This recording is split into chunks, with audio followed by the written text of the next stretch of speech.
стикер. Я знаю, что переводчики должны нажать определенную кнопку, чтобы все сработало. Сейчас будем проверять.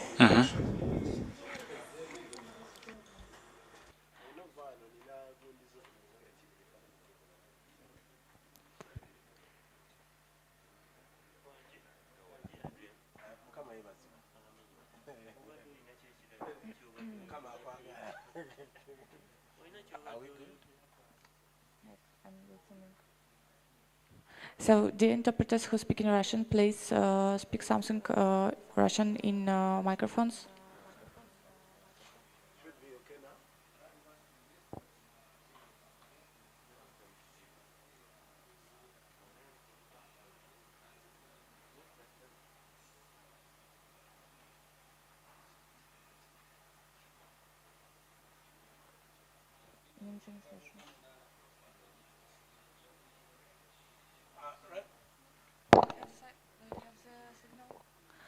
So, Russian interpreters, please, пожалуйста, говорите, не переставая на русском просто. Там тест, тест, тест, тест, что угодно. Мы должны проверить, что мы вас слышим.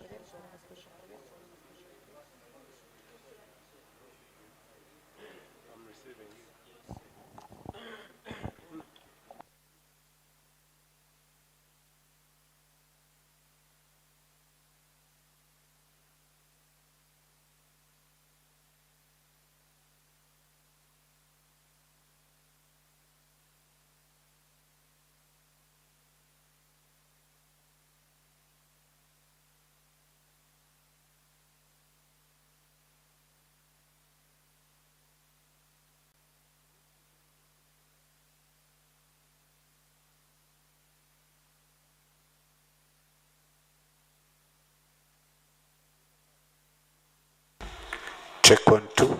Check.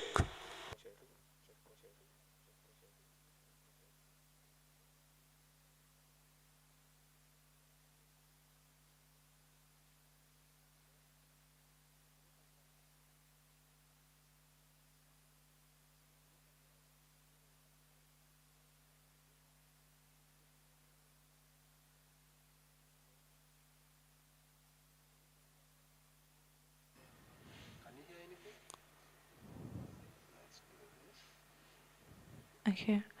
So, yeah, I hear someone. And Mr. Ezekiel, could you speak Russian too?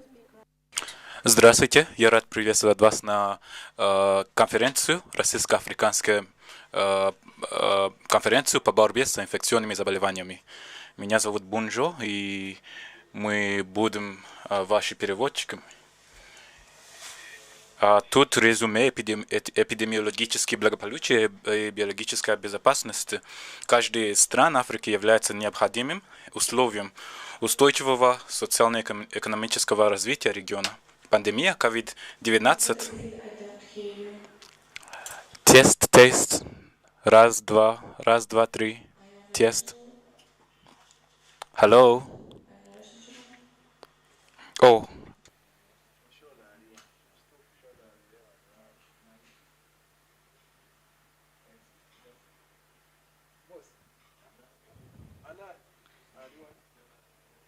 This is a problem. I hear myself in a Russian translation and interpreters. Do you hear the interpreters? You also? Yes, Mr. Ezekiel, I hear you on the Russian channel.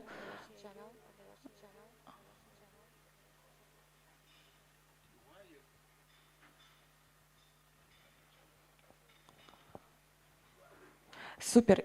Да, слышно. Попрошу вас оставаться всегда на русском канале, а ваш коллега тогда будет... Да, слышно. А ваш коллега тогда будет оставаться на английском канале.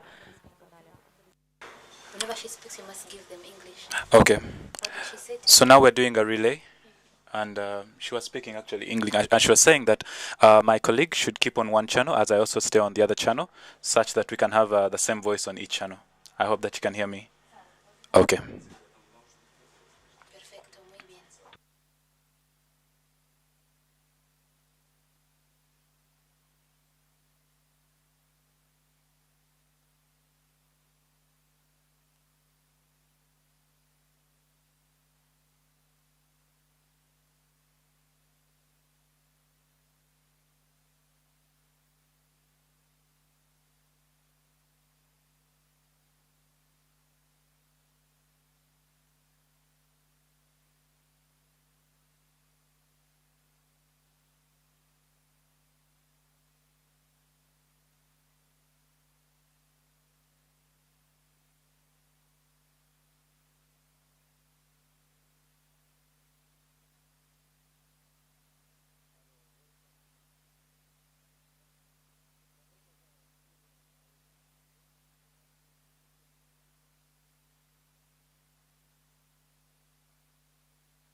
Если я говорю in the main microphone, if I speak in the main microphone, I can see myself, I can hear myself in the stream.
Can they speak the Russian? Sure.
Check.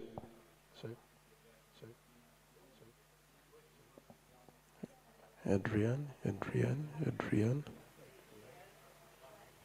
Adrian, Adrian, Adrian, Adrian, Adrian, Adrian. I think we're now okay. Excuse me? Well, we should now be okay. Because when I speak here, that's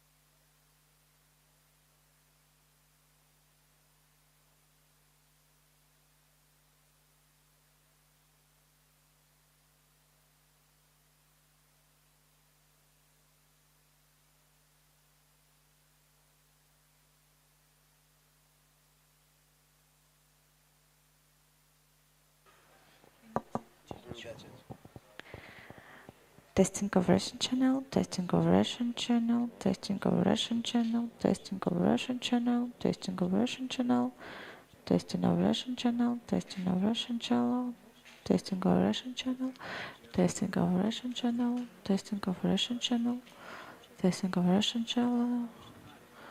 Test, test, test, test, test, test, test, test, test, test, test, test, test, test, test, test, test, test, test, test.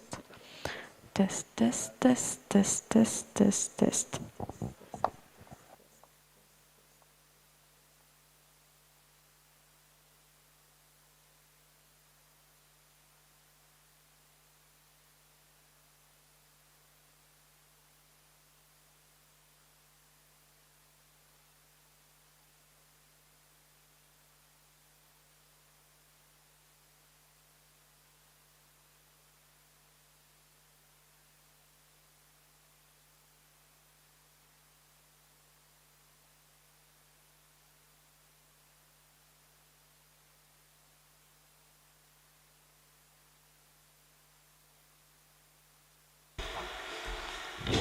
Testing of Russian channel. Testing of Russian channel. Testing. Testing. Testing.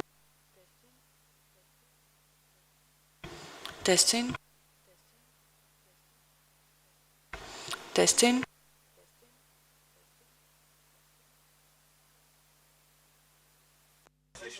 Да. Yeah. Yes. Yes. We online. Yes. No, I think they're talking about the. With the technician.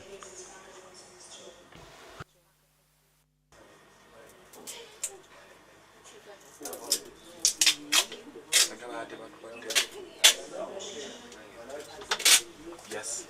Testing of Russian channel. But most of those are English. Only one Russian.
Could you please turn speak in Russian?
Test Russian channel.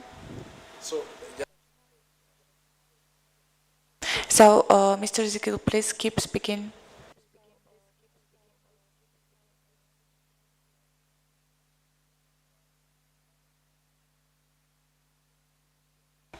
Mr. Ezekiel, I don't hear you. Не слышно. Говорите, говорите, говорите.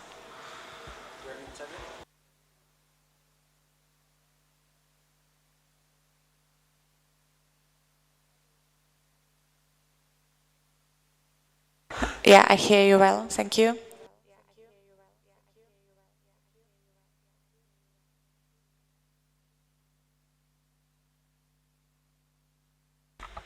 in English, see if you receive both him and me.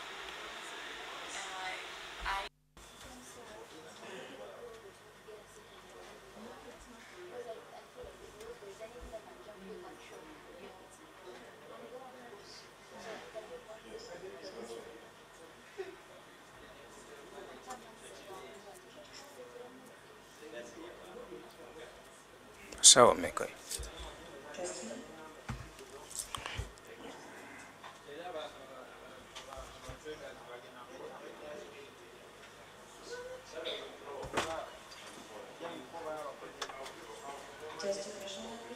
Первый перевод. Слышно? Алло, алло. Раз, два, три. Тест. Раз, два, три. Тест. Раз, два, три.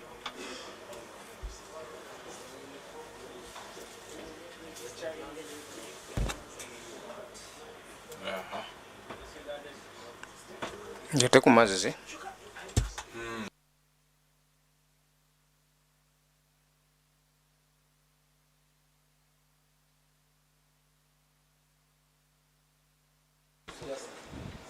Russian channel test.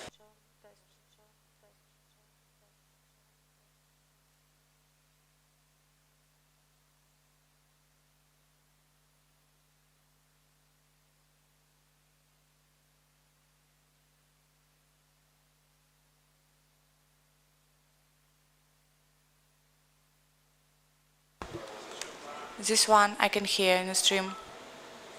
Hello? English channel.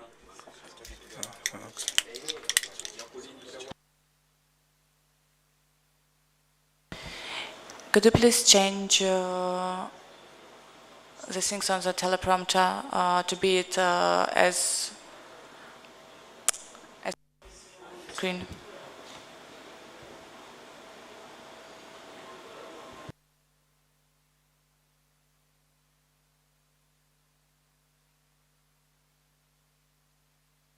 This one I can hear too. Testing of Russian language.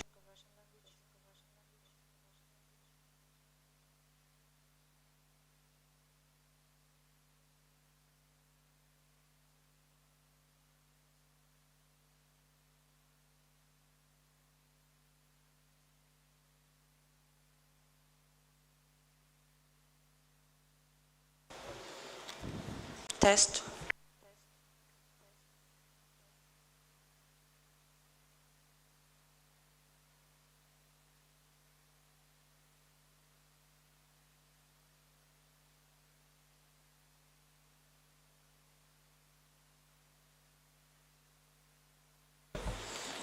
Test again.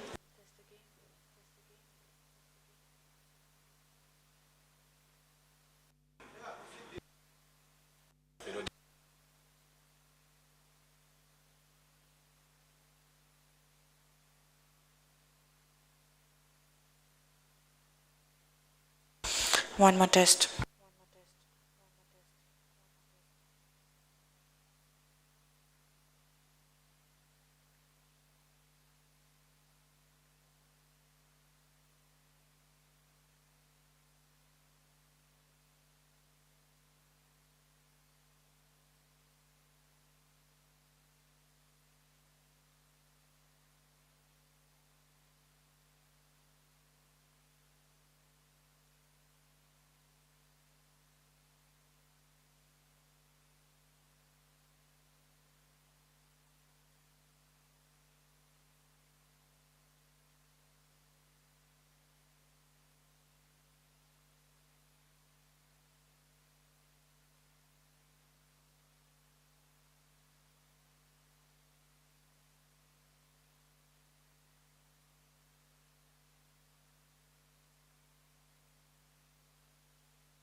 Ekyeŋŋamba kiri bwe kiti serefu bw'oba oyogera wano nga ne fule kuwulira. oyogera at the same time.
Check, check, check, check. Check, check, check, check.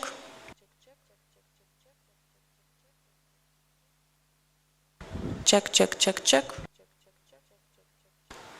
Check, check, check, check.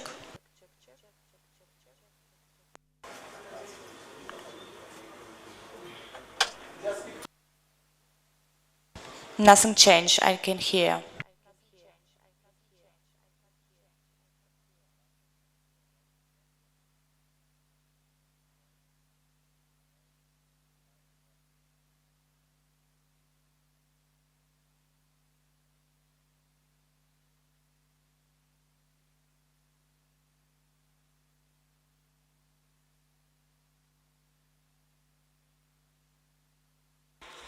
Nothing changed. Check, check, check, check, mic check. Adrian, check.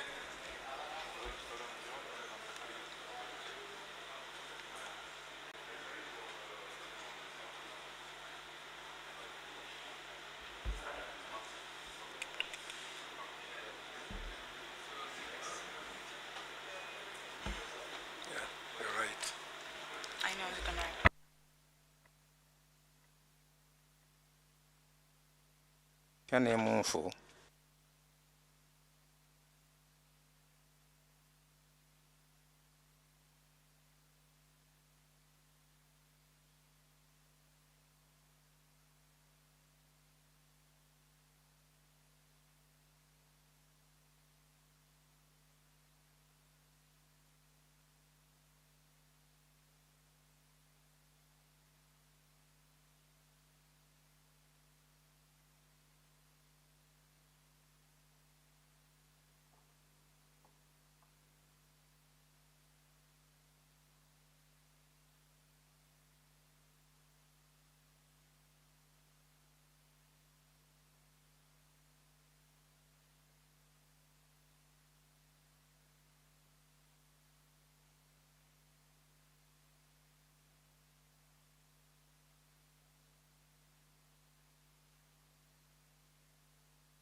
Лиза, софиты надо немножко уменьшить.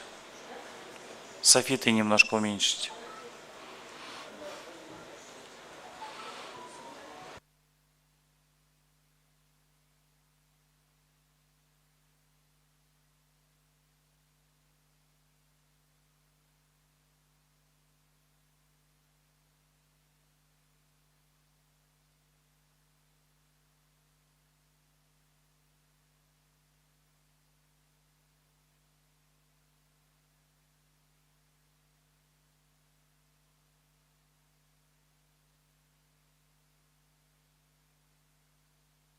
Надо уменьшить, да.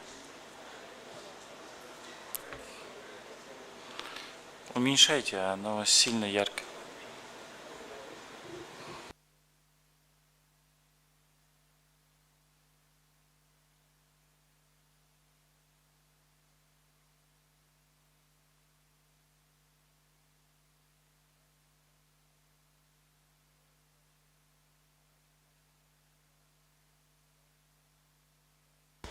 Check, check. Check, check.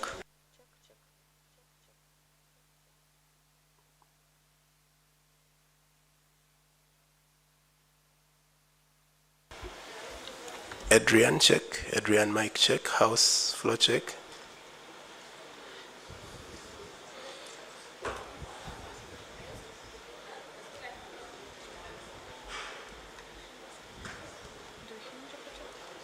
It seems okay now. Okay, let's check. Hmm? Now, you said and then check. You said and then check? Adrian, 1, 2, 3. Adrian check. Adrian check. Adrian check.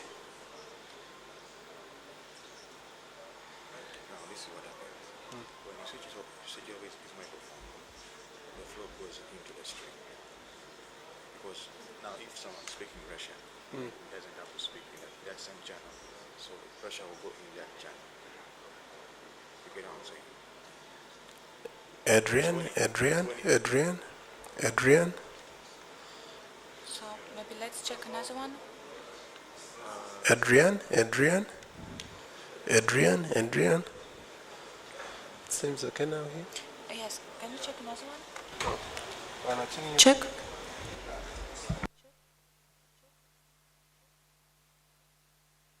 Check.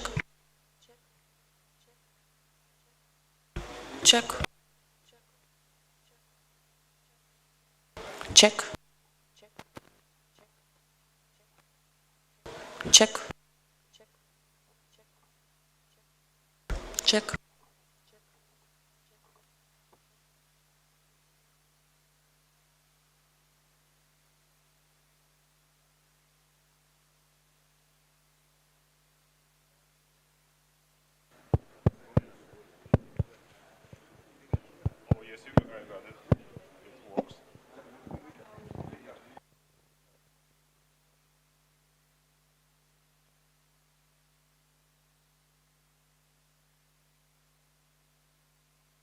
Yes, some of them.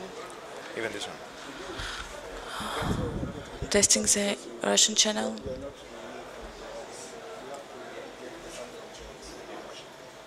But I'm getting all the cables from you.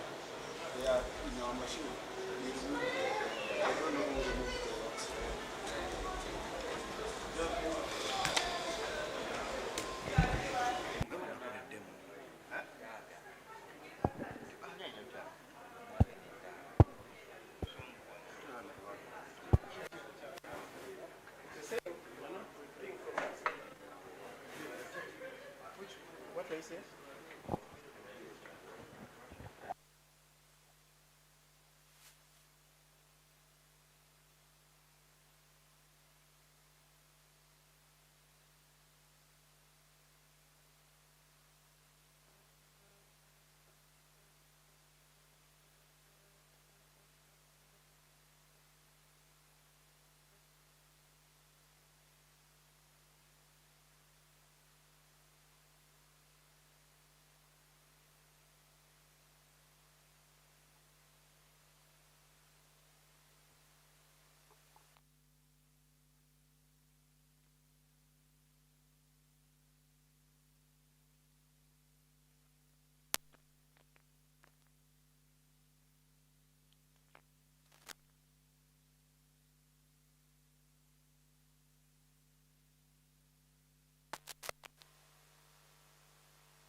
Test, test.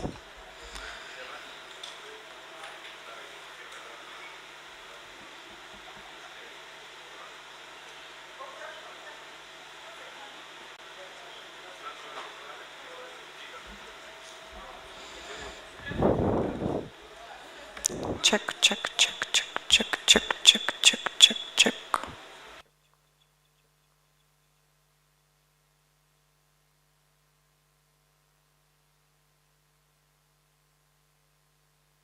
Checking the Russian channel.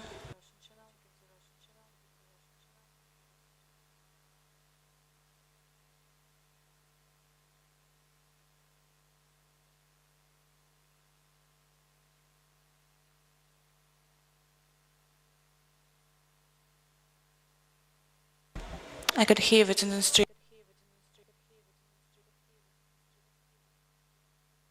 Test.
Testing of Russian channel. Testing of Russian channel. You can hear the stream. Testing of Russian channel. Testing of Russian channel. Testing of Russian channel. Testing of Russian channel. Testing of Russian channel. Testing of Russian channel. Testing of Russian channel. Testing of Russian channel.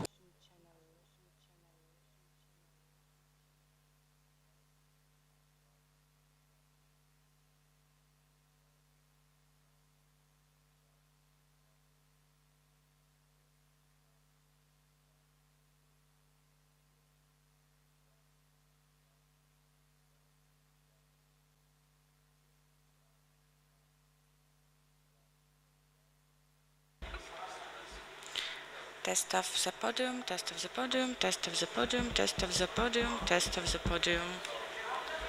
Test of the podium, test of the podium, test of the podium.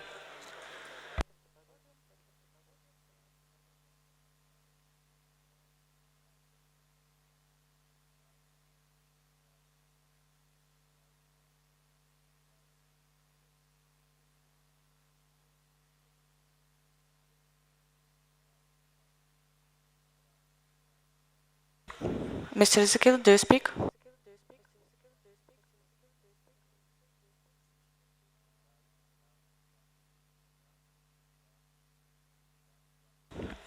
Guys, I lost the sound in the stream.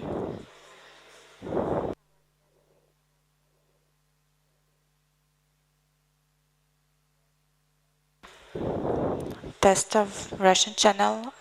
I can't hear anything. Mr. Ezekiel, please keep speaking.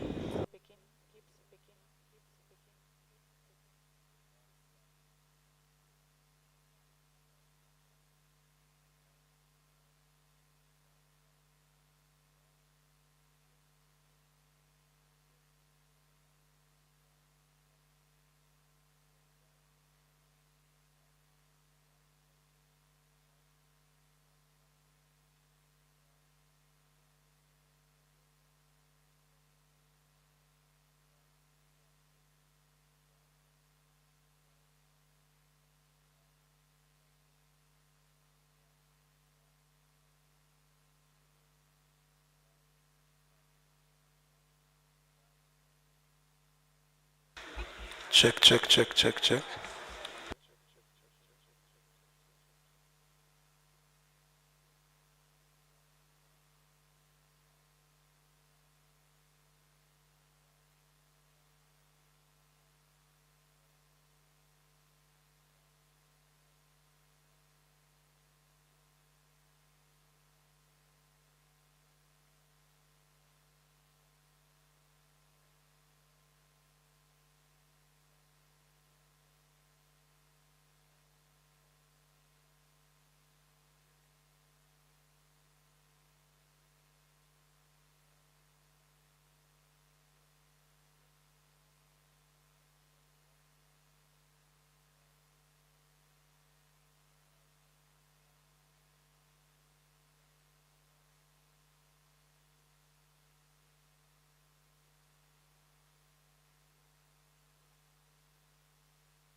Test, test, test.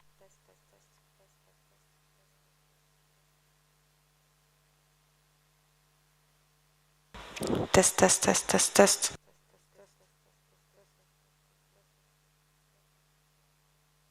Test, test, test.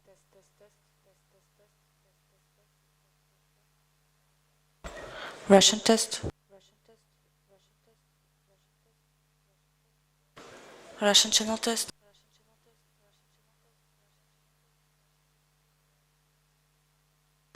Russian channel test 2. Channel 1 to 3.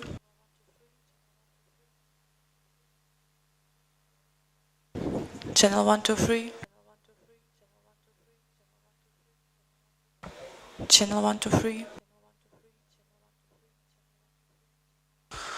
Раз, два, три.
Yeah, English. English. Hello, hello. I hear you. Hello, hello. You hear me? You hear me, please? Hello, hello. Hello. Hello, international conference. Hello. Hello, hello. Hello, hello. International conference. Okay. Those are volume over the ones.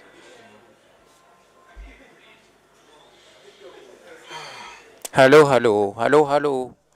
Hear you. English channel. Hello. Hello.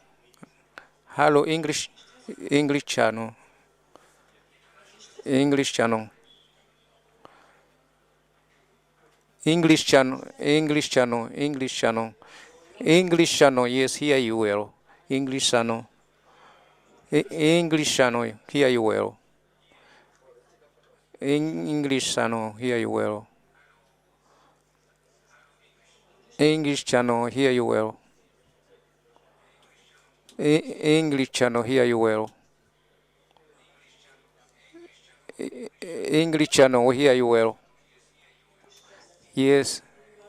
1, 2, 3, 4. 1, 2, 3. 1, 2, 3. English channel. Okay.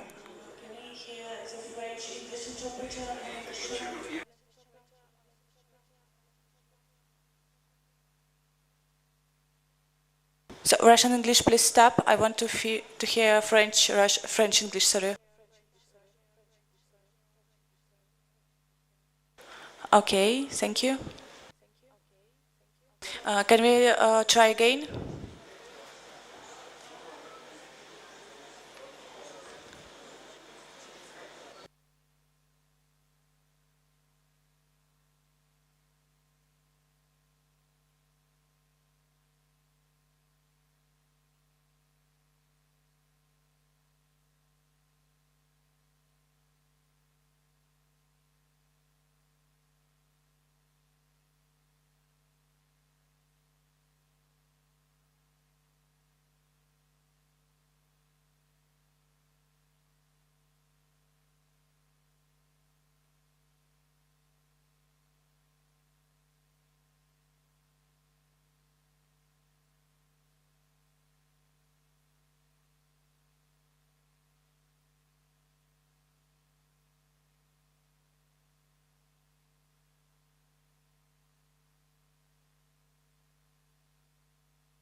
French check.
amazzi babawadde gansuwa ssebo.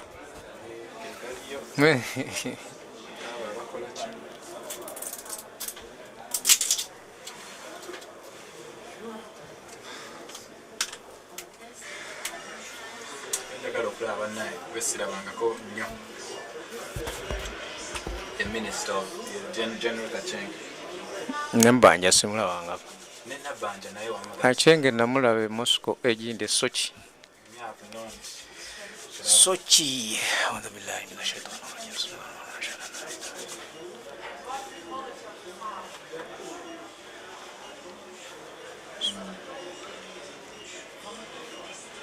kwasi tuwandika wano eno ng'olaba nga waliwo ekigambo nange tuwandiike wano.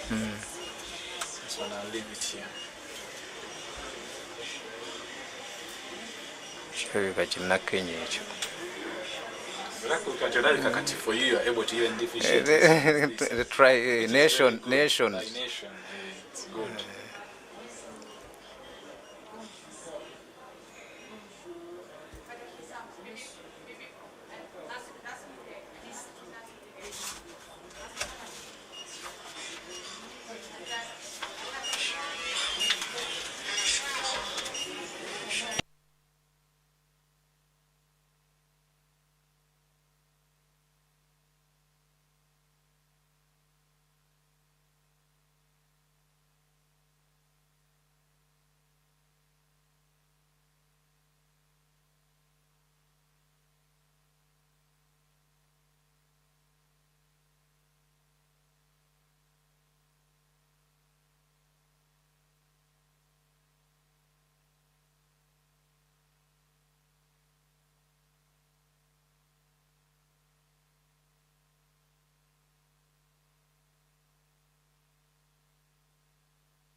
Good morning, ladies and gentlemen.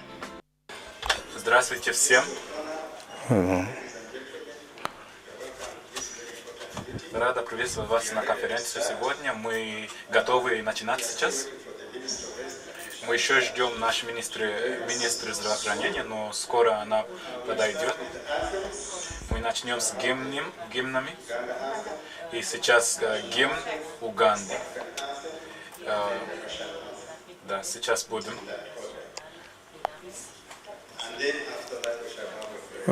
И потом Будет молитва. Prepare for the anthem, for the prayer. Can we have the anthems, please? We stand up for the anthems.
Good. I think we can remain standing for a prayer. Daniel.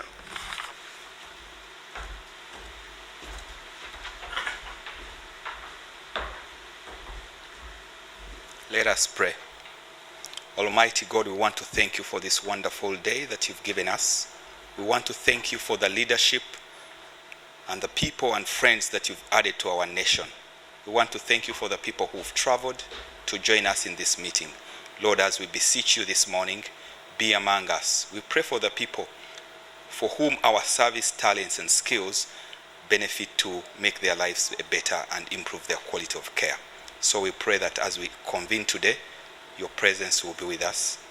We pray for those who are still on the way, that they will join us safely. In Jesus' name we've prayed.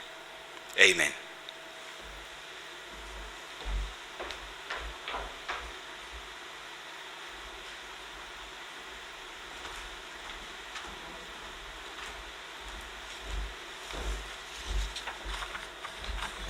Thank you. We can take our seats. Thank you very much, Daniel. Guest of honor, representing the Right Honorable Prime Minister, represented by the Government Chief Whip, Honorable Bua, Madam Anne Popovo, The title is a bit tough. The PS Ministry of Health,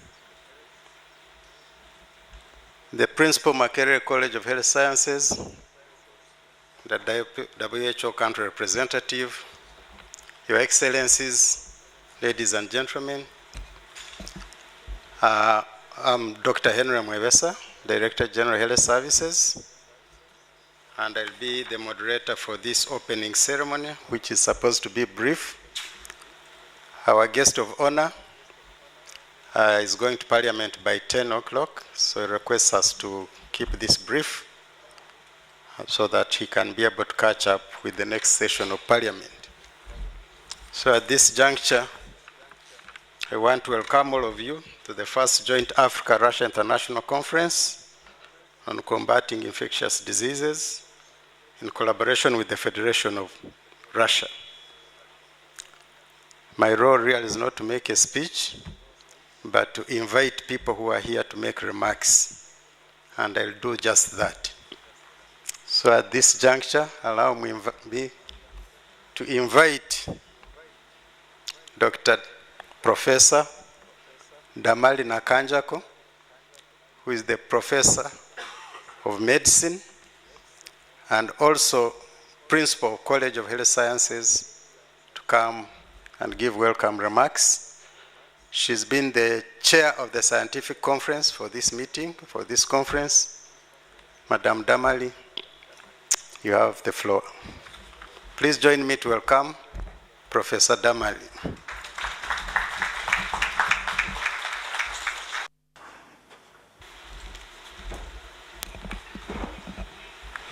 Good morning, ladies and gentlemen. All protocol observed as directed by the Director General. I wish to welcome all of you for this first Africa-Russia International Conference on Combating Infectious Diseases. I want to thank you for the opportunity of allowing us to put this together. I'll start by introducing and giving thanks to the members of the organizing committee. The organizing committee was chaired by Dr.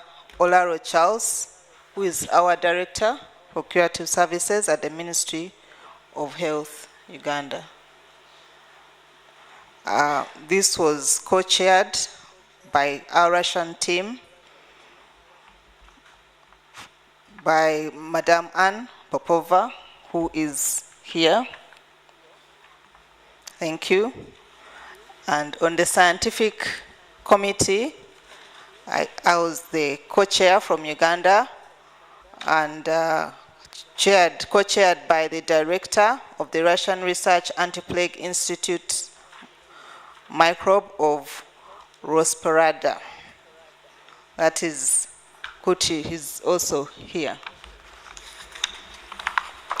Okay, and this conference really has been championed by the head of the Federal Service for Surveillance upon Consumer Rights Protection and Human Well-Being, and the Chief of State, Sanitary Doctor of Russian Federation, who is Madame Popova, together with Dr. Dana Twine, the Permanent Secretary for the Ministry of Health. So these are the champions for organizing this conference. Please recognize them.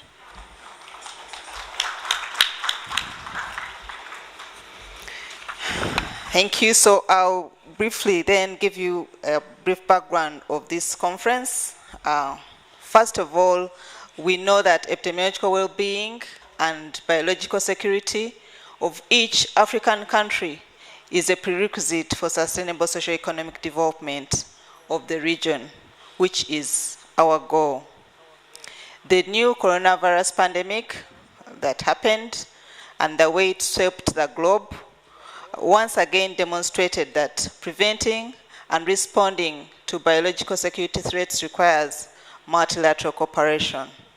It is obviously important to build up the capacity of African countries to combat infections, to ensure their national biological sovereignty, to create a single epidemiological space for the African region, and to strengthen mechanisms for national and international cooperation.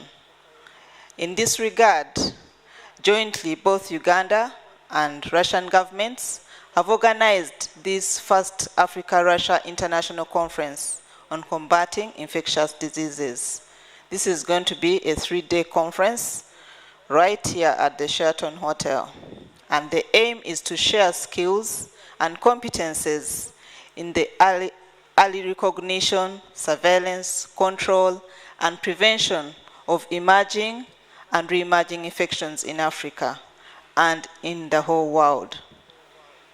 The conference will bring together researchers, all of you, stakeholders, and participants from different fields, including academia, research institutions, and pharmaceutical industry, and all stakeholders in disease prevention. And our theme for this conference is towards sustainable response of emerging and re-emerging infectious diseases in Africa. We have 3 main sub-themes: biological threats in Africa, combating epidemics, and technological advances for responses to epidemics. This conference acknowledges and appreciates contributions from various institutions and stakeholders, including the Central Public Health Laboratory, led by Dr. Nabada, please. She's here. The Uganda Virus Research Institute, NPHI, Joint Clinical Research Center, Busitema University, Gulu University, Makerere University, Bara University, and the Russian Scientific Institute of Federal Service for Surveillance. And all our partners that are here today. Ladies and gentlemen, you are welcome to participate in this conference. So over the next 3 days, you have a rich program that is in your packages.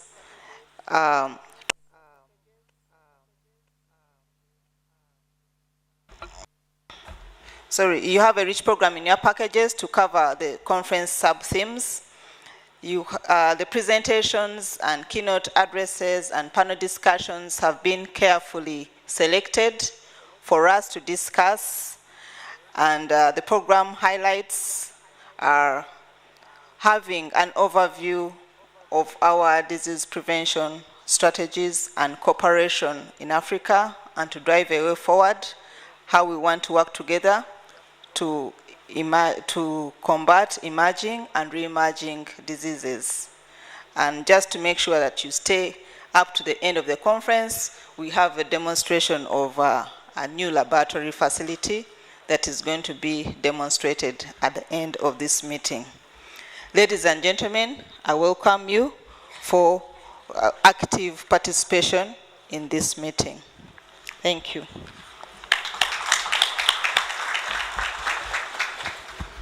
Thank you very much, Professor Nakanjako. Guest of honor, sir, those were remarks from the Chair Organizing Committee on the Ugandan team. Allow me, sir, now to invite Madam Anne Popova, who has been the Chair of the Organizing Committee representing the Russian delegate team. Welcome, Madam. Please join me to welcome Professor Anne. Уважаемые дамы и господа, Dear colleagues, allow me to invite you on this first joint African-Russian International Conference on combating infectious diseases. This is a forum that has been organized by the Russian Federation together with colleagues from Uganda. And this comes from the second summit, Russia-Africa, from July 2023, where it was decided to have a conference of this sort. And today we have about 170 delegates from 16 countries and also 2 international organizations. So we have we have representatives from the Ministry of Health, we have people from the scientific institutes, and we also have specialist virologists and experts about laboratory diagnostics. And today we'll be having 3 plenary sessions where we'll be having a wide range of discussions. On the 3rd day of the conference, all participants will be able to see the mobile laboratory, anti-epidemic laboratory, and it was created in the Russian Federation and sent to Uganda.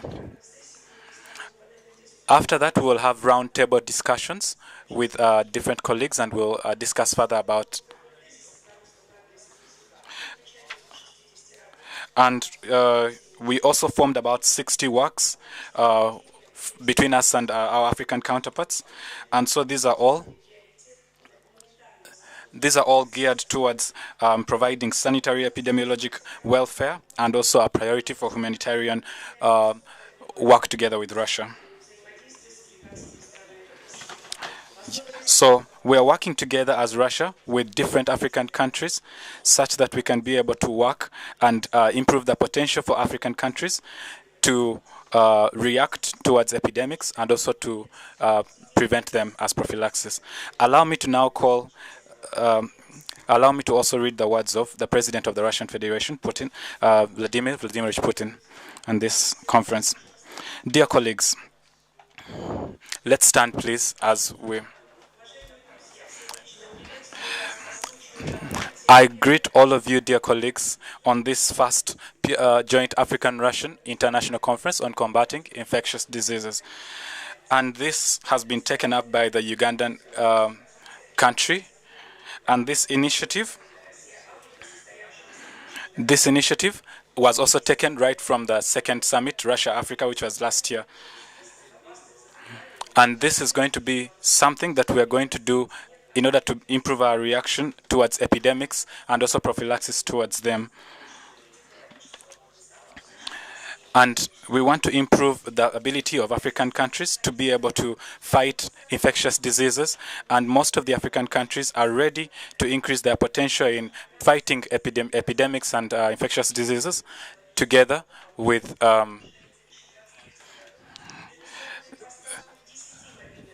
and in 2023, right after the summit, we were able to see 10 mobile laboratories that were created together, Russia and Africa. And all the participants of that conference included biologists, medical personnel. Many people participated in that particular conference when we tried to make all these different laboratory services that are geared towards improving the African reaction towards epidemics. This is a message from the President of the Russian Federation, Vladimir Vladimirovich Putin. Thank you so much. Dear colleagues, allow me to say a few words as a way of greeting all of us and to also show our position on, yes, and also improving our partnership.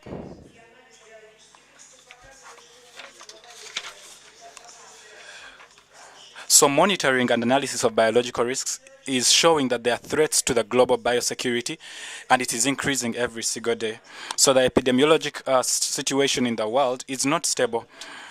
And in the previous year, we registered almost 3.5 million cases of fever, dengue fever, in North and South America. And we are having more of infectious diseases increasing almost in about 25 countries of the world.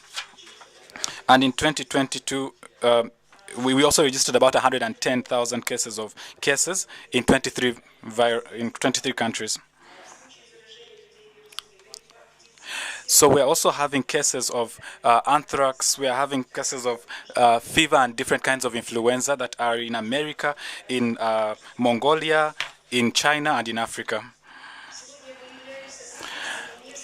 Today, we have been witnesses of global pandemics and different infectious diseases. And these also are a threat to our biosecurity. And we saw how the COVID-19 pandemic gave us a range of lessons to learn from. And we also know that up to this day, we still don't have full prophylaxis, and we still have threats of infectious diseases that still exist in different countries.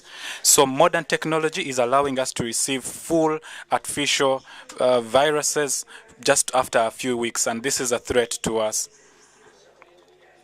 And right now we have almost 1 million strains of different viruses and different microorganisms. And we know that it is always the difficulty of resources that always causes us to have different, and this causes a crisis of data. This causes a crisis of data. So the next call is a crisis of the international rights to fight against epidemics. So right now we are having a new talk about the fight between us and the epidemics and the infectious diseases. And so together with all our partner countries, the World Health Organization too, we are forming an international architecture that will enable us to react and fight against infectious diseases. It's very nice that we are having partnerships between different countries to fight against these diseases.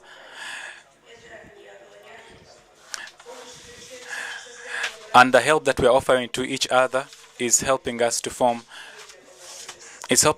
different defenses against the infectious diseases, but it's still not a full defense that we are forming. Over the past few years, we are developing in these African countries independence and potential to be able to fight against epidemics and infectious diseases. I also wanted to draw your attention to the crisis that we have for intelligence, and this is a new direction that we're having in the fight against epidemics and infectious diseases. You will realize that we are having now artificial intelligence that is being used to fight against unfortunately, as much as we're having new methods and artificial intelligence, we still have a threat from infectious diseases, and this is also exacerbated by the increase in the number of people and the population in the African nations. And in this fight against epidemics and infectious diseases,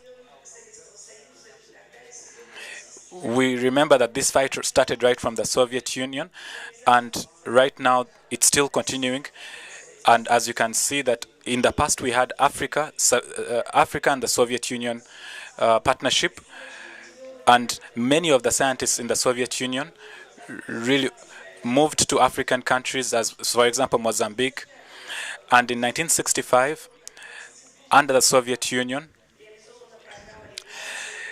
they started a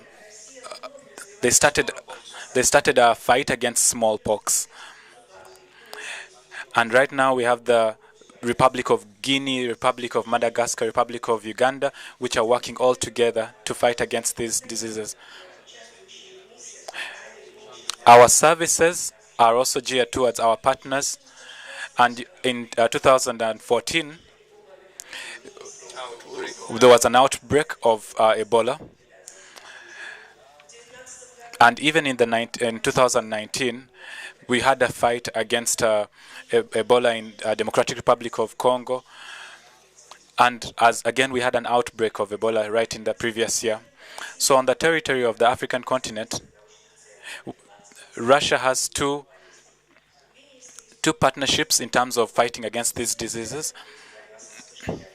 And it's still continuing to fight against outbreaks of different epidemics in the different countries. We are continuing to do new tests. We are continuing to do new experiments to see how better to combat these infectious diseases. And we have within us almost 1,500 specialists who are all working together to increase the biosecurity as we combat these diseases. And this is also enabling us to do This is enabling us to increase our biosecurity and our independence. And Russia is ready to give help to our partners and also to every effort to combat this disease. And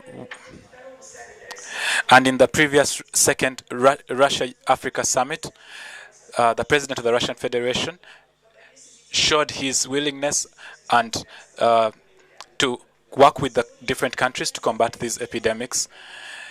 And today is one of the results of those. Today is one of the results of that summit on this African continent. I wish all of us an effective work together and welfare for both our countries. Thank you for your attention.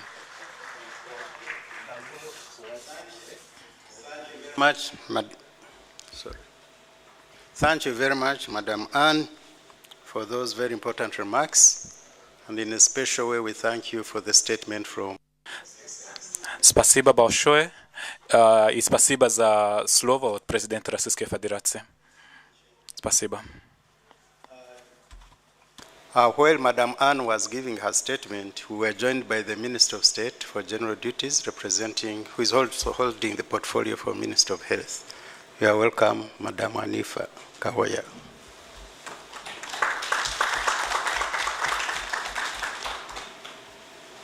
At this juncture, allow me, guest of honor, to invite the WHO country representative to make his statement.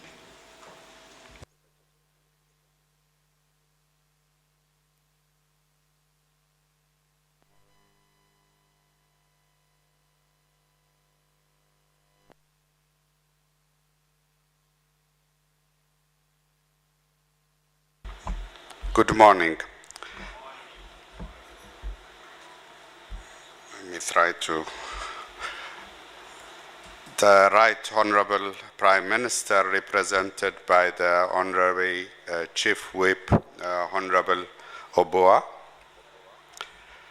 the Honorable Minister of Foreign Affairs, represented here as well, the Honorable Minister of Health, represented by the Minister of State, Your Excellency, the Ambassador of the Russian Federation, Madam Anna Popova, the Head of Delegation and the Organizing Committee from the Russian Federation, Professor Damili, Chair of the Organizing Committee from the Ugandan side, Permanent Secretary, Director General of Health, representative of different government agencies, development partners, delegates, invited guests, all protocols observed.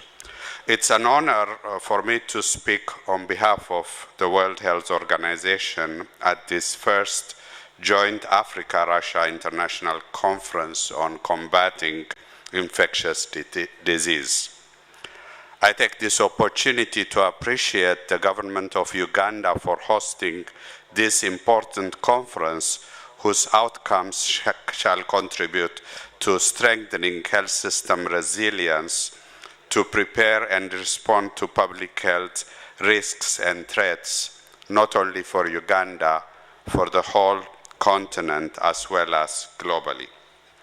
And I also extend my appreciation to the Russian Federation for co-organizing this conference, and I express a special appreciation for His Excellency President Vladimir Putin for taking the time and sending us a message of encouragement and guidance.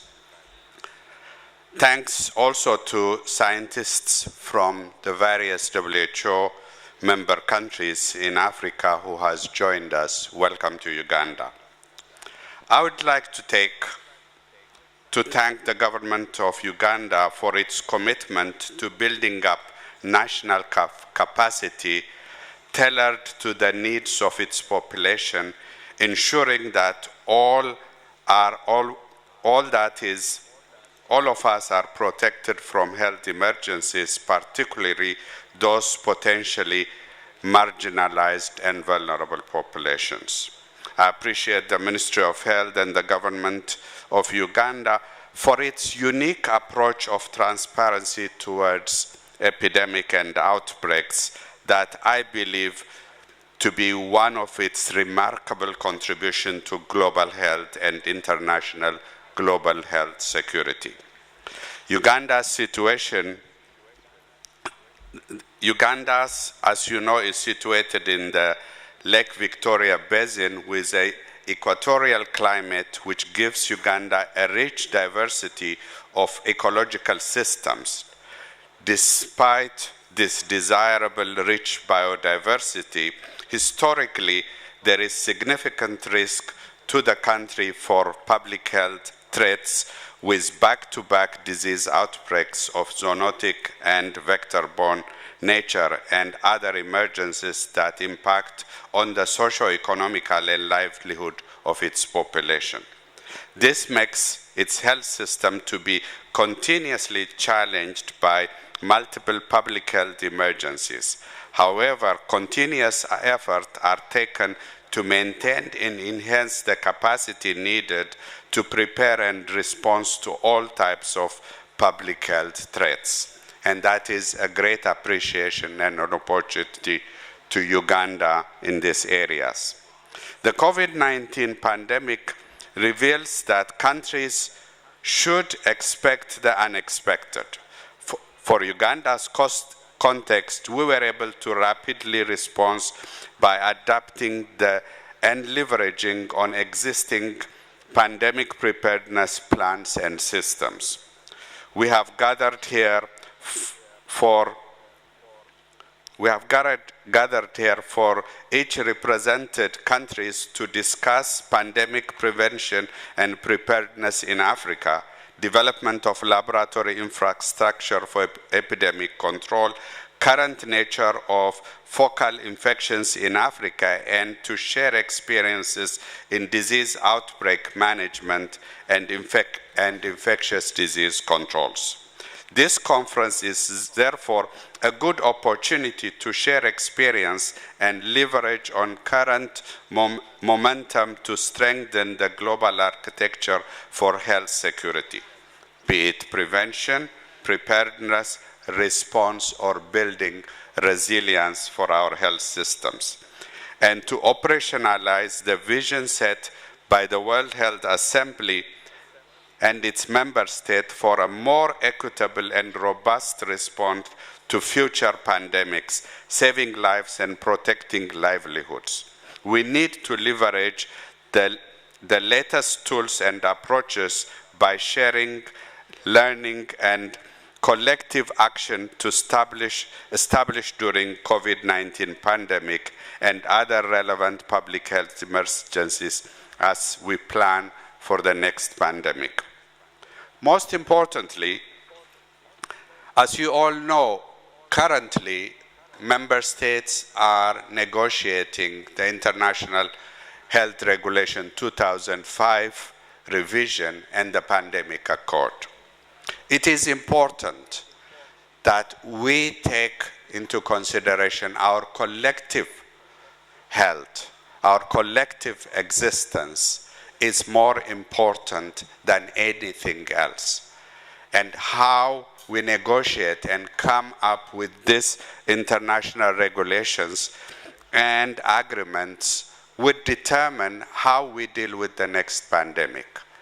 And I hope this conference will also contribute to that discussion. Colleagues, it is an important conference. Its outcomes will serve as a guide to maintain and enhance epidemic preparedness and response capacities. The outcomes and recommendations of this conference should therefore be integrated into the national action for health security of our respective member countries, and also, as I said, to our negotiation on international health regulation and the pandemic accord. As WHO, we maintain committed to this process and to support the government of Uganda, other member countries, and the international health system in general to ensure that our collective health security is maintained. I wish a good success to this conference. and commit that we will take the core recommendation of this conference to WHO's various negotiations so that we can be of better service to you. I thank you.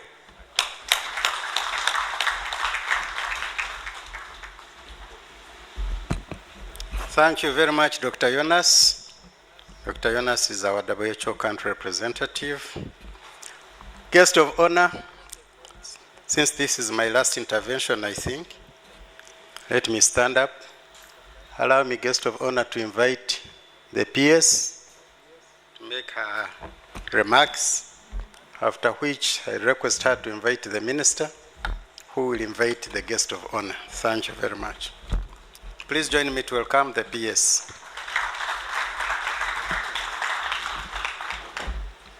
Our chief guest, Honorable Dennis Obua, who is representing the Prime Minister, Honorable Uganda, World Health Organization country representative, the Director, Federal Service for Surveillance on Consumer Rights and Protection and Human Well-being of the Russian Federation, our senior officials from the Ministry of Health, led by the Director General of Health,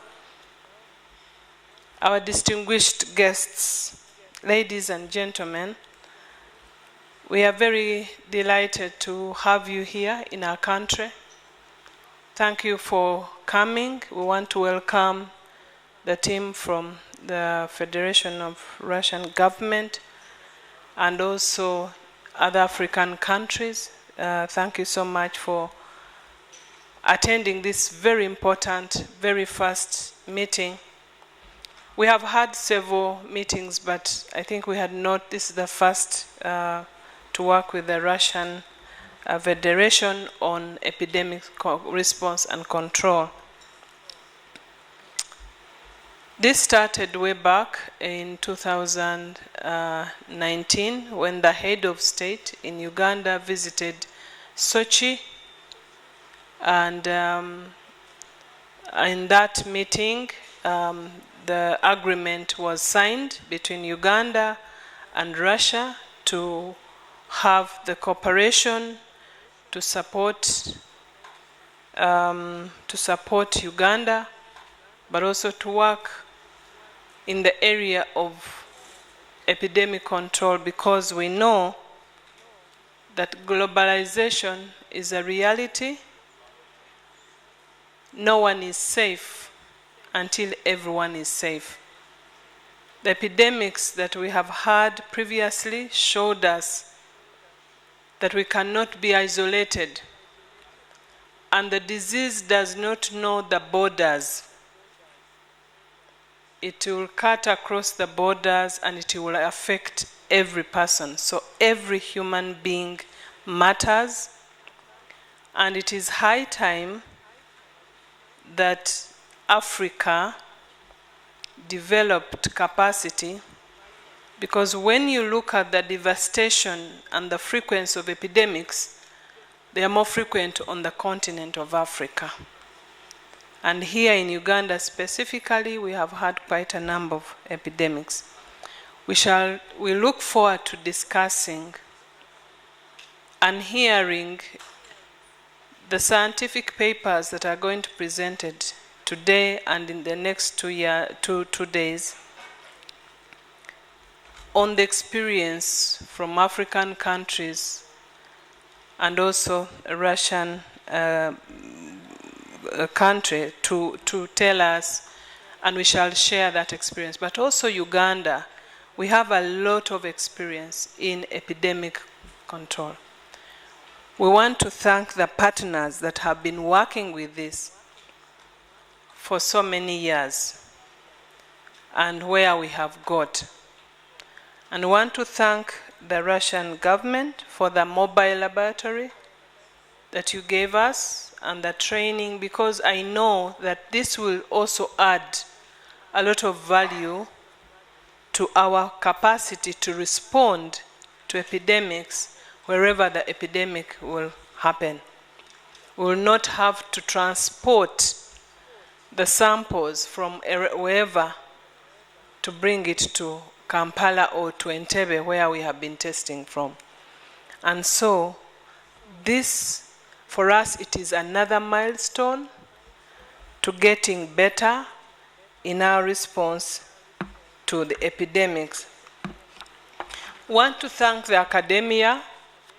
We want to thank the chair of this conference on the side of Uganda, and also Dr. Ann Popova on the Russian side for organizing. It is a small conference but very impactful. It is going to be very, very impactful, because the papers that are going to be presented here are going to help us also to come up with the resolutions on how to manage, but also to share lessons from other countries. Thank you so much. We invite the private sector to participate. It has shown us that this epidemic is not just a monopoly of government responses. We want to see the private sector as well participate, so that they know, because from our previous epidemics, we saw that, for example, Ebola, the first case went to a private clinic. So we need to see also we build capacity with the private service providers to provide, to know how to handle the epidemics. The theme of today is towards sustainable response to emerging and re-emerging infections in Africa. We look forward to learning from you. Once again, in the interest of time, allow me just to summarize, to say that we look forward to hearing from you. And we are very happy because the emphasis now is how to build internal, national, and continental capacity. What must we do? And we are looking forward to how we can do more in advancing science. The field responses, okay, but science, how do we build capacity as Africans to manufacture, to venture into diagnostics, to venture into vaccines? How do we build in-country capacity? How do we build the continental capacity? And I do believe that this meeting is very timely. Thank you very much. And we know that we cannot do that without to foster partnerships, genuine partnerships. Thank you very much. And with those words, allow me to invite Honorable Minister of State in charge of general duties, who is standing in for Honorable Minister of Health, Dr. Jane Ruth Acheng. You're welcome.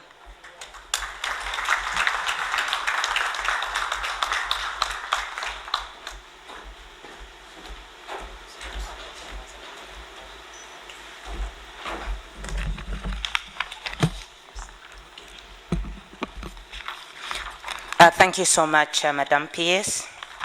The Government Chief Whip, the Honorable Minister Dennis Obua, representing the Right Honorable Prime Minister of the Republic of Uganda, the representative from Ministry of Foreign Affairs present here, Your Excellency, the Ambassador of the Russian Federation to Uganda, the Director, Federal Service Surveillance Commissioner, Rights Protection, Permanent Secretary, Minister of Health, and all my staffs from the ministry, distinguished guests at this conference, all invited guests in your capacities, ladies and gentlemen, allow me stand on protocol set. Good morning.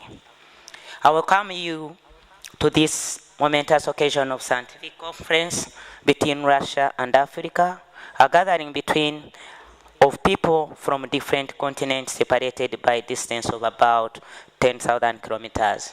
Allow me bring warm greetings from my senior minister, Dr. Ruth Jane Acheng, who would have wished to be with you, but she's with you. She's out on other equally important duties. Distinguished participants, we are all gathered here and united as governments, policymakers, academicians, and public health professionals confront the stark reality of infectious diseases which do not discriminate on the basis of skin color, economic status, geographical location, and otherwise, as the PS has already stated. The recent COVID-19 pandemic has taught us that infectious diseases should be taken more seriously than before.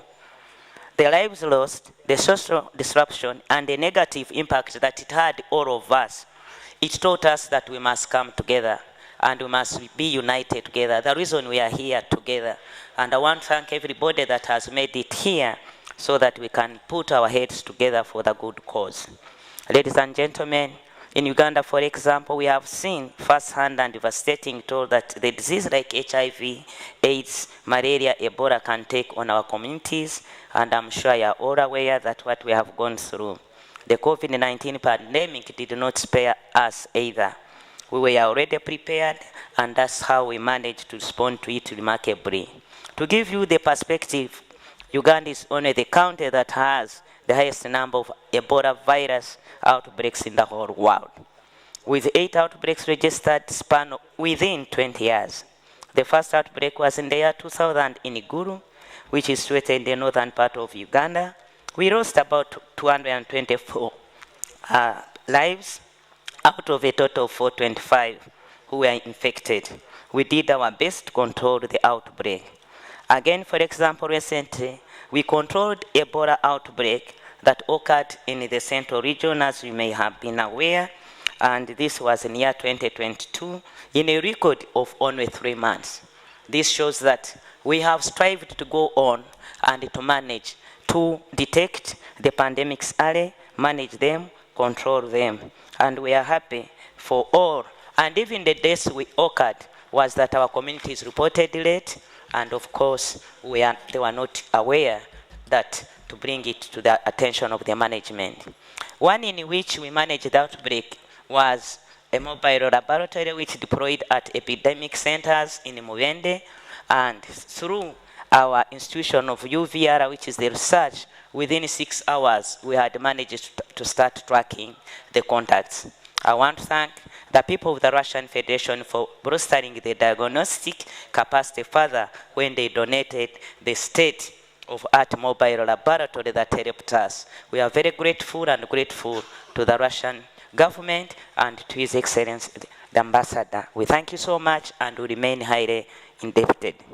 This conference is part of a continuation, therefore, of the collaboration between Africa in particular and the Russian Federation that started way back as the PS elaborated. The conference, therefore, provides a unique opportunity for us to pool our collective expertise, resources, and experience to develop the innovative strategies for combating infectious diseases by fostering dialogue and sharing best practices. We can identify effective interventions and approaches that can be adapted and implemented in diverse settings across Africa, Russia, and elsewhere in the world. The reason why we are all here. And I'm sure by the time we leave this hall, we would have shared the need and then the best practices and helped all our countries. The theme, therefore, towards a sustainable response to emerging and re-emerging infectious disease in Africa could not have come at a better time than today. And I want to thank all of you and those that have participated.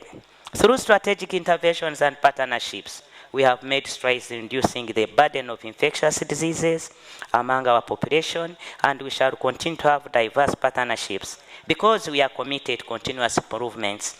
I have looked through the program of this conference, and I have no doubt in my mind that they have been structured in a way to meet our obligations and the purpose for the conference. I want to thank everyone who has contributed towards the success of this meeting, the African Union, the people of Russian Federation, once again, particularly the leadership of Sport NASA, the academic institutions of Uganda, and of course my Ministry of Health. As we engage in discussions over the coming days, I encourage all participants to actively engage in collaborative manner in terms of knowledge sharing. Let us leverage the diverse expertise and perspectives represented in this room to develop a holistic, multi-sector, multi-stakeholder, and multicultural approaches to combating infectious diseases. Allow me to thank all our partners, those who are here and those who are not here in this room, for the strong collaboration and fostering partnership in combating infectious diseases and epidemics. It is our hope that the strengthening this collaboration further will help all our countries, especially the African and the Russian country, that we have started this strong partnership to continue. It's therefore important that we are talking about combating infectious diseases, because it is both our interest that we combat them at a source, other than nobody is safe from infectious diseases. We are all safe when everybody is safe, as the PS has said. And I want strongly to thank all of you for coming to attend and participate in this conference. I wish you good deliberations. In your leisure time before you go back, I invite you to see the PR of Africa, the good thing, and to share more. We are open and we look forward to have you. Those who wanted to go one day, you can put an etc. there so that we can interact and share. Allow me at this juncture, therefore, to take the opportunity to invite the Honorable Minister Dennis Obua, who has represented our Prime Minister, to come and address you. You are most welcome, and we look forward to the best of this conference. Thank you so much.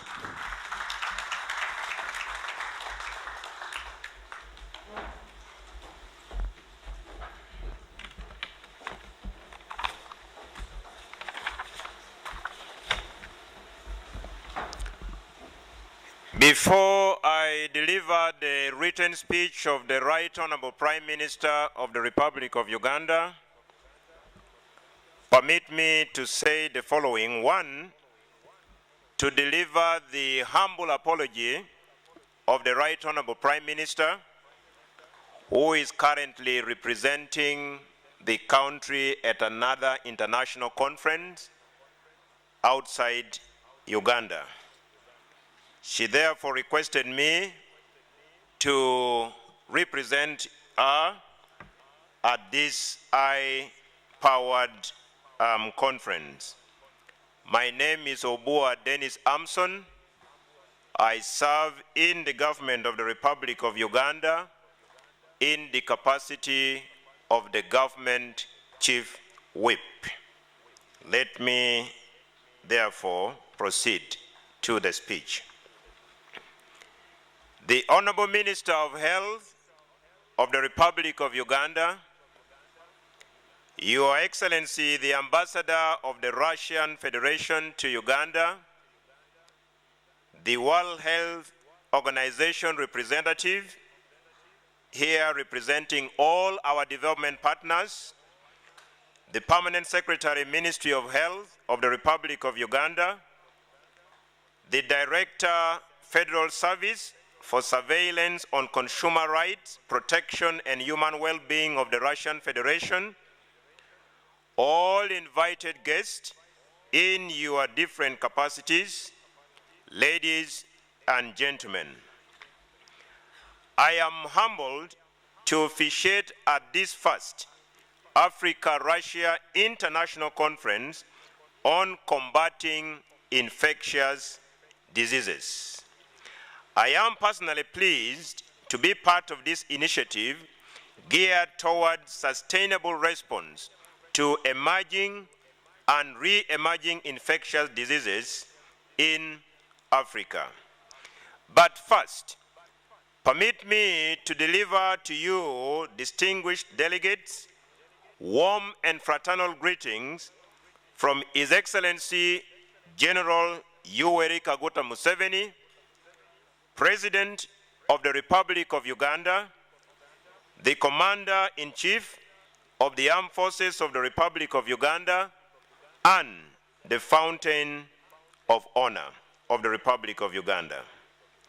Ladies and gentlemen, Africa has had a long-standing relationship with the Russian Federation dating back to the middle of the 20th century, when the African continent was struggling against colonialism. It is therefore very significant that Russia has come back to Africa in the 21st century, this time against infectious diseases.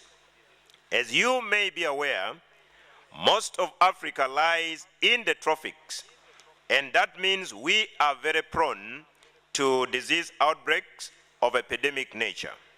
An example of an outbreak that happened on the African continent was the Ebola pandemic that occurred in West Africa from 2014 to 2016 across 3 African nations of Guinea, Liberia, and Sierra Leone, in which over 28,600 people were infected and 11,325 people died.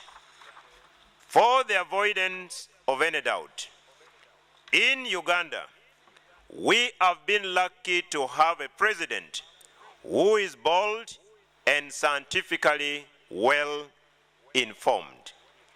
His Excellency General Yoweri Kaguta Museveni is the chief preacher and champion for public health, not only for Uganda, but for the entire African continent and the world.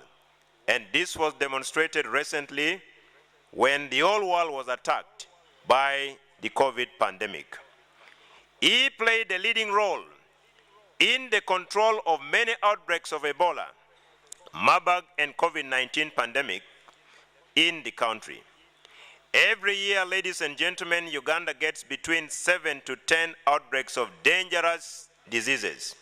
But because of the leadership demonstrated by His Excellency the President, who has equally empowered the Ministry of Health of the Republic of Uganda, none of these outbreaks has ever crossed borders to a neighboring country. To the contrary, we are normally treating our African brothers from other parts of the world who cross to Uganda. Therefore, the choice of Uganda to start the conversation between Africa and Russia on combating infectious diseases on the African continent is therefore deliberate and evidence-based. And we are glad to share the vast experience we have in combating epidemics of infectious diseases with the rest of the world, here represented by you, the delegates. This conference therefore marks a significant milestone in our collective effort to strengthen global health security, foster international cooperation, and build resilient health systems capable of withstanding future threats.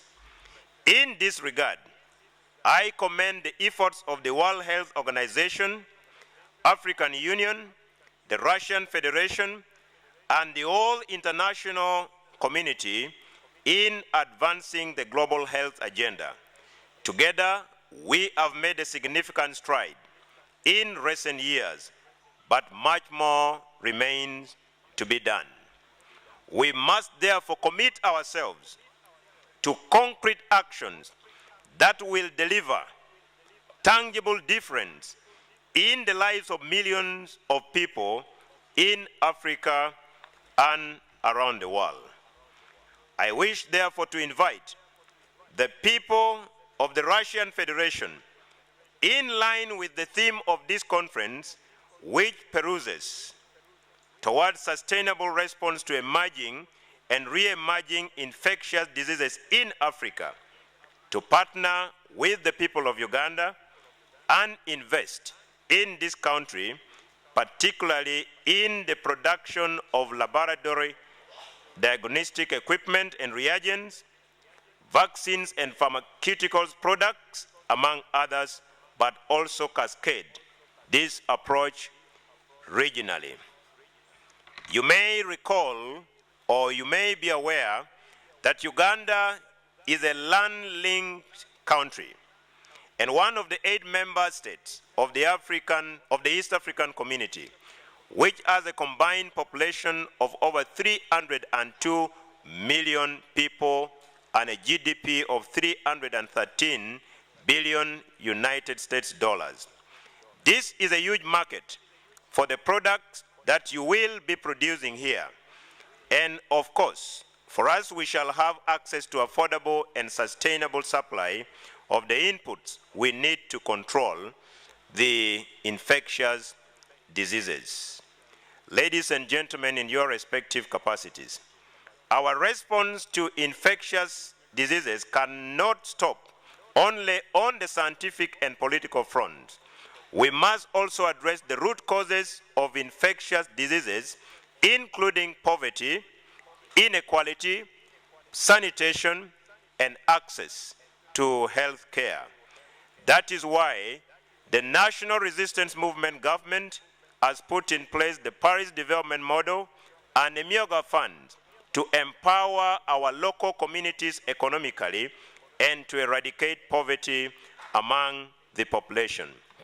I therefore appeal to all fellow countrymen and women, fellow Ugandans in this assembly, to support the Paris Development Model and Myoga because they are very big contributors towards sustainable response to emerging and re-emerging infectious diseases here in Uganda. As I conclude, let me re-echo the earlier clarion call to all of you, the conference delegates, to enjoy this beautiful country. Uganda, the pearl of Africa, a country gifted by nature. We humbly appeal to you to take of time after the conference to go and see for yourselves the source of River Nile, the longest river in the world, Masishon Falls National Game Park in northern Uganda, Queen Elizabeth National Park in western Uganda, and Bwindi Impenetrable National Park in southwestern Uganda, among many beautiful sceneries that we have. Allow me to take this opportunity to thank the organizers of this conference, the World Health Organization, the African Union, and Africa CDC in particular, the people of the Russian Federation, all participating countries represented by the delegates here present, the Uganda Ministry of Health, and the Ugandan academic community for putting the bits and pieces together. Ladies and gentlemen, on behalf of the Right Honorable Prime Minister of the Republic of Uganda, it is now my privilege and singular honor to declare the first Africa-Russia International Conference on combating infectious diseases in Africa officially opened for God and my country. And this speech is signed by Right Honorable Robina Nabanja, Prime Minister of the Republic of Uganda. God bless you. I wish you fruitful deliberation. Thank you.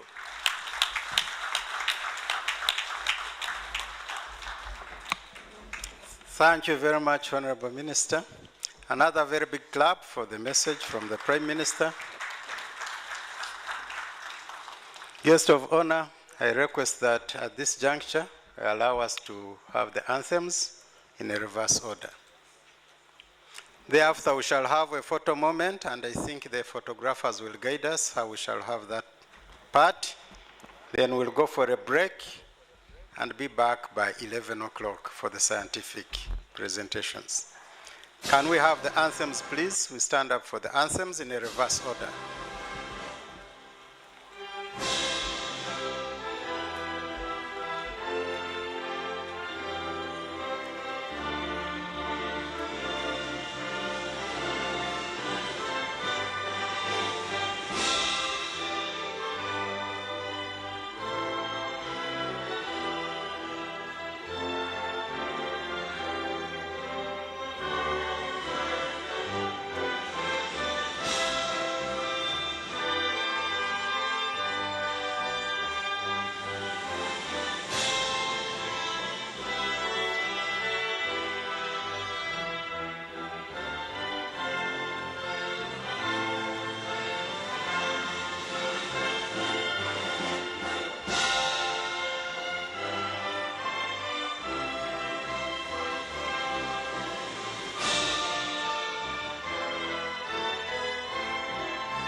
Thank you very much.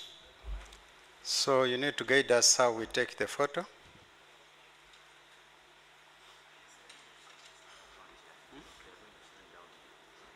Guest of honor, I'm advised that we have to come down.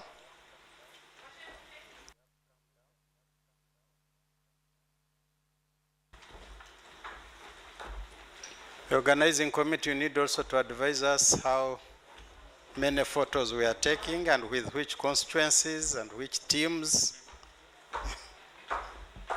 Thank you. Organizing committee, guide us.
In case you're on the English channel.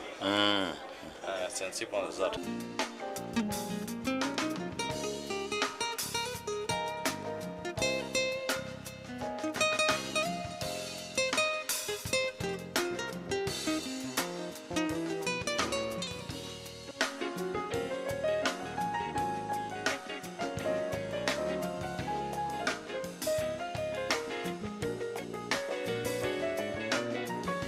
Where is the team? Ladies and gentlemen. You've disappeared from me, you know? Speaking in Russian, you're in English.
to welcome you to this plenary session number 1. Again, I would like also to welcome you to the first Africa-Russian International Conference to discuss a very important strategies. I am privileged to be your chair this morning, and I will be taking you through up to lunch. The co-chair will be Vladimir.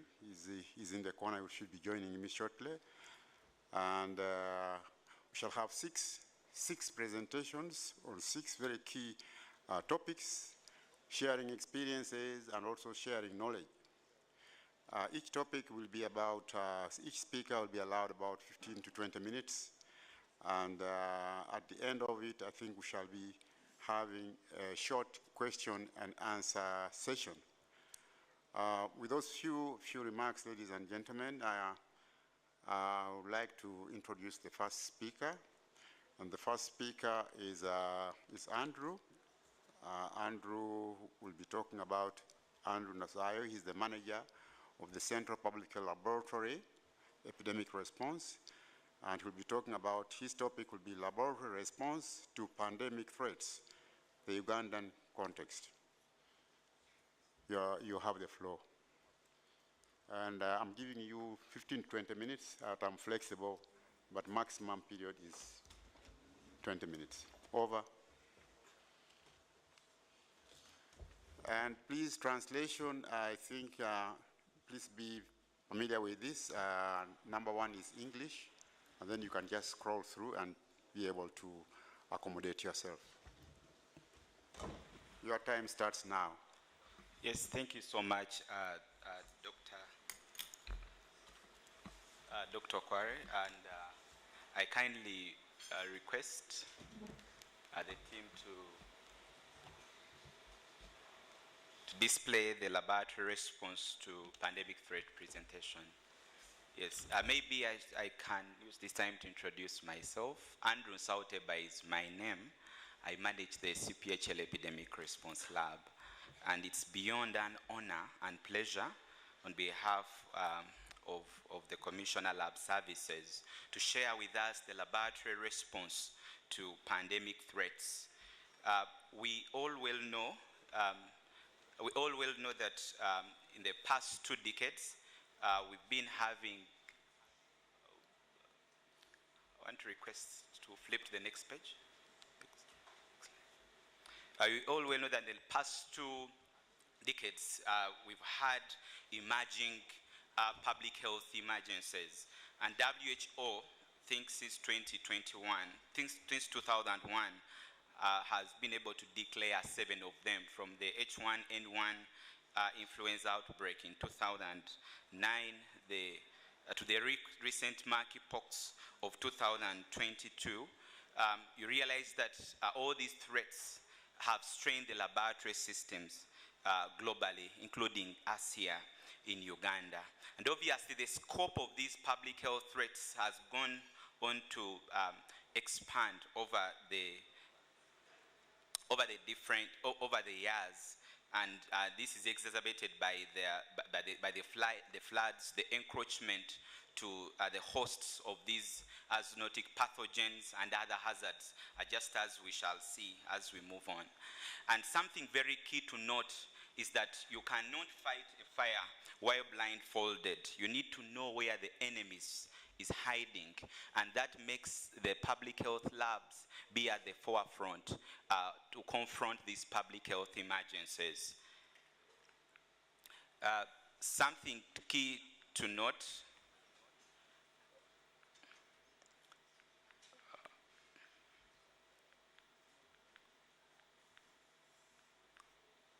I need some technical help. Yes, something key to note is that these public health labs support the surveillance response in several facets, including testing and confirmation of these disease outbreaks, the reference specialized testing. Just as I'll indicate later, we have close to 12 reference labs, including aspects to do with environmental health and protection, aspects of training, policy development, and aspects to do with partnerships and communication. all these functions of the public health labs when it comes to response to outbreaks.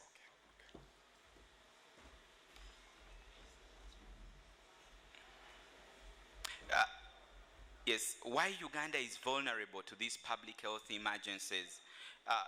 One, we have an ever-increasing population as a country, and also aspects to do with climate change. It's a global threat. Issues to do with globalization, encroachment to the reservoirs of public health emergencies. In fact, something notable is the Iba and Kamwenge Marburg outbreak of 2007, where miners got Marburg as they were accessing the caves in Ibanda. So the encroachment to these to these reservoirs of zoonotic pathogens is also key as to why we are having an ever-increasing outbreak to these pathogens. Something very notable, key to note, is that our country has the highest refugee hosting capacity. We have over 1.5 million refugees in the country. Just in the past 3 months, we've had an influx of over 69,000 refugees coming into the country. All those exacerbate the public health emergencies or make Uganda vulnerable to these public health emergencies. Something also key to note is that we are in the yellow fever belt. We also in the meningitis belt, and also I've already hinted on the refugee influx. We've done risk mapping, and Nyakaruka and colleagues in 2017 were able to come up with the max end maps that show us the most probable areas where we expect these outbreaks to happen.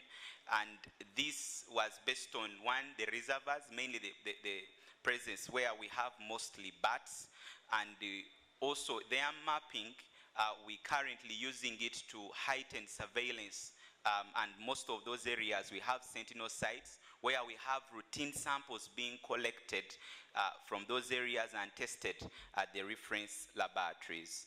Also, Telford and colleagues were able to map up for us the CCHF and the Rift Valley highly risk areas where we expect to have outbreaks, specifically mainly the cattle corridors in the north, and also in the east, in the western area and central part of this country.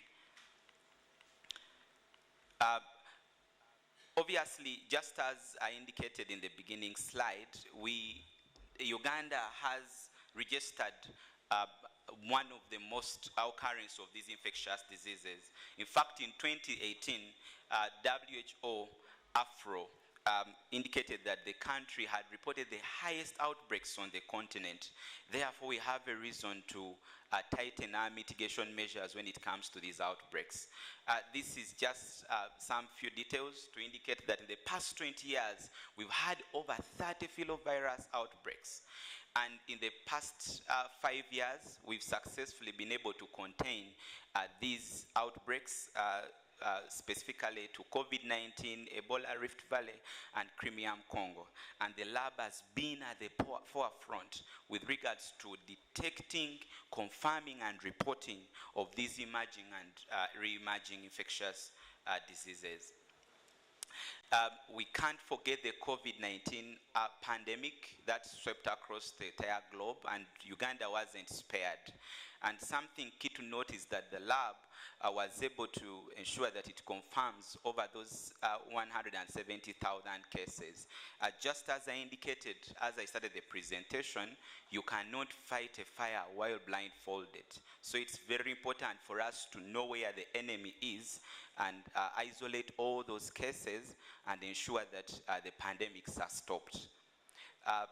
Last year, the year 2022, not last year, were able to successfully respond to the Ebola virus disease. And something notable in this outbreak was the deployment of the Rapid Response Lab at the epicenter in Mubende, which confirmed 73 out of the 142 cases. And it's indicated as one of the game changers that must have enabled the country to extinguish the outbreak in less than 4 months. We've also had a number of outbreaks in the past 2 decades, just as I indicated. We've had 9 CCHF outbreaks, 5 Rift Valley fever outbreaks, yellow fever outbreaks, 6 of these, anthrax, especially in the eastern part of this country and central, and malaria upsurges in the eastern part of this country. And all these, the lab has been at the forefront with confirmation of these cases, just as you can appreciate in the slide there. Something key to note, you realize that over the years, we've been able to test a higher number of samples when you look at between 2010 to 2024. And this must be due to the increased diagnostic capacity to molecular techniques.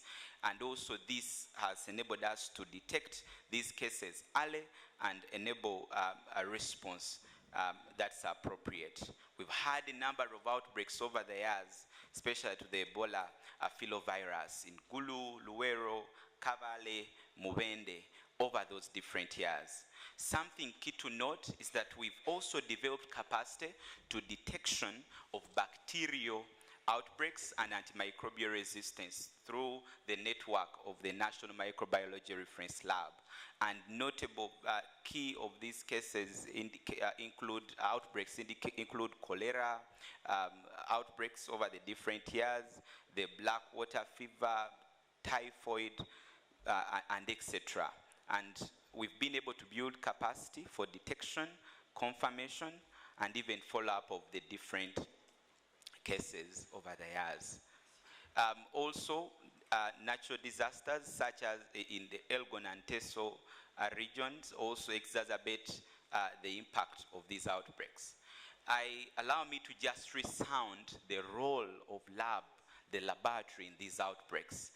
Just to enumerate 5 of these roles. One, it's early detection of the emerging pathogens such as COVID-19. When you look at monkeypox, the Rift Valley had taken close to 50 years, and that's the role of lab. These emerging pathogens, and this is very key to isolation, treatment, and prognosis. Also, the confirmation of suspected cases in these outbreaks in order to protect the well-being of Ugandans. We also report, document, and share data to inform policy, and also characterize the genetic makeup of these pathogens that are involved in outbreaks. One, to confirm the origin of the pathogens, the hosts, and also the transmission dynamics. That's where genomics becomes very key. We also contribute to the disease surveillance efforts by analyzing of this data from diagnostic tests to track the spread and prevalence of diseases within the population.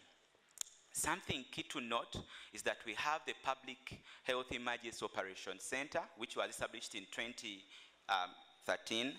And this Public Health Emergency Operations Center helps to coordinate the laboratory surveillance, preparedness, and response activities.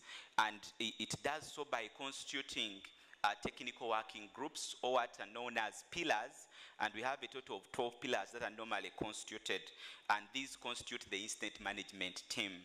Key to note is that the laboratory and diagnostics is also one of the pillars under the incident management team that are very key in surveillance, preparedness, and response activities. So the lab is not left out. Also in 2016, the One Health platform was established upon formalization of the One Health framework, and this is very key to note that the third objective of the One Health framework is to strengthen preparedness, surveillance, and response to zoonotic pathogens. And because of that specific objective, that called for the need of having a One Health laboratory subcommittee, and this helps to coordinate, enhance coordination, communication, and collaboration of laboratory activities across the different MDAs, ministries, departments, and agencies from national, regional, and district levels. So there is coordination between Ministry of Health, Ministry of Agriculture, Water, and Environment. just as we can see in that structure. So something key to note is that we've developed capacity to support a response to these epidemics. And in the 2023 joint external evaluation assessment with regards to our IHR core capacities, our national laboratory technical areas were assessed, and we are able to note progress in some areas and also areas of improvement. Maybe some key aspects to highlight is that D.1.1 shows that we've been able to build capacity with regards to detection of these priority diseases. Areas that need improvement are mainly in integrated sample transportation, aspects to do with enhanced community and point of entry testing, and this obviously with use of the modern point of care testing techniques, this will be solved.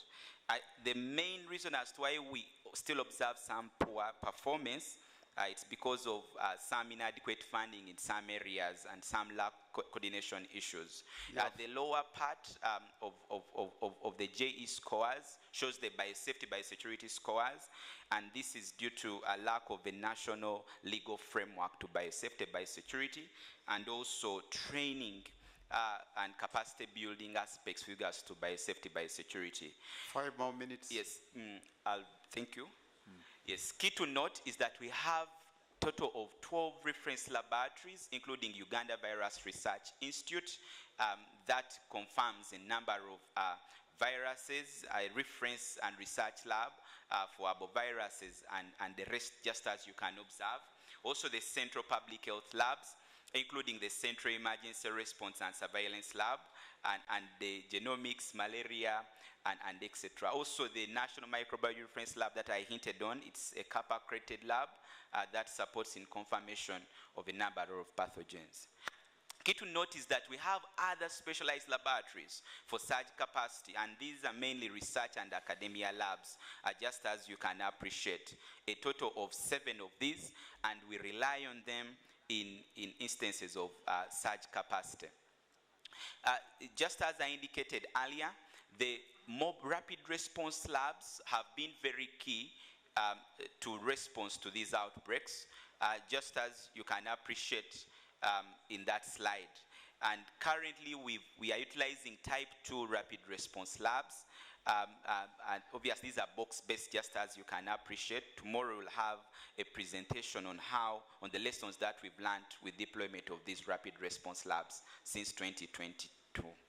We also do investigation and surveillance with regards to antimicrobial resistance, and all our regional referral hospitals and national regional hospitals and labs have capacity to support us do AMR surveillance.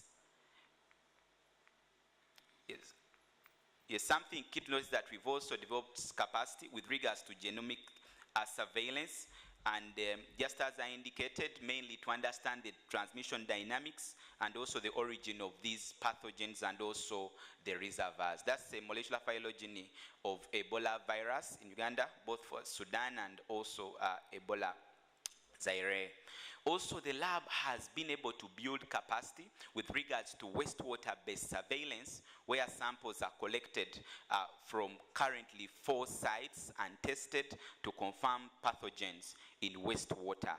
And just as you can observe, we've been able to track and confirm that wastewater can be used as an early warning indicator for confirmation and for surveillance of some of these pathogens. We also have capacity with regards to biorepository of some of these pathogens, of all the pathogens. Obviously, there is need to expand capacity, but that capacity is available. 2 minutes. 2 minutes. Yeah. 2 more minutes. Yes. Also, something key to note is that we have capacity to move samples from spokes or the lower level labs to the central testing labs. And also a quality management system has been established where we have 71 labs that are accredited. The only challenge is to sustain the gains, and that's why we are fast tracking the establishment of the Uganda National Accreditation Services. We have a PT scheme and also our National Equipment and Calibration Center is very key. It's also a center of excellency that is supporting with close to 7 scopes that is supporting certification of biosafety cabinets and also calibration of equipment, plus also capacity building programs such as the laboratory leadership program, and have been able to help us build capacity. And also we are extending support to a number of countries, including the SRL, the Supranational Reference Lab for TB, also MR surveillance trainings, genomics, and also key to note is that the Genomics Lab is also a center of excellency under Africa CDC that is supporting trainings for a number of countries.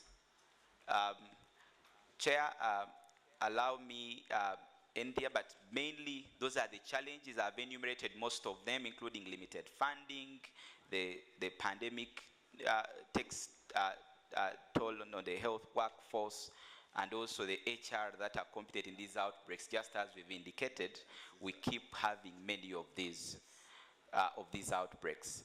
So the solution to reagents, capacity building, and all that, we are looking at local manufacturing of these PCR reagents and RDTs, also to strengthen partnerships and collaboration, and also to consolidate funding to support integrated laboratory systems during these outbreaks. Otherwise, thank you so much for listening to me. I'm sorry for taking slightly longer. Thank you very much, Andrew, and thank you for keeping time. You spent 19 minutes, so you gave me 1 extra minute. And that 1 extra minute, I would just like to introduce my co-chair. My co-chair is Vladimir. I think it's simpler for me to say Professor Vladimir. He's the director of the Russian Research Anti-Plague Institute called Microbe. You're most welcome. Yes. Yeah. Thank you. So we shall be co-chairing the meeting together. Ladies and gentlemen, I think the point not really in Andrew's message is that we have one health framework, one joint plan, one joint strategy, and one monitoring strategy. And then that's why we're able to succeed in many of the times. And early action, early success. Our next speaker now would like to share the Russian experience. Our next speaker will be Smolensky. He's the deputy head of the ZOR in Russia, and he will be making his topic is contribution of the Russian Federation to the fight against infectious diseases at the global level. Solomansky, you have 20 minutes to make your presentation. Thank you. And please, members, make sure that you get the translation properly. I think English is channel 1 or, yeah. Thank you, Co-Chair, and I would like to thank all panelists and distinguished delegates. As we mentioned in the beginning, so for Russia's organizing together with African partners this very important conference is a milestone in moving forward in really mutual beneficial cooperation to build capacity on pandemic prevention and response. Not only in Africa but globally. So I think it's very important to understand that we have collective biological security, and it cannot be one country cannot be isolated from biological threats, and that's why collective efforts is very important. So I will continue in English. Oh, in Russian. Sorry, my slides will be in English. So please take on your translations sets. Okay.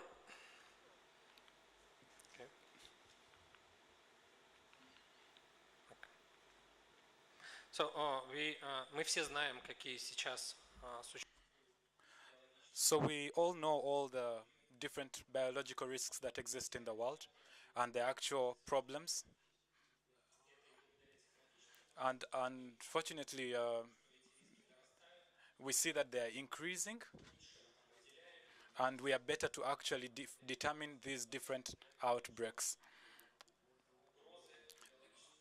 All the threats of biosecurity are actual problems in the country, and they actually continue to grow. And the problem is actually with the increasing growth of the different outbreaks that happen.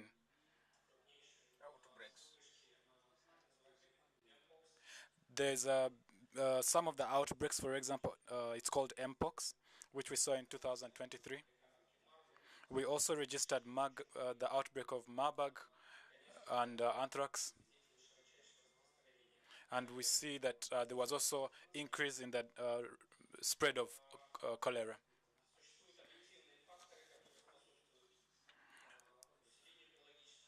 The actual factors that cause the increase of biological risk that we face from different infections. And some of them include the increase of the air traffic, the increase of development of trade and economic activities, development of international tourism. And these pathogens are always evolving, and as a result of that, we always see an increase in the risk that happen as an increase of unstable epidemiologic situations. So today, the head of the Rosprostrednobzor already talked about the crisis that we have, at least the data crisis, the crisis of international law. And unfortunately, these crises always form a problem as we are fighting for our biosecurity. And all the data that exists right now is not perfect as we speak, but different countries have different contributions towards the data. So because it's not perfect, we cannot really base our statistics and our data only on the information that is available right now. So we actually also see there's a crisis of international law in the field of combating epidemics.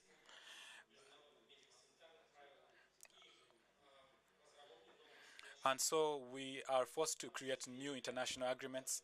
We are forced to form new international deals.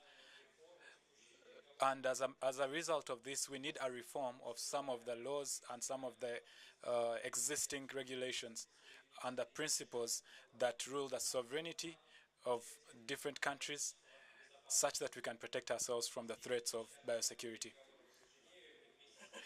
In Geneva, we had a conference about this topic, and we hope that we'll have a new document about the crisis of international law.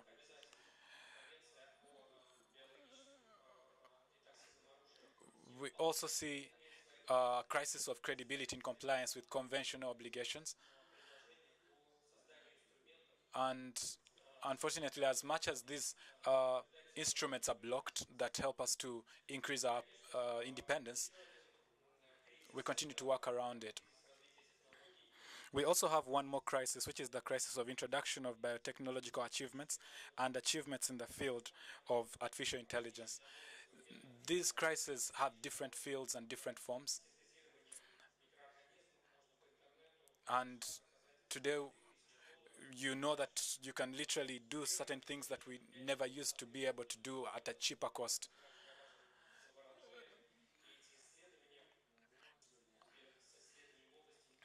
And as a result of that, we see that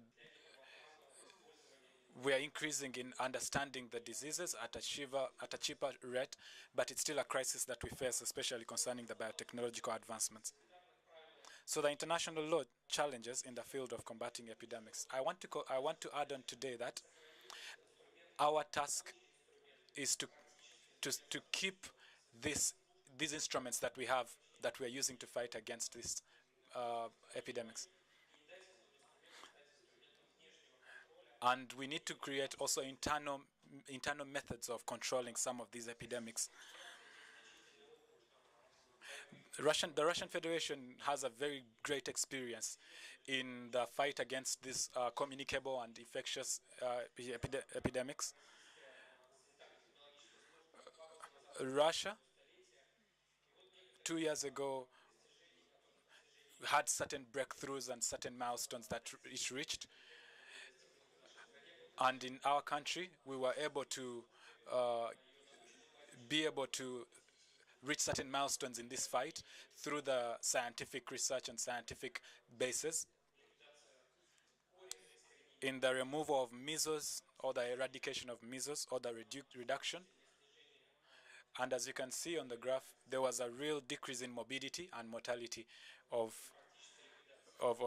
measles.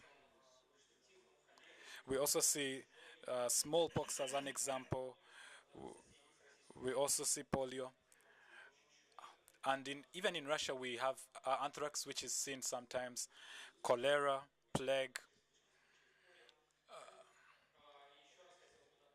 And I want to remind all of us that that this whole program started from the Soviet Union, even before the Russian Federation, where we wanted to also try to reduce the smallpox incidences. And it was done in the time of the Soviet Union. A part of all our work as Russia is to work with the different countries in increasing the potential of biosecurity. And we have been able to see 20 programs with different countries against different influenzas, against antimicrobial resistance, and also to increase the network of different mobile laboratories in these countries and in Russia. We maintain the principle of increasing the ability to diagnose and to detect these different microorganisms independently as countries without any help. And we hope that through this conference we shall be able to increase the independence of different countries and different partners in improving their biosecurity. I want to add that during the time of the pandemic, Russia did about 20 missions to different countries, to 20 different countries in Africa. And even right now, we have not stopped doing these missions. We continue to do different tests in about 60 countries. We have been able to do seminars in different countries for prophylaxis and for the fight against the different diseases. And we continue to work in countries where the need is greatest for laboratory investigations and to reach certain milestones in this fight against epidemics. And we also continue to work even with some countries in Europe to this effect. One of the biggest directions of our work is the joint research work with different partners in different countries.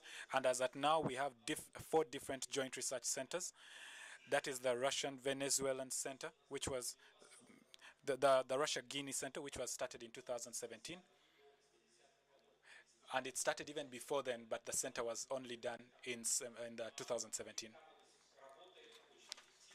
And in the Russia-Guinean Center, we have very strong base of joint work with the different scientists and the epidemiologists in these different countries against measles and other different infectious diseases. And also in 2017, we also started the Russian-Vietnamese Center for the expeditions against different infectious diseases. And it was led by Dr. Chen. And almost up to 50 expeditions we have been with them. We've been able to do many different reports, different scientific articles.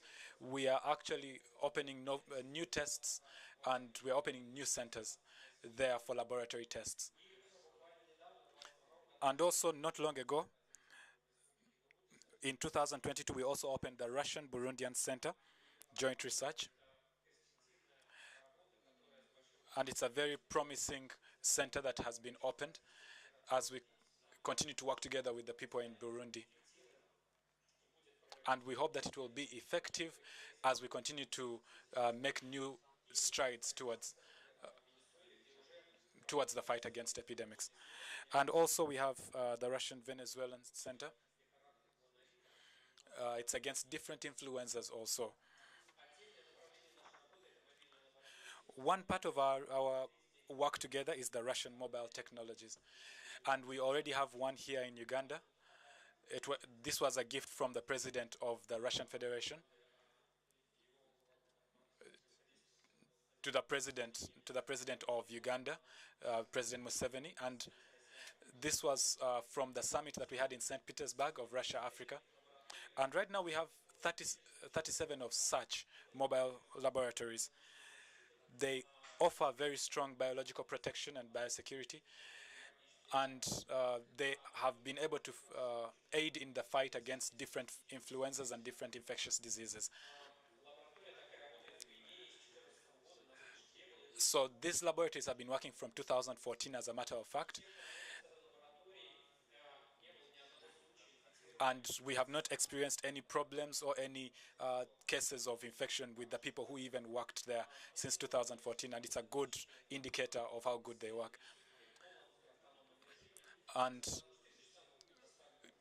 they actually have a very good turnover time. In about 24 hours, the samples can already be verified and identified, and whichever tests are done. And they are formed all of about 85% to 90% Russian material. We don't only offer these mobile laboratories, but we also offer education, and we have about 15 of such education drives to international countries. And of course, African countries take part in these education seminars,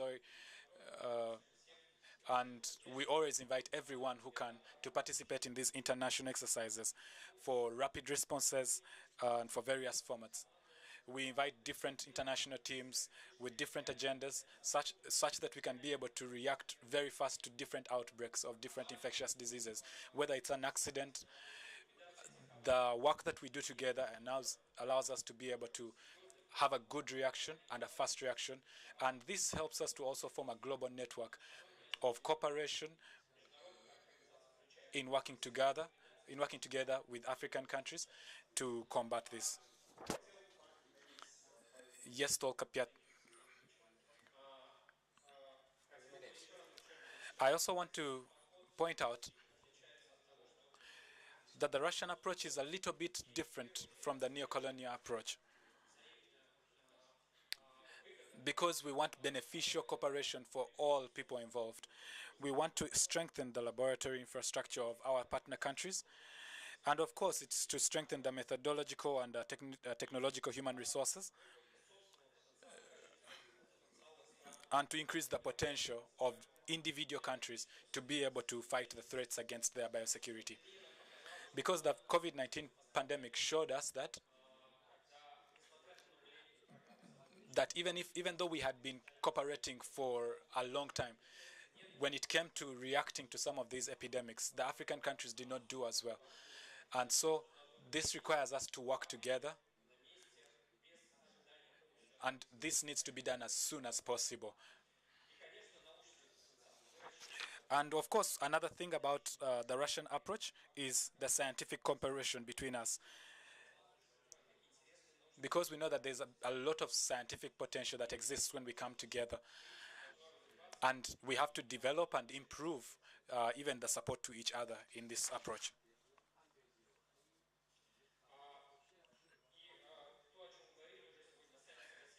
And during the Russian summit with Africa, the president of the Russian Federation, Vladimir Vladimirovich Putin, already set out a goal of 4 years from 2020 to 2026, where we will be working with different countries, Burundi, Guinea, Uganda, and we even plan to increase the number of countries with which we work, such that we can define the priorities that we have and also put that at the forefront of our cooperation.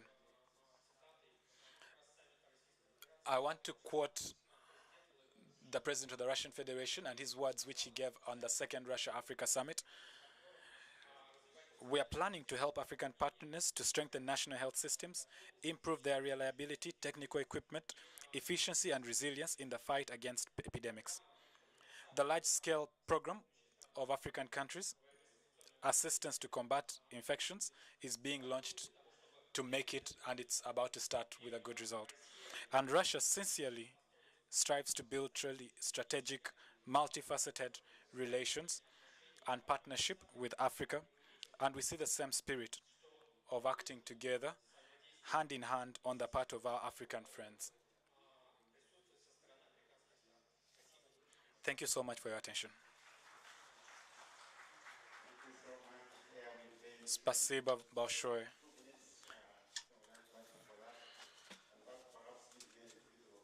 So just make one comment. First, thank you, and also to issue. Спасибо.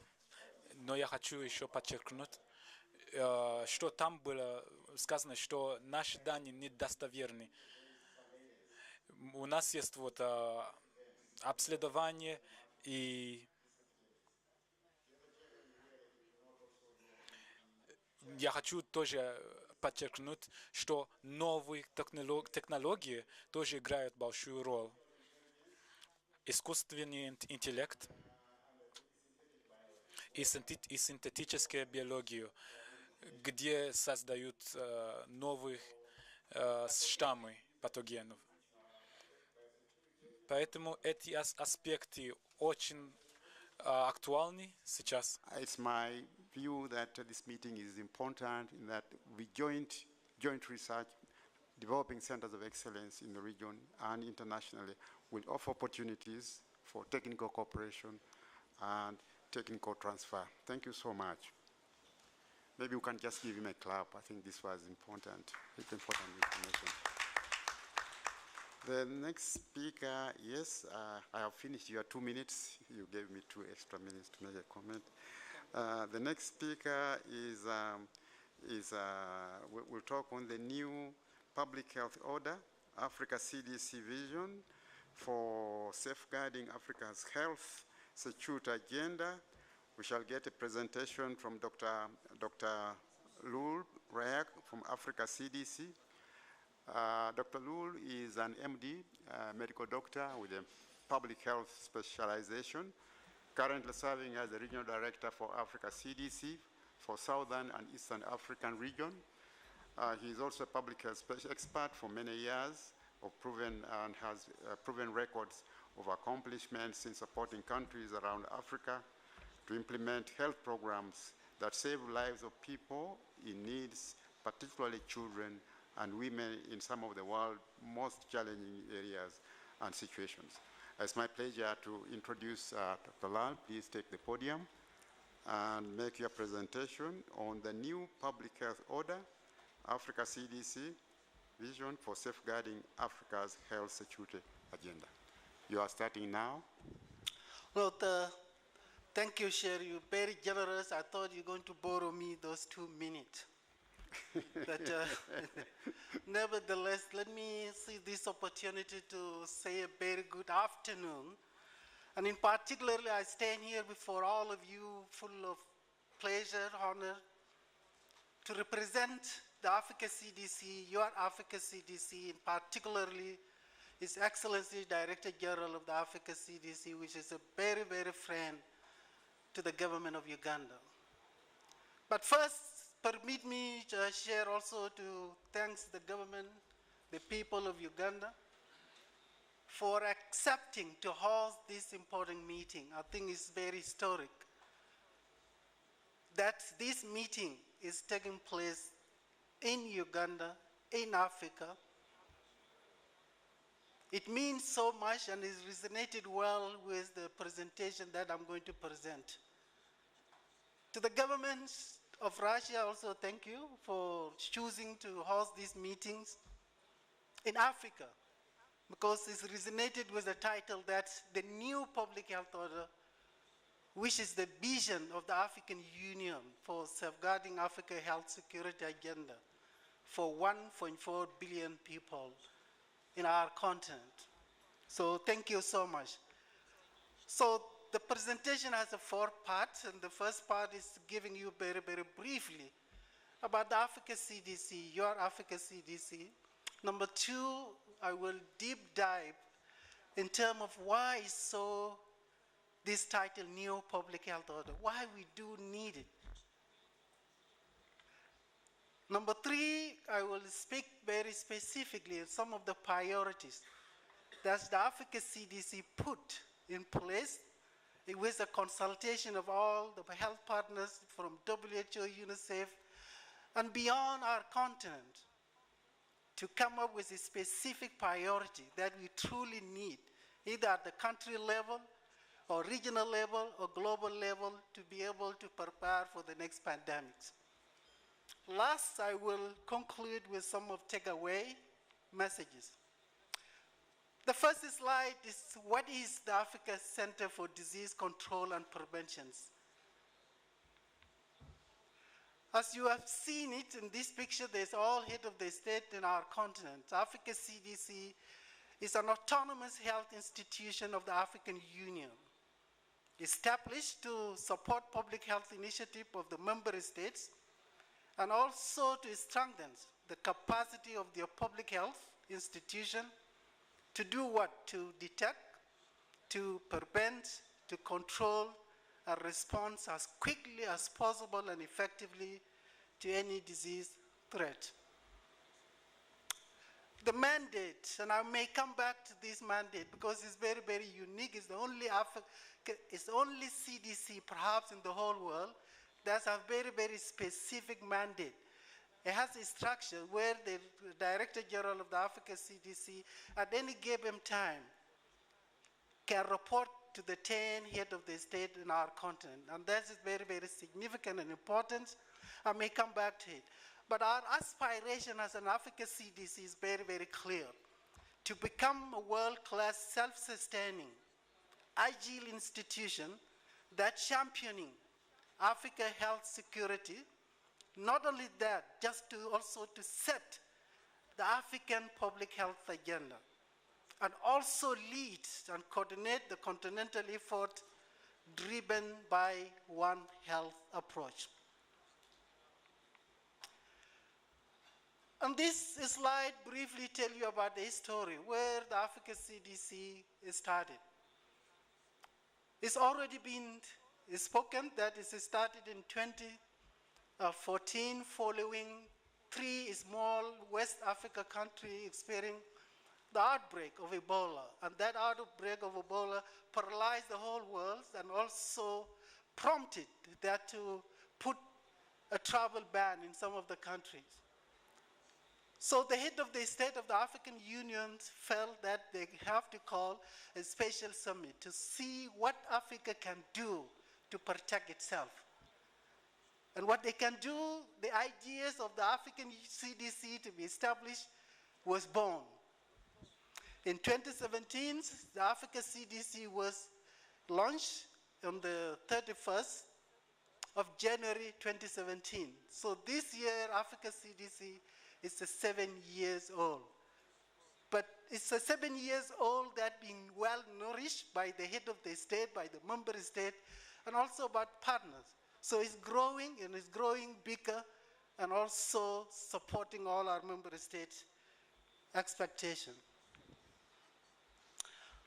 There are some principles, and those principles, those are the principles guiding the work of the Africa CDC. And one of them is guided by Agenda 2063, titled The Africa We Want. And when we talk about the Africa we want, it's how to transform the Africa from where it is to be the world's powerhouse by 2063. And why 2063 is 100 years from the establishment of the African Union. So this is the Africa we really need to see yourself, your son, your grandchildren live in it. So it's a big deal. But what our leaders predicted that it's going to be impossible and perhaps not possible for the Africa we want to be accomplished if we don't have a healthy nation. And that's the responsibility being now tasked with your Africa CDC. And in particularly the health aspirations, number 1 goal, number 3 reads as follow. By 2063, Africa will be rid of all the neglected tropical diseases, NTDs, and all communicable and infectious disease, such as Ebola, will be fully brought under control. Robust integrated system will be in place to significantly reduce non-communicable and lifestyle change-related disease, including obesity, diabetes, cardiovascular disease, and death from the HIV, malaria, and tuberculosis will be brought to zero. But also is guided that the Agenda 2063 is his vision to have open sky, to have also pre-movements of the people, which is being championed by our President of Uganda, as a champion for integrations. And Uganda is doing a good job in terms of its opening up its border. And I think congratulations also to Uganda. This is the vision of the President. Also, One Africa market is also one of the visions of the Agenda 2063 to make sure that Africa need to have an opportunity to trade among themselves. We are not doing that.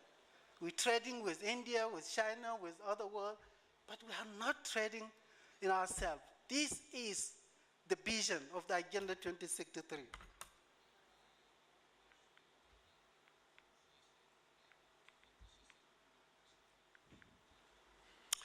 So this is the most significant question to why the new public health order.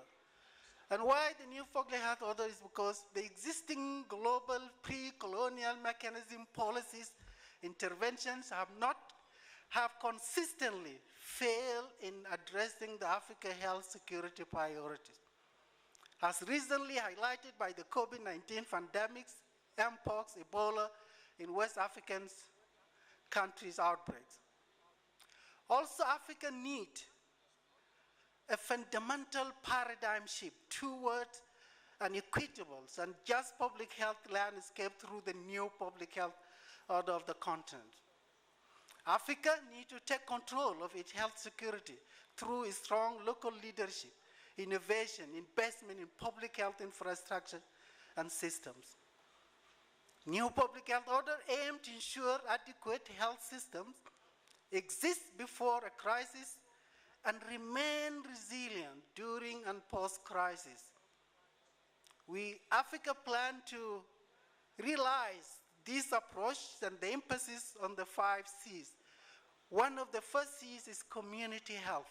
It worked really, really well during the response of the government of Uganda to taught the whole world that it is possible. It is possible that you can be able to contain Ebola in 69 days.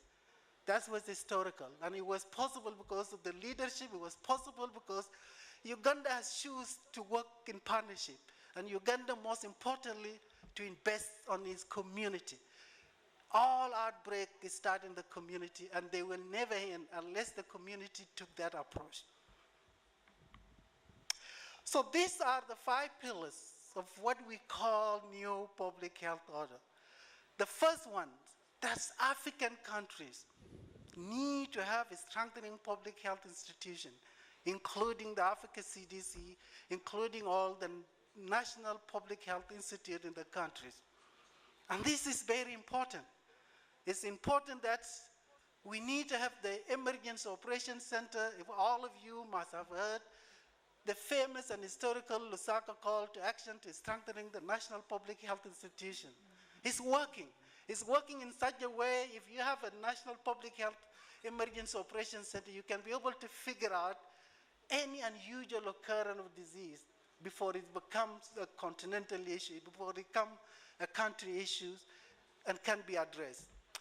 Number 2 is the big things, and I'm glad that from the first presentation this came up, that expanding the local manufacturing.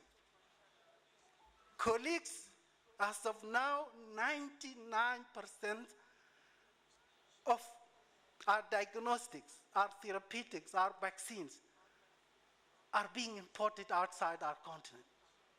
It did not work during Mpox, it did not work during Ebola, it did not work during COVID. And there's no guarantee it's going to work. And that's why the Africa CDC was a very strong mandate given by the head of the state, is doing everything and leaving no stone unturned to make sure that Africa they have self-reliance when it comes to vaccines. We reject and we refuse to be on the back of the queue in the next pandemics. And the work is already started. The pillar number 3 is strengthening the public health workforce. It's critical. We need to strengthen our public health workforce. We need to motivate them. We need to capacitate them so they can be able to address any outbreaks in real time. Number 4 is increased domestic health financing. It's very critical. We cannot allow our health, something so unique about our life, to someone else.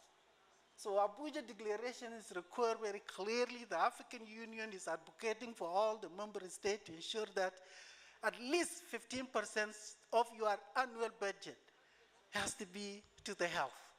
We know during the COVID that investing in health is not a cost. Instead, it's a really investment and reward, because if you don't prepare for it, if you're going to address the health during it, it's going to be even more costly. Last but not the least, respectful actions-oriented partnership. And I thank the government of Russia, because by doing this, by bringing this meeting into Uganda, by itself is respectful. And we appreciate it. That we can have a very sincere discussion. You will have an opportunity to visit some of those labs. When you really want to get into the partnership with Uganda, it's going to be very sincere partnership, because you have seen it. And we hope you keep it that way. This is a journey of the Africa CDC. For the sake of time, please carefully look into 2020 at the bottom. The rest, I may not have a lot of time unless the share become very gracious to me. You have 5 minutes plus 2 minutes, which you are requested. All right, thank you. So if you look into 2020, this is the difference that your Africa CDC has done. If you look into carefully that joint continental strategy for COVID-19 outbreak, it means that on February 2020, when the first case of the COVID-19 was first diagnosed in Egypt, African Union called all the ministers of health in our continent and 3 heads of the state. What can we do to help the situation? All health ministers, they agreed that we need to have one continental strategy to respond to the COVID-19. That's worked, and that's what saved life. Some of the history why Africans did not die enough like other continents is because we work together. We listen to our experts. We listen to our presidents. When they said we need lockdown, we listen. When our experts say this, we always listen. And this is work, and that's what saved our life, is because we work together as an African continent. And we done it with no vaccine, we done it with no therapeutics, we done it with no diagnostic, but we done it because we choose to work together and share the little we have, and we share it, most importantly, with kindness. Africans should be so proud, and we need to continue working together. Number 2, we have the Africa Task Force for Coronavirus. It was jointly being implemented as a secretariat between WHO and Africa CDC, with all the member states. It meet every Tuesday at 5 p.m. Eastern Africa time to share some of those experiences. What's working in country X, what is not working, and what can we do differently. Number 3 is partnership for the accelerated COVID-19 testing in Africa. And that is very important.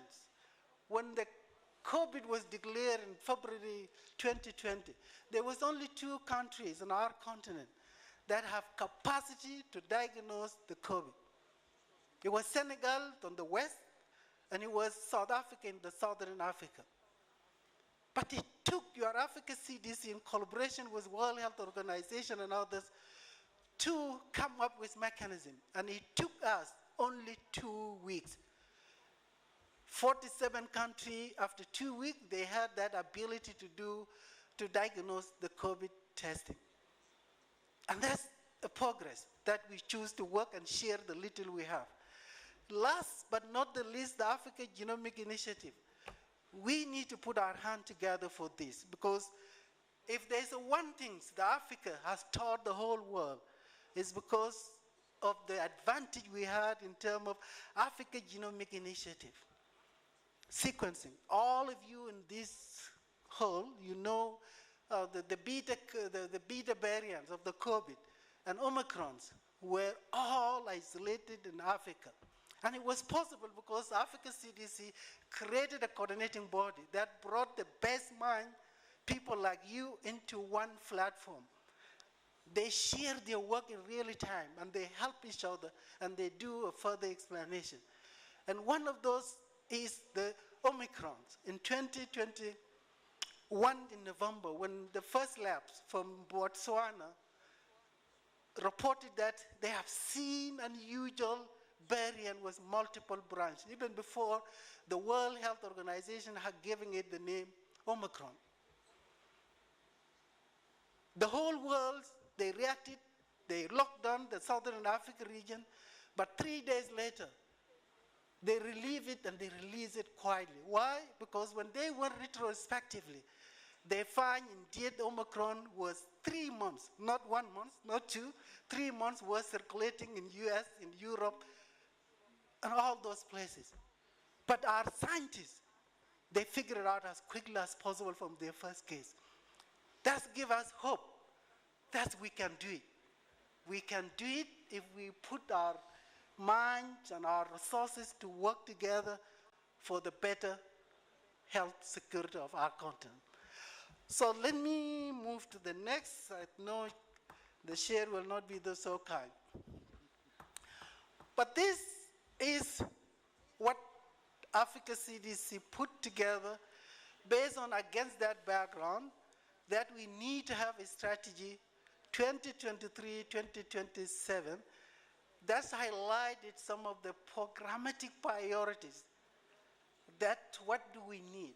And these programmatic priorities, they are not specifically only for Africa CDC, even for the member states, even for the countries. When you need to do your strategy, please listen to some of these analysis, why we propose those programmatic areas. Once we don't have enough national public health institutions in our continent. We have 19, we have 20 countries that are in the process, but they're still not fully functional. Lesson learned from the COVID, countries with a very strong national public health institute, they responded well, better, stronger, and quicker. Number two, the surveillance and early warning system is still very, very weak. We need to have a very strong ABS system. Number three, emergency preparedness and response. And this is important. At any given year, we as in Africa, more than 100 disease outbreaks are being reported. So they are overwhelming the health system that we have. Labs, and I'm glad from the presentation from Uganda, you put it very, very nicely. As of now, it's only less than 5% of our labs have the minimum capacity to do many, many things. But the question is, the labs is very powerful. If you don't know what you're looking for, you will not find it. And if you don't know it, you can't treat it.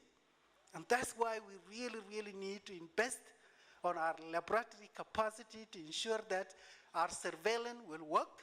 Surveillance will not work if you don't have the strong laboratory capacity that will back it up. And that's why I'm so, so glad that the first collaborating activity is to have a mobile lab from Russia. I think it's very, very, it's linked to our health security agenda. Regional health product manufacturer, I already spoke about it. If we don't have ability as an African country to have ability to manufacture our own vaccine, if we don't have ability to manufacture our own diagnostic and therapeutic, simply we got it wrong. We don't have health security. The 2 minutes I gave you are almost over. You have 1 minute. Okay? So these are some of the emerging disease and re-emerging and the NCD. They cause us anywhere from 800 billion US dollar productive loss per year. So if we address them, we will save those amount of money and we can put them into our investment. I already spoke about this. We are in the first quarter of this year, and already the Africa CDC has monitored 55 health events. At the average, 27 health events on weekly basis, and an average of the new 3 events on weekly basis. So it's too much.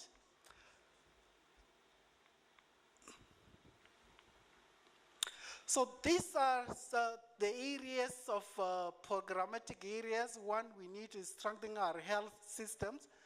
We need to have build the surveillance systems, our ability to respond. We need to invest in our labs. Number 6, we need to invest on our local manufacturings. So these are some of the key takeaway messages, ladies and gentlemen, for this. We learned that COVID-19 has taught us that disease threat anywhere in the world is indeed a threat anywhere. So leaving any country or any continent behind and preparing for the next pandemic should not be a choice. And that's why we need to work together to ensure that our life is all dependent on each other. Africa CDC is now your premier health security agency for the continent. We need political commitment, which is very critical to help us and enabling us to to achieve the new public health orders. My plea to you that please take time, be a champion of the new public health order wherever you go, and also for the government of Russia. This new public health order is not against anyone. It's about self-reliance and do things respectfully, action-oriented. And we want you also to be a champion, since you already championed it by bringing this meeting into Uganda, into Africa. Africa CDC, your Africa CDC will always play a crucial role in its effort to build back better, aiming for more resilient and robust health system throughout the continent. Last but not least, I would like to end this presentation with a very beautiful quotation that applies to all of us from none other than Nelson Mandela. And he said, "Sometimes it falls upon a generation to be great. You can be that great generation. Let your greatness blossom." And this is mean that this meeting is so important and it's so significant event.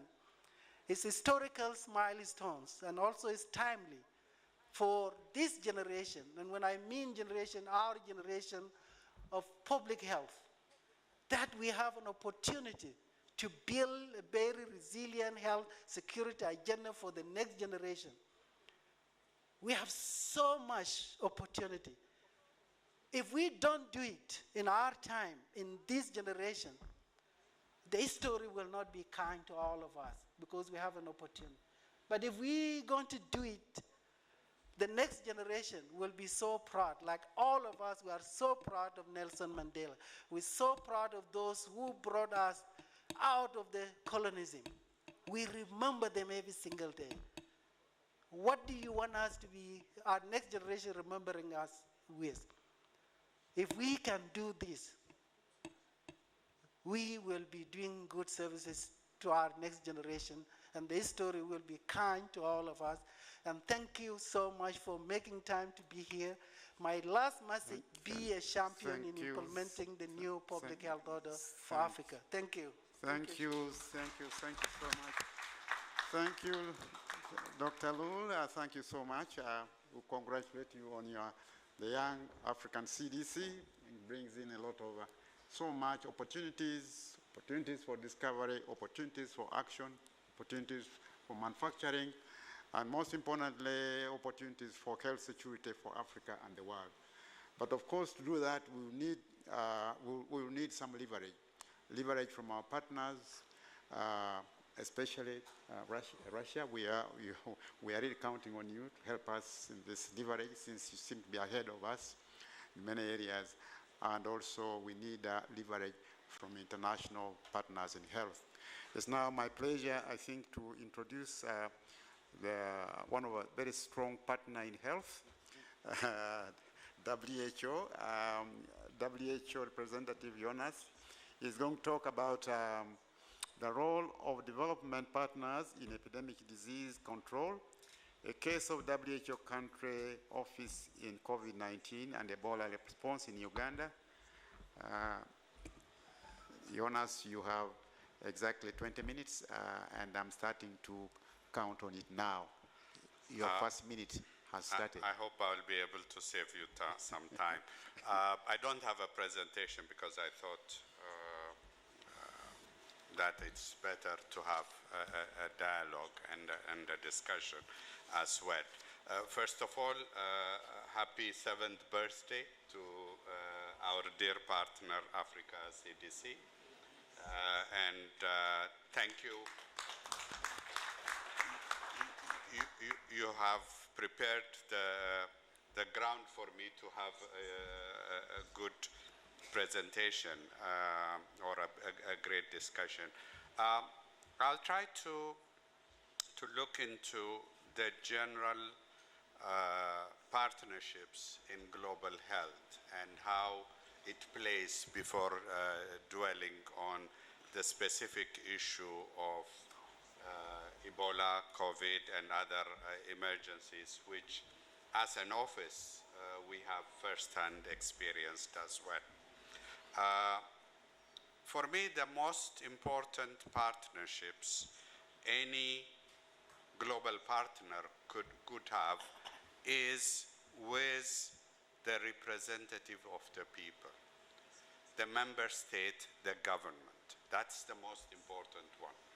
It is only when member states lead the response that any partnerships could bear fruits. And of these partnerships, the most important partner is the community. So all partnerships or development effort, epidemic response should target to enabling and capacitating the community. If we look into the various, the topic is a bit wide, so to start with, what are development partners, be it in a multilateral or bilateral relations, have a role. And here I would also like to bring on board implementing partners. And if we look in the last 20 years, for example, global partnerships have been forged to fight specific diseases, be it HIV, tuberculosis, malaria. We have seen various forums where the global partners have come to tackle a specific disease because it has become out of control. We would recall how all of us panicked when HIV/AIDS was there, and the partnership built since then by the different partners is a good example. But that's not the only one. We managed to conquer smallpox, and we have a global polio eradication initiative which brings in WHO, UNICEF, CDC, the Rotary, Bill Melinda Gates Foundation, and many others. It has resulted that we believe this partnership saved over 1.5 million lives and prevented more than 16 million people from permanent paralysis. And the other example in managing epidemics or outbreaks is the Global Fund itself. It started as a form of ensuring resources are directed towards these three diseases. But now we know that not only as an outbreak, not only as a disease, but these partnerships is enabling us to look into health systems and addressing some of the fundamental issues in outbreak control as well. We have a measles and rubella initiative where the Red Cross, the United Nations Foundation, CDC, WHO, and UNICEF are partnering to ensure that we tackle measles and rubella. That effort is bearing some fruit, but the challenge is also changing. So it is also changing. The Gavi, which was launched in 2000, is another partnership targeted to diseases and controlling outbreaks, where the core partners, UNICEF, the World Bank, Melinda and Gates Foundation, and WHO, and other partners are trying to ensure that we have a better system to address a vaccine-preventable disease. But we can also see the member states ensuring that we commit to outbreaks, because for the first time, for the second time actually, beyond the Millennium Development Goals, now we have the Sustainable Development Goal, which brings member states as well as the United Nations to look into addressing disease outbreaks. So, what is the lessons we learned from COVID responses? That we really need a multi-sectoral, multi-stakeholders collaboration. It is essential. And it is essential because we need global solidarity. And our survival, our development is also interlinked. And to ensure that we have a system which is sustainable needs a global solidarity. The roles of the development partners is diverse. Some development partners provide technical assistance, others in research and development, advocacy, resource mobilization, and funding are some of the things. One of the unique things in COVID-19, because we really felt threatened as a species. For most of us, we were questioning whether humans will survive if this continues like this. But it also enables us to be innovative. Some of the innovations were formed into a global partnerships, like the Access to COVID-19 Tool Accelerators, which brought in various partners. The ACT Accelerator tries to look into how we can create a good system for development, production, and equitable access of COVID tests, treatments, vaccines, and it has 4 pillars which we're looking into: diagnostic, therapeutics, vaccine, as well as health systems. Why did it come? Because the system we had failed, and we had to find a fast solution. And actually, we may not be fully satisfied with what it had delivered, but we cannot think how much bad it would have been if that system was not able to deliver diagnostics, vaccines, and therapeutics in the time it was possible. Because for the first time, global health system was able to deliver tools and medicines at a very accelerated rate, although it was not as fast and as early, as well equitable as we would have liked it. But the alternative was worse.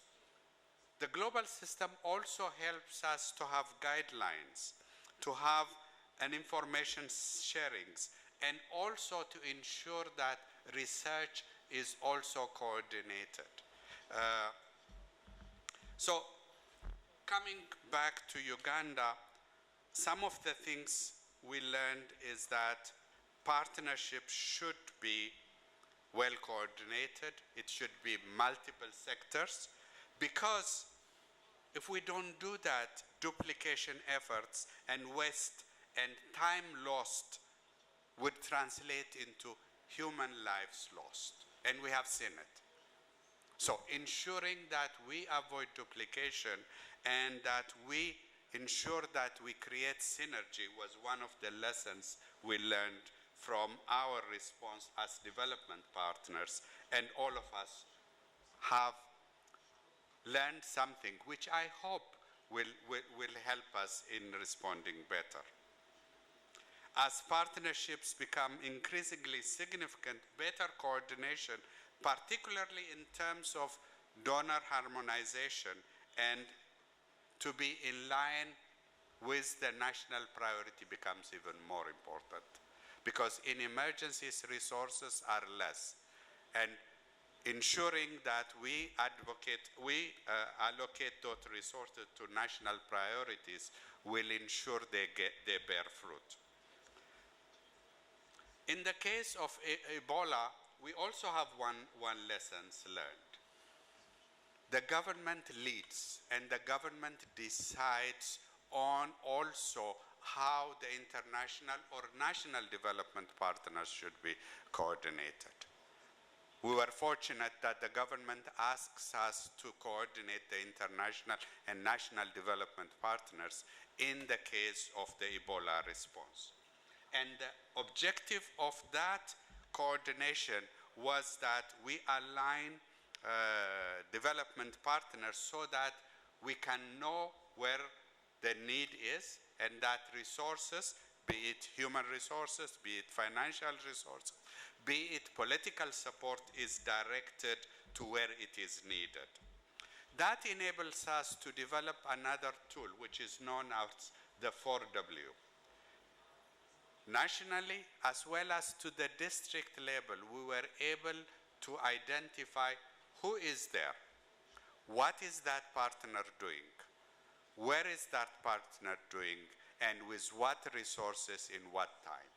That enables, knowing that knowledge is important, and now we are using it as a good practice to make sure that that is in place when there is an outbreak so that resources could be directed to their needs. Another unique things we have seen since the 2018 Ebola outbreak in Uganda is Uganda promotes accountability and transparency. That means it's not only the donors or the international development partners which should ask the government, where is your resources? It should be the government asking where the development partners have been acting and what they are doing. And through this accountability forum, we were able to ensure that resources are used to where they should be and that they bear results. But a mutual accountability is a thing we should promote in the development partnership forum.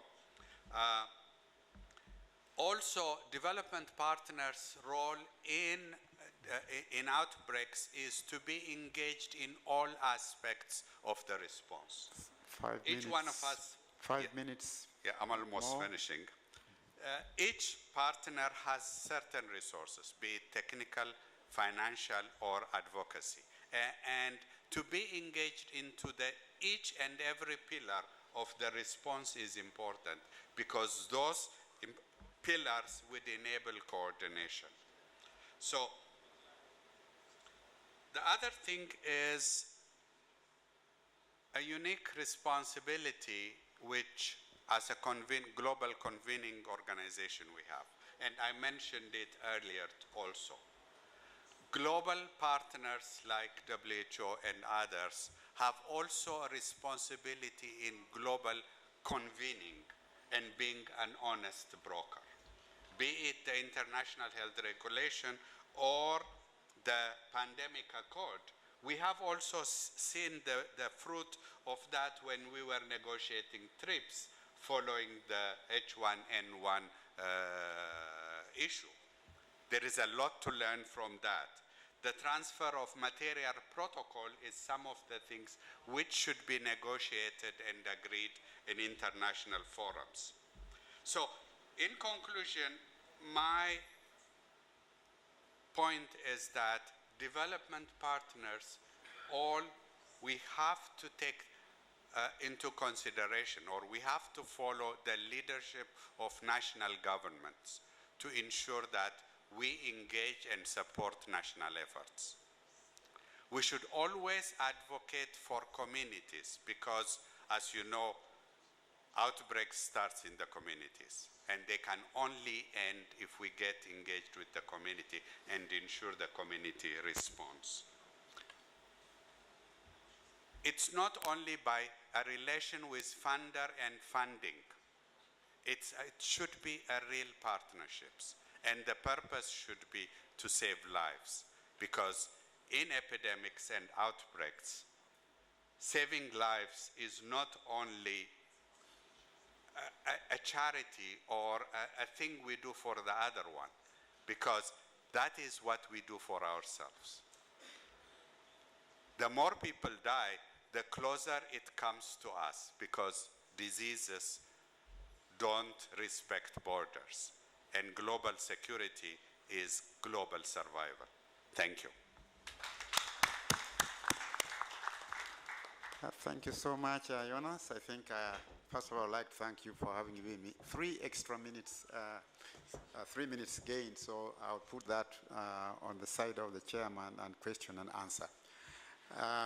Jonas, I think, as you said, government is always leading through its systems and through community mobilization, and WHO has really been central in all these arrangements. Now, basically, I think what the point really I picked up here is that health is a global enterprise. Health for all, through all for health, for good and not for bad.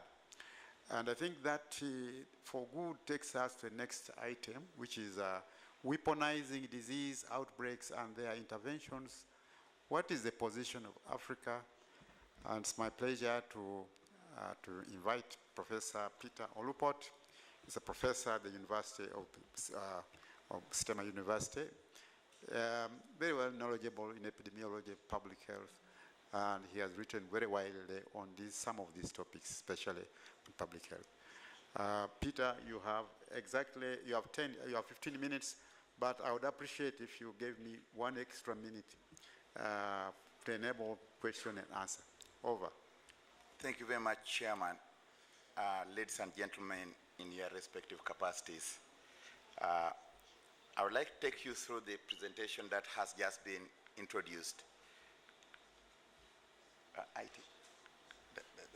Okay. Yes, I've been introduced. I work with Busitama University, and I also work with Mbale Clinical Research Institute. And basically, I'm a medical doctor and a professor of clinical and infectious disease epidemiology. And besides that,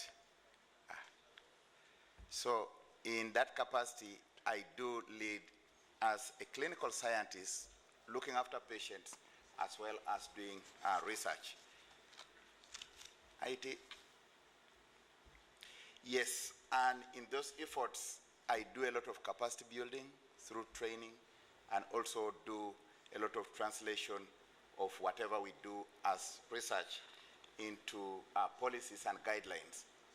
So that said about me, I would like to straight away go and talk about my topic, IT.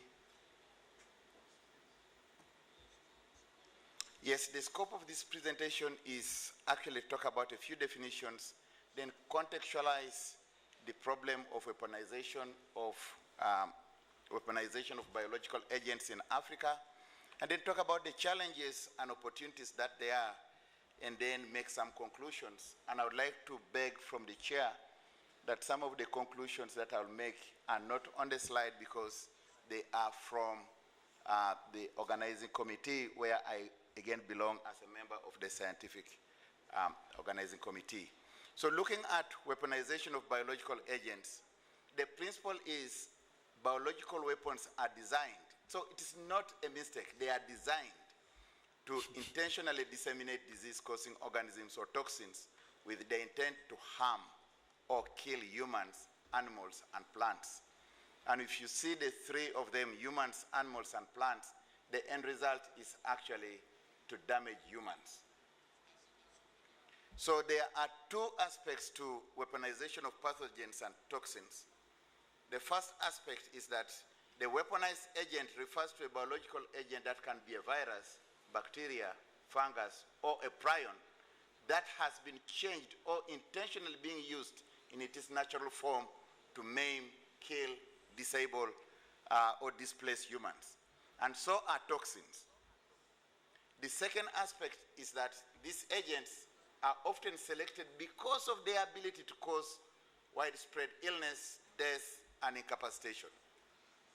So looking at that, in the year 2004, a scientist by the name Stephen and colleagues did a historical review of weaponization in the last 2,000 years.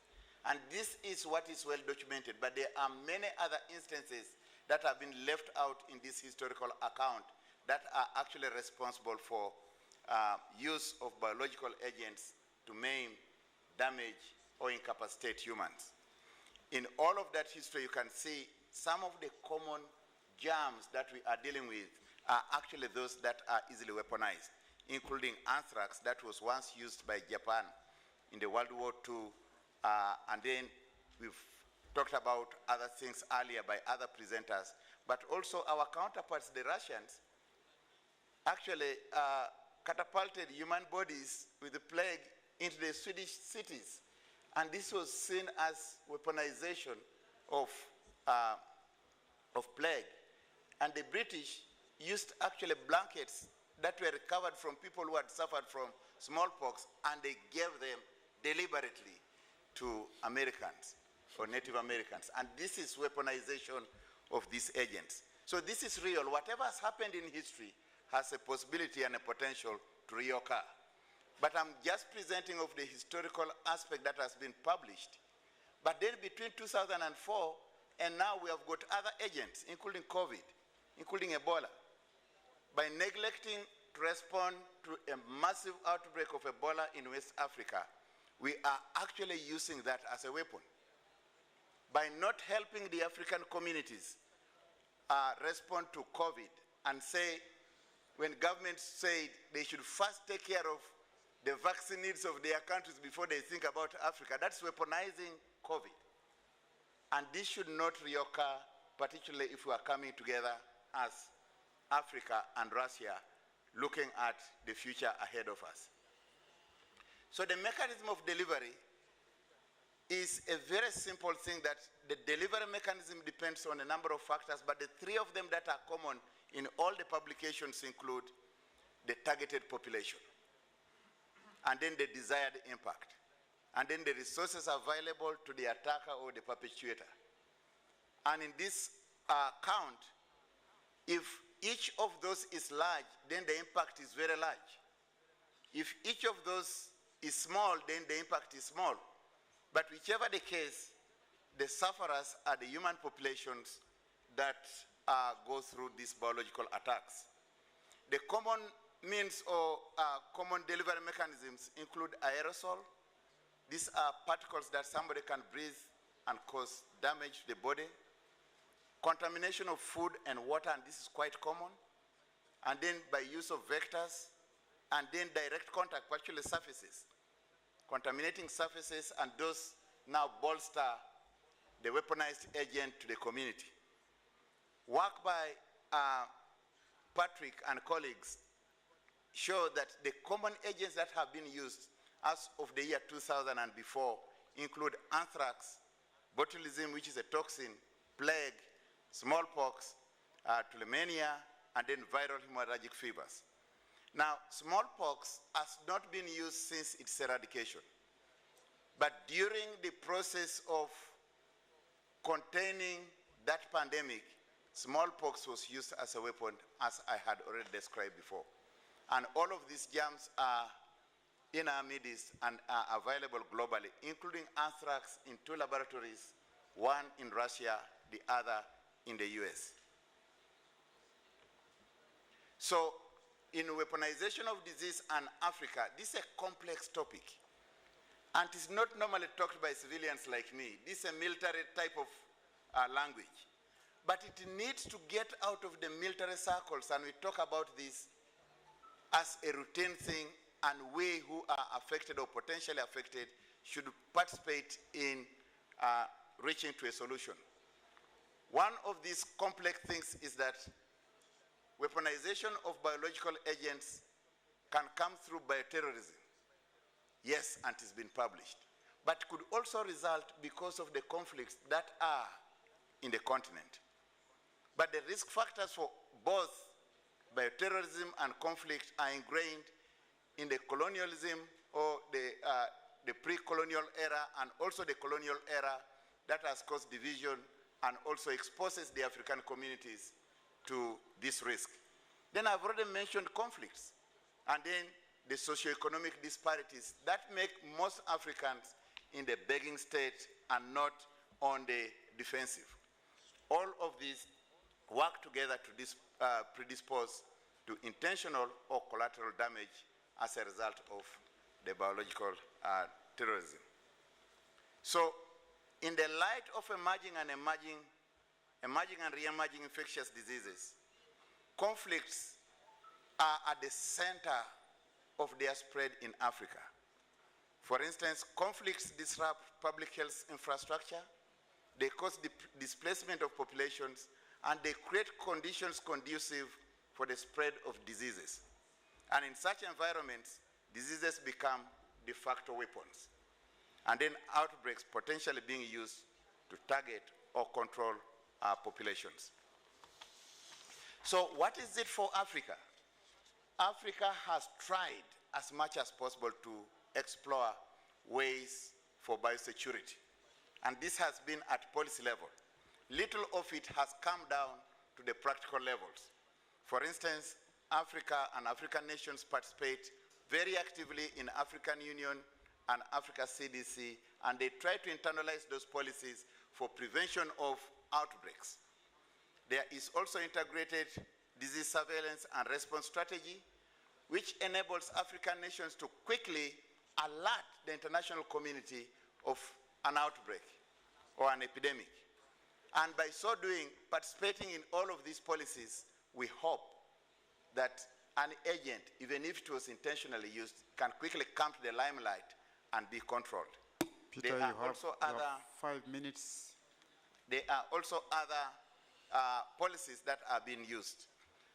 Despite of all of that, Africa remains vulnerable because mainly we are on the receiving end. We have not yet developed capacity that is good enough to fight for our existence. And we need, if Africa-Russia conference has to bear anything, it should bring down the ability to fight for our existence and our defense. There are also other things that are currently making us very vulnerable.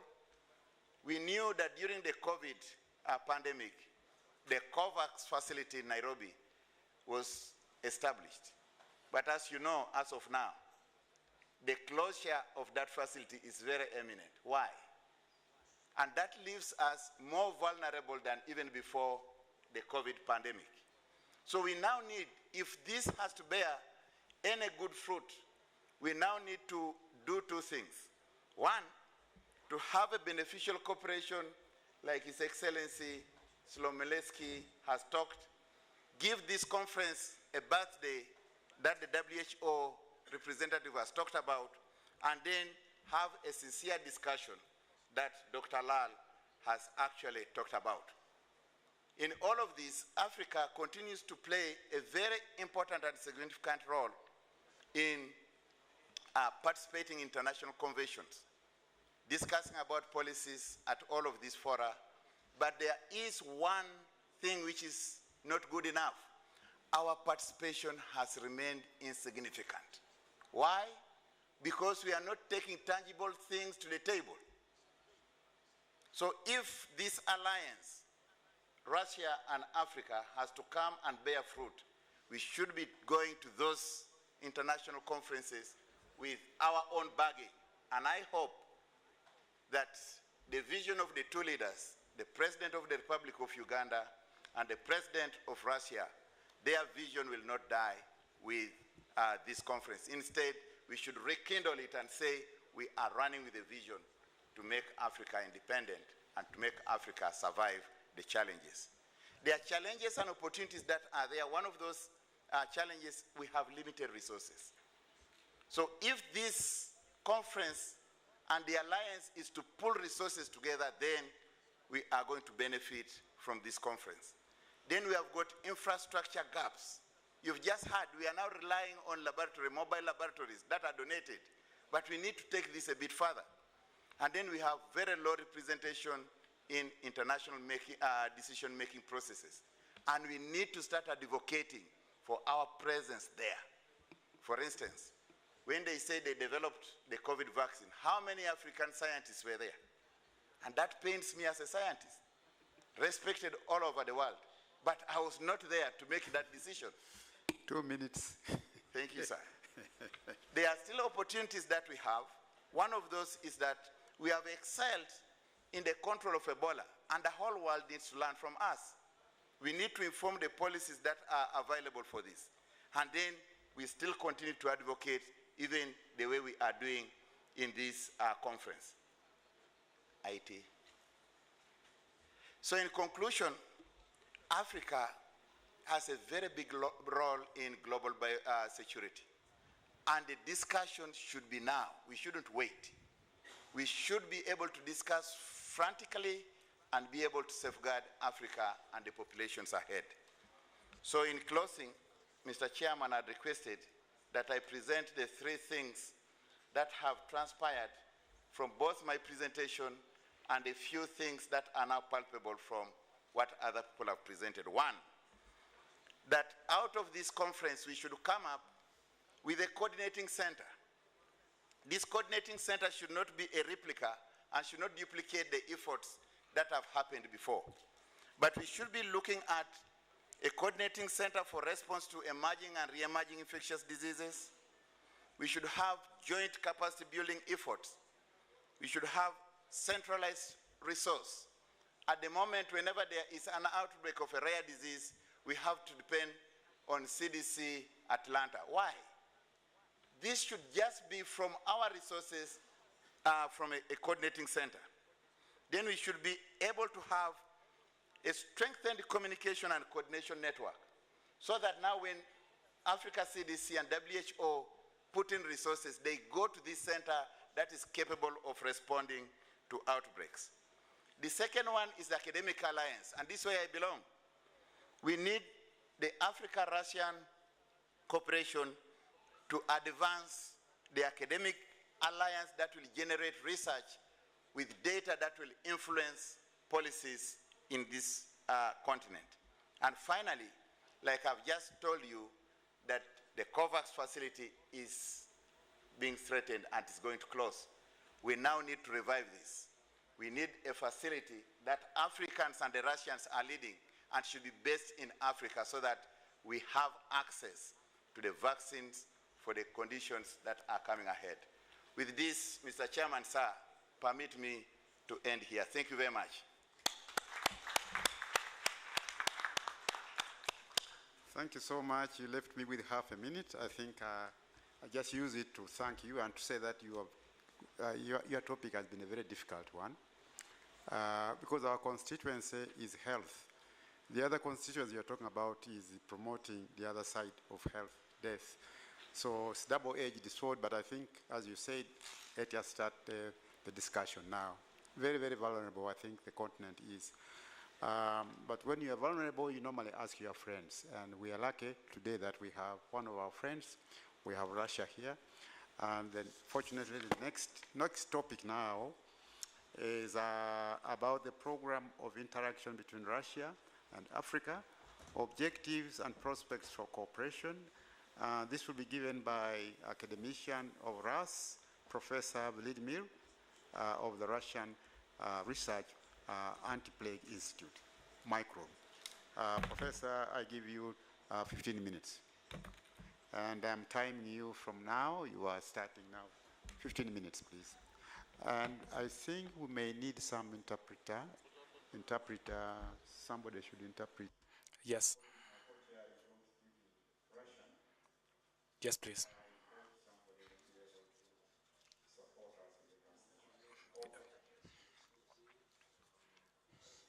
Thank you very much.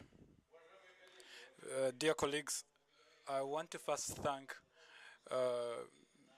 you for the opportunity given to me to be at the first joint Africa-Russia, and I hope that it's not the last conference, Africa-Russia conference, which is geared towards combating infectious diseases. I consider this a very unique concept that we have been able to gather in such a concept, and I believe that it will be very useful to us as African states and also to the Russian Federation.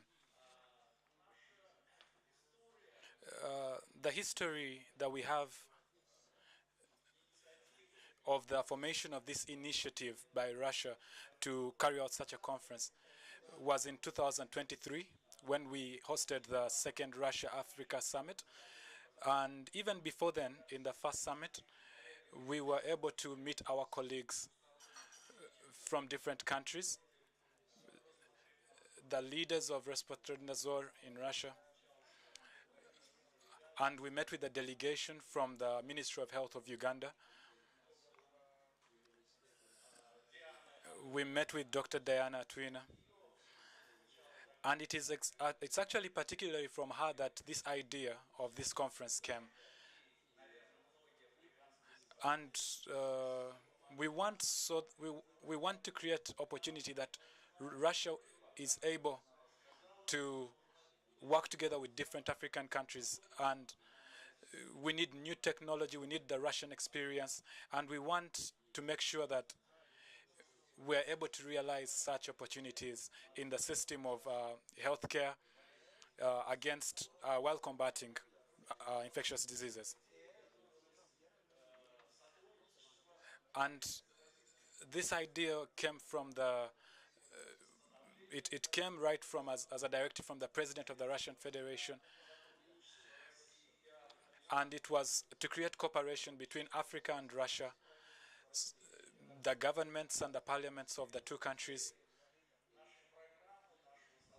So our cooperation is an empowering of the system of the healthcare system in African countries, and also creation of a system of sovereignty that allows us to combat biological biosecurity at even an international level. The Russian Federation is offering its experience in fighting against these infectious diseases. The Russian Federation is also offering its technology that has been prepared over a number of years. And all our speakers, as you will see later, will speak about the systems of epidemic surveillance, as has already been spoken before by a previous Russian speaker. And we want to be able to create such systems that are almost perfect. But these initiatives also, as already spoken, came from the Soviet Union, and we want to now improve on these initiatives. And we also noticed that in the Soviet Union, there were certain dangerous infectious diseases like malaria. And even up to now, we still continue to study some of these epidemics and diseases. So these stories are many, and these situations come right from the Soviet Union, and there are so many. And so these were studied and started from the Russian Federation. They have been applied they were applied at national levels, and we hope that they can also be applied in our African partner states. And we want to concentrate our attention on the organization and monitoring of infectious diseases, how to react to them. And so the second thing that also we see is that to be able to get our teams, our healthcare teams, to quickly to quickly prepare towards things like mobile laboratories, new technologies that are being introduced. So we hope that we can use some of these initiatives to improve our reactions towards outbreaks in our different countries. I want to now speak about how all that will happen. It was already spoken actually before that different centers were already created. You can see the Russian Guinean Center, Russian Venezuelan Center, Vietnam, and also Russian Burundi Center. So today, on the African continent, we have 2 Russian Burundi centers.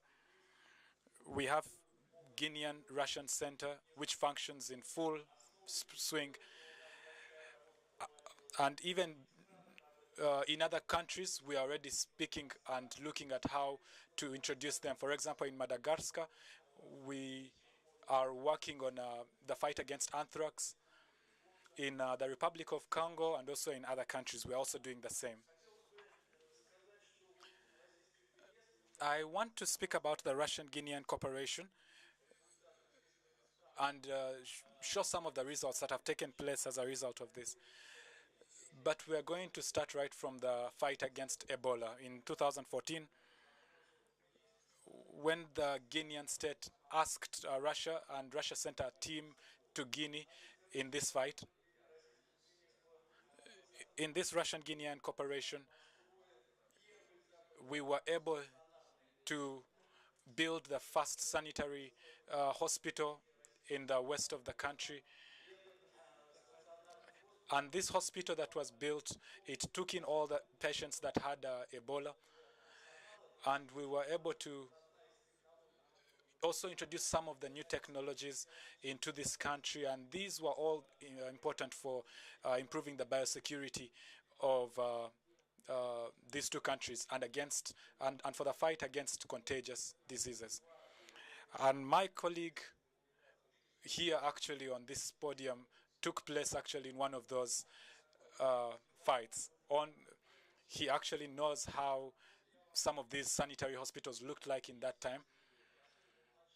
And in the beginning of the outbreak, it was particularly,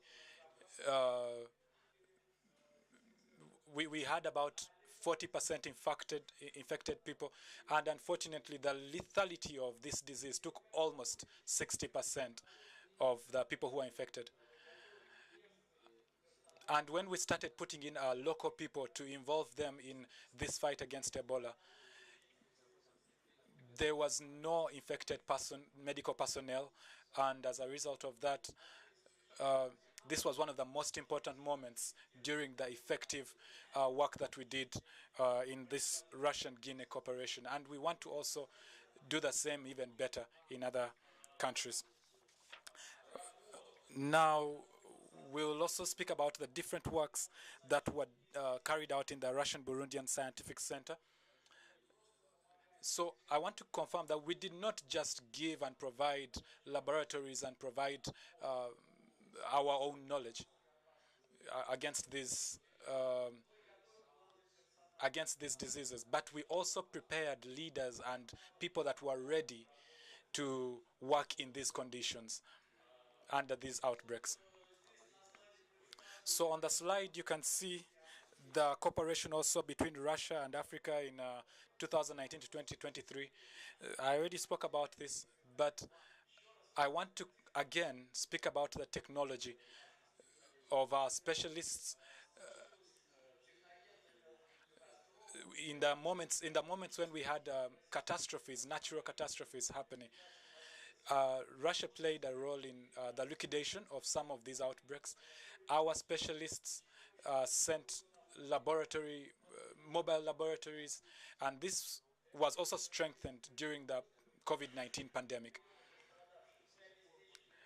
We provided materials for biosecurity and our technologies, and all this was important. We were able to also receive people in that hospital in COVID-19. None of our medical personnel were infected. And this is an example of the effective work between our 2 countries. And the last example is in the Republic of Congo, where Russia also participated. When the president of the Republic of Congo requested Russia to participate during the summit of the Russia-Africa summit, and as a result of that, we sent people to Congo who worked together with the specialists in Congo, and they showed their professionalism against epidemics, and they were able to take in some of the technology from Russia, and this was a very important step, something that we even continue to do till this day in this combating of the outbreaks. And this is another example of our work together, our joint work. So the program of the cooperation between Russia and Africa is directed on these main points: prevention and control of infectious diseases. And we do not only give mobile laboratories, we do not provide them, but we also give analytic diagnostic data to our partners. And we also prepare leaders and medical personnel that are able to react perfectly to the conditions in outbreaks and in the regions where they are needed most. And I want you to pay attention to the slide here. We can see on this slide that we talk about the Russian experience in combating infectious diseases. And it might look like it's a small problem or a small issue, but all the same, the main direction or the main goal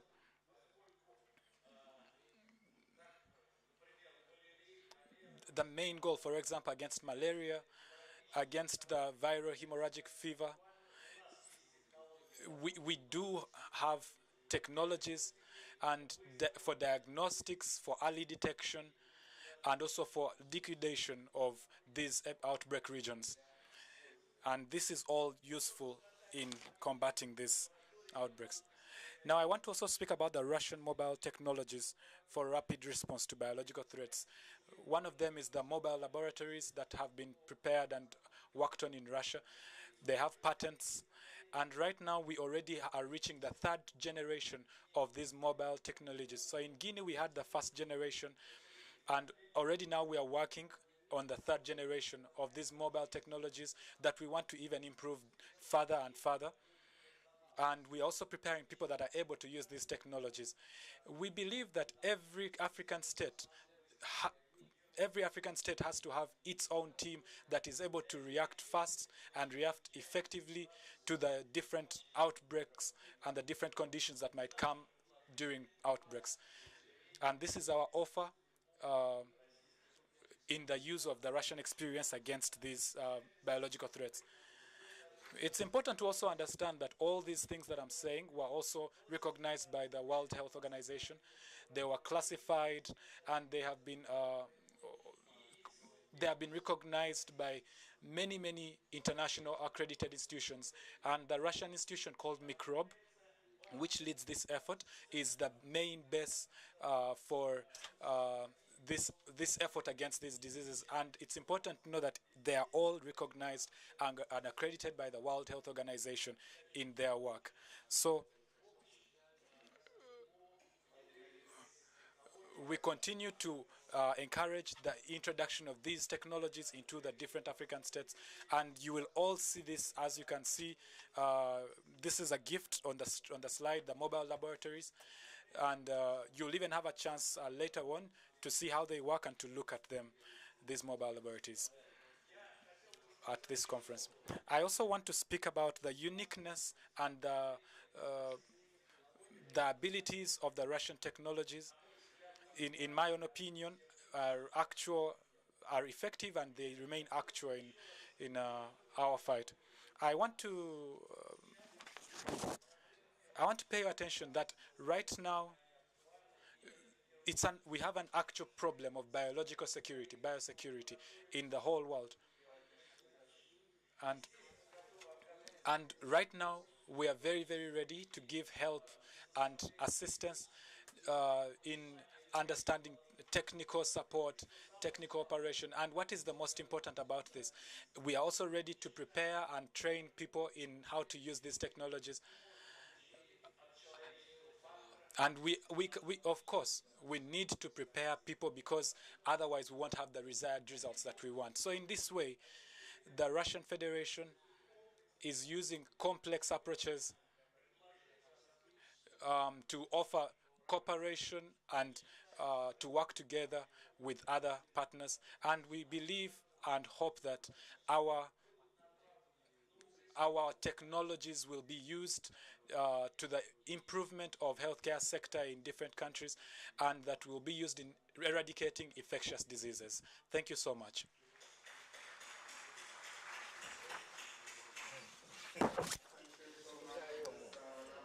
You've given us an extra 3 minutes, so I think now really we have again. Let us give him another clap. I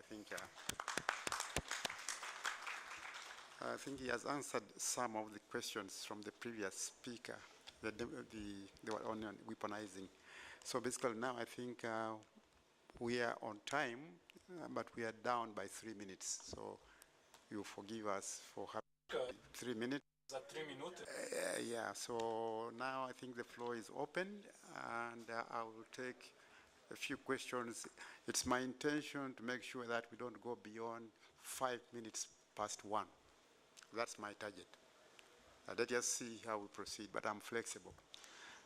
Any questions from the floor? I suspect Dr. Olupot, Peter, will get more questions because your topic was very sensitive.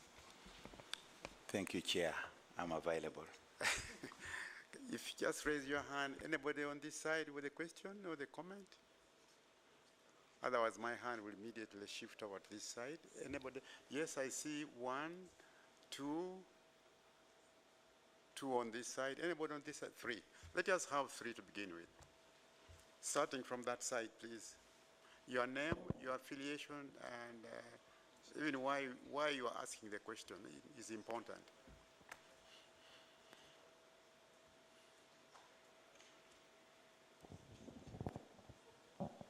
Good morning, ladies and gentlemen. My name is Beatrice Odonkara. I am a pediatrician and pediatric endodiabetologist from Guru University, where I work as a senior lecturer in the Department of Pediatrics and Child Health. My question goes to the first presenter, Andrew, who presented on laboratories in the country. I must say I was very excited. I am actually very excited to learn that we have these laboratories dotted all over the place. The reason why I am going to ask this question is that as a practitioner, we are seeing the emergence of superbugs as a result of antibiotic overuse or abuse by various actors in the country. So where do we put the superbugs, the likes of multi-drug resistant E. coli, which is now a common thing in UTI, and then Salmonella typhi, among others? Do we add this to the list of bio weapons? And then what can we do to be able to curb this kind of thing with our partners from Russia? Do they also have the same thing or not? Then 2, we are going to begin training postgraduate students in pediatrics and child health at Guru University beginning this August. And I'm actually interested in what the laboratories do and what they can offer for our postgraduate students, because most of the researches now which our postgraduate students are doing mostly is something to do with prevalence of factors associated and so on. But we would wish to train the next generation of clinicians who should begin to look at the patient from molecular level down to public health. Thank you very much. Thank you very much. Next, please, and if you can make the questions as succinct as possible so that many people can also ask. I give you 1 minute to make your comment. Thank you, Chair, Misaki, and panelists. My question goes to the WR. As we navigate towards the signing of the pandemic treaty or the accord, how are we going to deal with the issues of trust? Because clearly from, the discussions that are happening here, there is a sense of,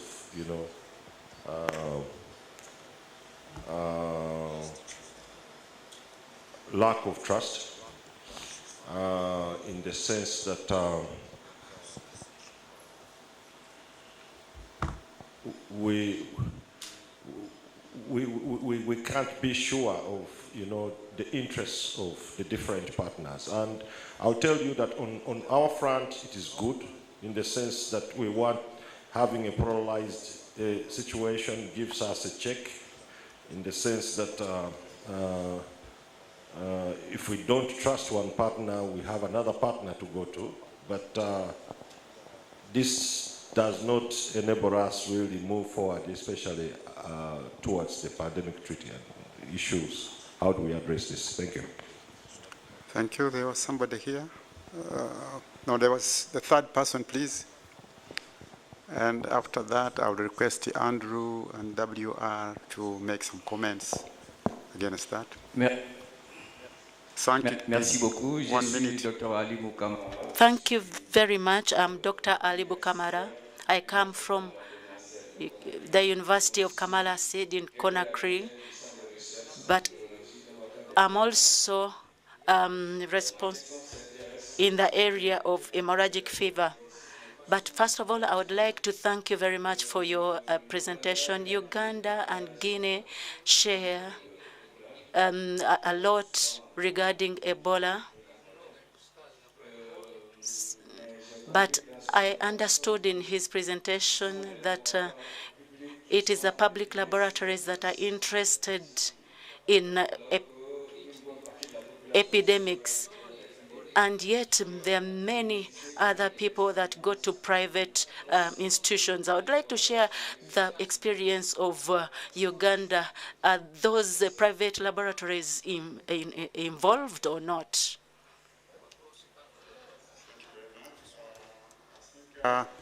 The last question, but please 1 minute, because you saw my target is exactly 5 minutes past 1. The meeting must end. Thank you, Chair, and I'm happy that the presenters have given us a very good menu this mid-afternoon. I'm Simon Peter Rugera. I am a senior lecturer of chemical pathology and head department of medical laboratory science at Mbara University of Science and Technology. Mine goes to the last presenter, Professor Vladimir, and this is in the targeted collaboration between Russia and the African countries. I welcome this collaboration, but when I focused on his presentation, I see the presentation has mainly targeted the ministries of health of the different countries, in as much as our Ugandan presentation, the first presentation, was talking about how the academic institutions and other agencies in the country help to curtail the epidemics that have happened in Uganda. So how is this Russian collaboration able to spill over to the academic institutions where I belong? Thank you. Thank you very much. I think I will now request anybody here, starting with Andrew. Andrew, would you like to respond to the first question? The first question is the role of the private enterprise. Now, 1 minute, please. Yes, thank you so much for the question. Maybe just to clarify, the private sector has been key or is key with regards to laboratory surveillance. And we saw this heavily when it came to COVID-19, where we had many private players, close to 46 labs that came on board to support us in testing, including the academia and research institutions. So these are very key for preparedness and response, and governments should strive to build their capacity when it comes to capacity building, training, and capacity building opportunities, and even supporting them with regards to reagents and also aspects to do with regulation and more key quality assurance key aspects, the licensure and quality assurance regulation key aspects. There's a question on antimicrobial resistance surveillance. Just as I highlighted in my presentation, we have the National Microbiology Reference Laboratory and the network of labs that are supporting antimicrobial resistance surveillance. And currently we have 13 Sentinel sites from where data is collected to monitor AMR. And obviously there are some few challenges with regards to unreliable supply chain of reagents, and also some limitations with molecular platforms. And that's why I made a call of strengthening local manufacturing with regards to PCR reagents, because this is the way to go with regards to heightening antimicrobial resistance. Maybe also to note, we are starting efforts to do with wastewater-based surveillance for antimicrobial resistance to also help us monitor those biomarkers that are key to AMR. There was also a question on what the lab infrastructure can do to support, build capacity when it comes to the clinical, the students, the students that are undergoing clinical training. We've seen the laboratory leadership program under UNIPH and also the IDEA from Butstema, and the Department of National Laboratory and Diagnostic Service has been key to lend tutors to cover topics to do with use of laboratory data, biosafety, quality management systems, and also key aspects with regards to disease surveillance and response. So the department is willing to support, to offer capacity building. Thank you so much, Andrew, for that explanation. Jonas, WHO. Thank you very much. Thank you, Dr. Misaki, for that question. I think I can have a one-week conference on trust in international health negotiation and how that challenging it is. Let me try to be very concise, and I hope you would understand from the implication of some of my statements. Currently, the global system is based on intergovernmental relations. And when government put health security beyond military security, beyond sovereignty, beyond interest, that we will have a solution for the pandemics. Otherwise, we are going to disappear as a species. So that is one thing from governments. It should be the responsibility not only of the executive, but our parliaments to challenge our governments whether they are taking population health as a priority beyond other interests. The researchers have to bring data. Science have to govern. Science have to be at the front, beyond profit, beyond security, to lead that negotiation. And we have currently the two big negotiations going on. We have to enable our NGOs, civil societies, to ask our governments what has been. This is not an issue of governments only. It's individual survival. So it should be the responsibility of the public. It should be the responsibility of international organizations to convene and create consensus. It should be the responsibility of the private sector to see beyond profit and ensure social responsibility. And it is also a responsibility of the academics and all of us to learn from past epidemics. Through after-action review, through improving the tools we have. Currently, we have the international health regulation under negotiations. What was wrong with it? How do we correct it? We failed in COVID pandemic. What do we learn from it? how do we come up with an international accord, which is funded, which has become part of the international rule of law. Thank you. Thank you so much for that. Maybe I could also just add on that trust issue of trust from my own village perspective. I think trust and marriage can be, look at it this way, marriage and trust and transparency. This is a partnership which is dynamic, which is evolving, we are discussing, they have flexibility, and their reviews, and if it goes very bad, there is arbitration. If it goes beyond bad, then there is separation and there is divorce. And there are incentives and disincentives on both sides. This is how I look at it. Otherwise, the world is not for the faint-hearted. We must be able to be transparent and be able to respond when the time comes. Ladies and gentlemen, I would like to thank, once again, I would like to thank the presenters. I would like to, oh yeah, just one last comment. Yes, please. No, thank you, Chair, for being gracious. So I just need to compliment what the WR has said. This is a very, very complicated issues, but also need a lot of dimension. And the first dimension I would like to bring to you that there's a political dimension that is going on now, being spearheaded by the Africa CDC through the African Union. If you recall, in February, there's a 37th the African Union Summit that was hosted in Ethiopia. So there was a resolutions from the head of the state directing the countries, and there are African negotiators in Geneva, led by the ambassador, His Excellency Ambassador of the Ethiopia to the Geneva, which is sharing the African negotiator. So there's a good progress, but it's still in a very, very complicated issue.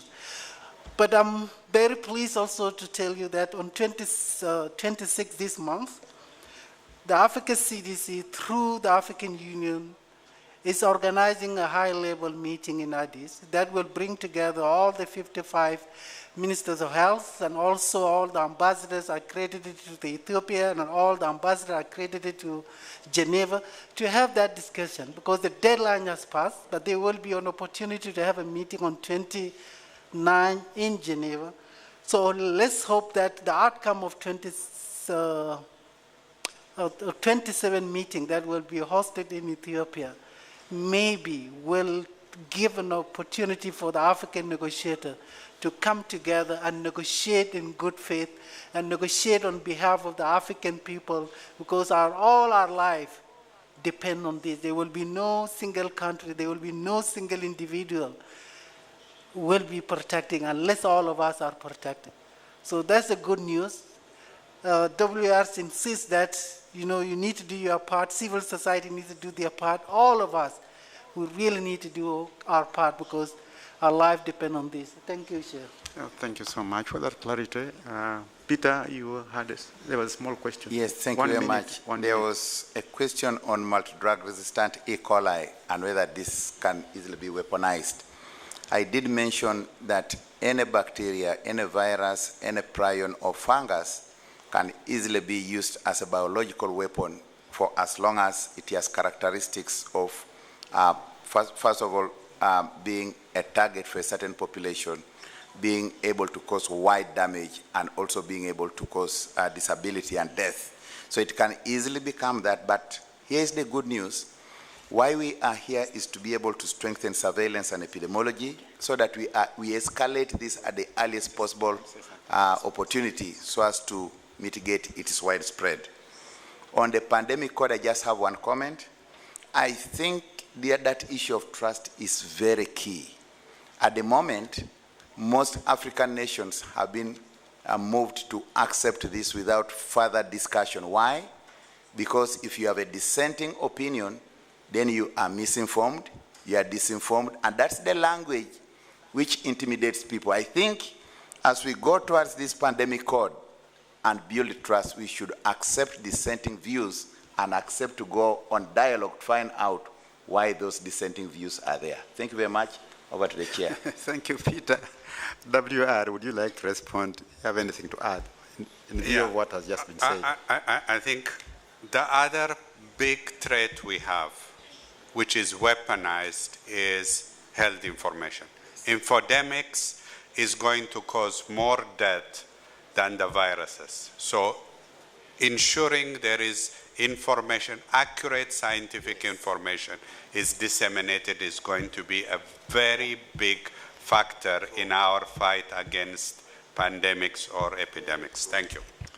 Thank you. Thank you so much, WR. So basically, really sharing information openly, I think is really the basis, and accurately, is the basis for all this. So we need to have, for those who are doing health education, we have to get a strategy for social media, managing social media, because I think that's where the problem really comes. But otherwise, thank you so much. I would like to thank the panel. I would like to thank the presenters, excellent work. The participants, you've been very active, nobody was sleeping. And the organizers, I think you've done a great job. And I would like to pay special thanks to my chair, co-chair. Actually, we are both chairs, but co-chair. And as we said, the meeting continues. We shall close it now, but you continue with the meeting and your discussion, I think, after this. We are now going to lunch break, and we are supposed to reconvene at 2 o'clock. So apologies that I have gone over by 8 minutes, but I think it was worthwhile. Thank you so much. The meeting is adjourned. Thank you. Delegates, good afternoon. A lunch is going to be served at Paradise Restaurant, and we have our team at the back door here serving the coupons. So you'll be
era and new technological, new ideological era, and possible ways in the future how we can control this area, because each time in the history of the humanity, new technologies, new ideology bring up not only advantages but a great disadvantages. At the morning session, somebody noted that unfortunately synthetic biology is a fast growing area in the modern biotechnology. That's why, and there's no idea how to control it.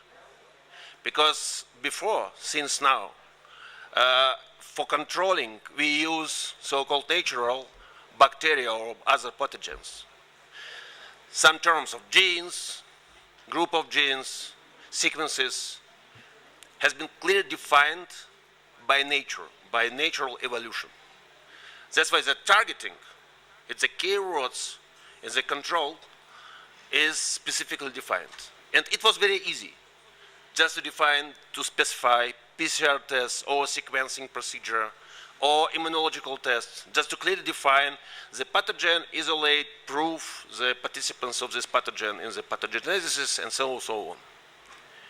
Almost 1 century, the humanity spent for clarifications of the rule and approaches suitable for reliable control for epidemiological process, but also for managing with dangerous pathogens, bacteria and viruses.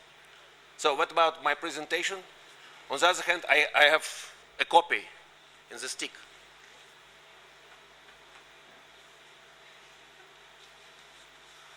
Oops.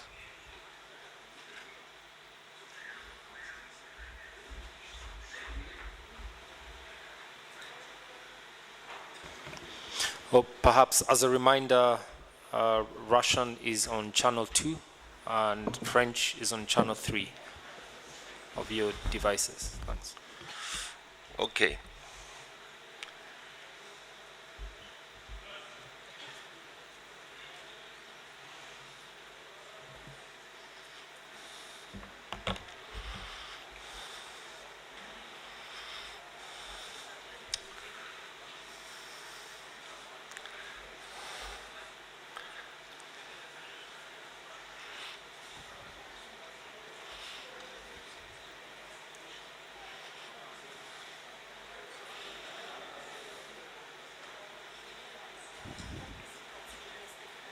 Okay, my presentation is appearing.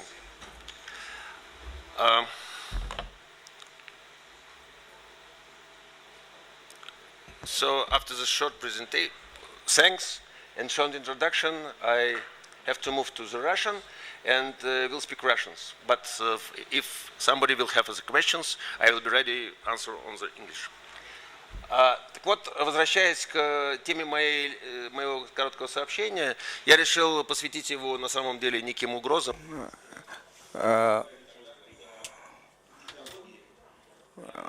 I go again to the new challenges which appear when we are faced with the new challenges of the bacteria and viruses. So, yet no straightforward rules for really that define the formation or making of synthetic bacteria. This is a new area, actually, since the times of Leonardo da Vinci, who said that where nature finishes to produce its own species, there man begins to create countless new things, from natural things with the help of their very nature. So this comes around about a complex of a mixture of complexes within. So some people usually use them as weapons or in different aims. So synthetic biology is a historical perspective. Over 5 years ago, the first virus was made in 2003 So it lived for about a year. In America, so they make a strain of the virus. In 2008, as shown, so a genome of bacteria was manufactured. They could just 5,000 up to 5,000 and up to million units. So it is possible that institutes showed that it is those genomes can be transplanted. That is a biochemical production in life. Why should we regulate this synthetic bacteria? Because because they mix up and they confuse they transform the natural biological setup. That is synthetic biology, that's synthetic biology. So metabolic biology, which actually gives some medicines, and some strains are used to fight diseases like malaria. So different disciplines have combined to really make this synthetic biology. Some are really they are really advanced, and currently some are really cloudy. So the results are even more dynamically less dynamic than expected. So something that will limit the inclusion of these synthetic biological elements, you know, is in fact, this demonstrates a very simple example that different mesomeric types of producing synthetic biology. So that's like ham and nuts, bolts and nuts. So to depress or activate, I'm not going to go into details of this. That's not new, but ecologically it's a continuation of to show that humanity has a lot of interactions with the nature. This is in the area of microbiology. There are a lot of system of multiplex editing of bacterial genomes. But changing the species of there's two methods, can be done by two methods. What was done 12 years ago,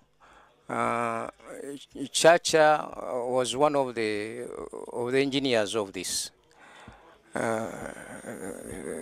So they made it even automatic production of these, changing this, the genomes up to 100,000. So gene assembly. So they change the properties of. So you have you are faced with a complex, productions of synthetic biology, and they seem to be advancing. Part code approaches to creating a synthetic cell. So it's very complex, and we are not going to bother ourselves that the special consortium, which is studying the chromosome of human chromosome and up to genome of human genome. So to create a small virus there are two types of approach. Top-down и вверх ниже и ниже выше. So, поэтому they are using they are using different methods to gain their synthetic biology. So this is my first presentation. So the control of these synthetic biological genomes, the approach to control is a systematic approach. So you can follow up on this to look at what changes go on within this virus and bacteria. So to the level of pathogenic. Second step is the assembly of vibrophage. Vibrophage where danger comes from. So, so we can together collect these syntheses.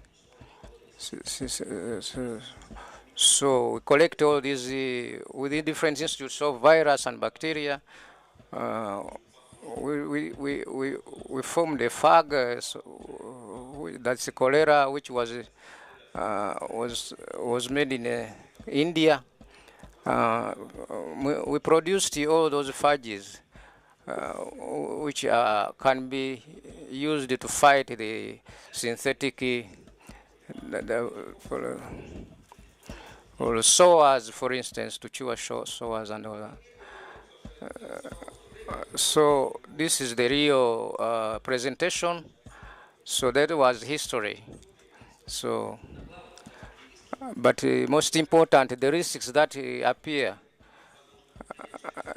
so that we can take the correct measures to stop this. The first, what we can talk about. So this should understand that in a paradigm as it changes, we should do one pathogen, one guideline principle. We should follow that one. But how to control those outbreaks? How to control those outbreaks?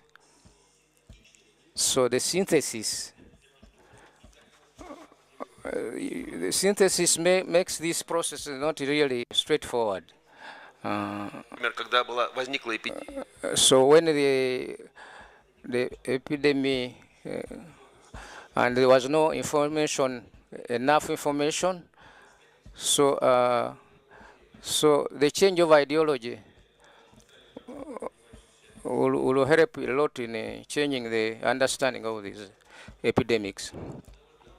So in the 16th century, in Spice, Italy, in Switzerland,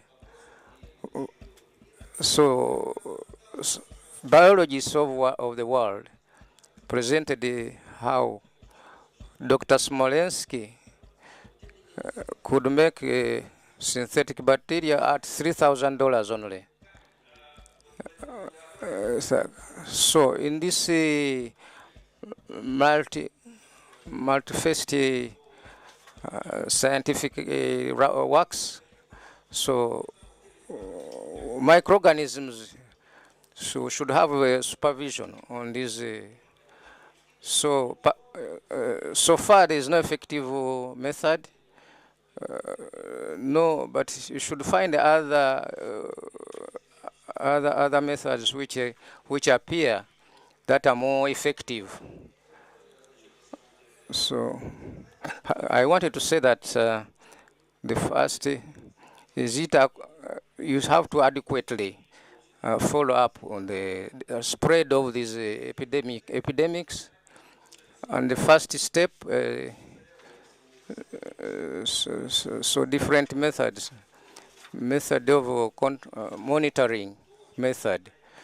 So, but you cannot monitor what you don't know how it is constructed.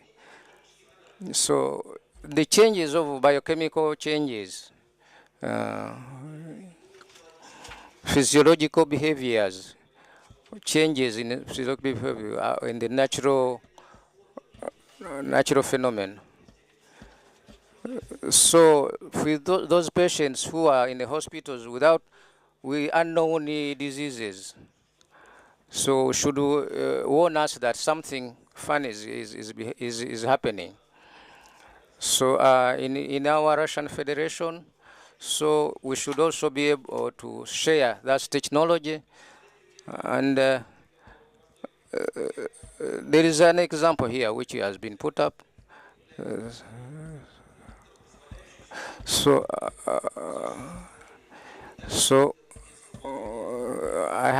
I've come up with examples of methods which can be used to fight these unknown phenomena of diseases. There's biochemical factors that outbreaks of a pandemic. Some developed countries actively work in this direction. We have a biochemical base which does a lot of tests, and in America also, in information plan, and without a contactless treatment. And the second, our American friends, they are actively doing a lot of research in order to change the life of people for better. They are volunteers actually who are healthy and they are ready to be tested with these challenges. The second, that humanity is learning to use a lot of sequences. So sequence method gives to know a lot of genomes which are accumulate in our organisms. So autogenesis, for instance.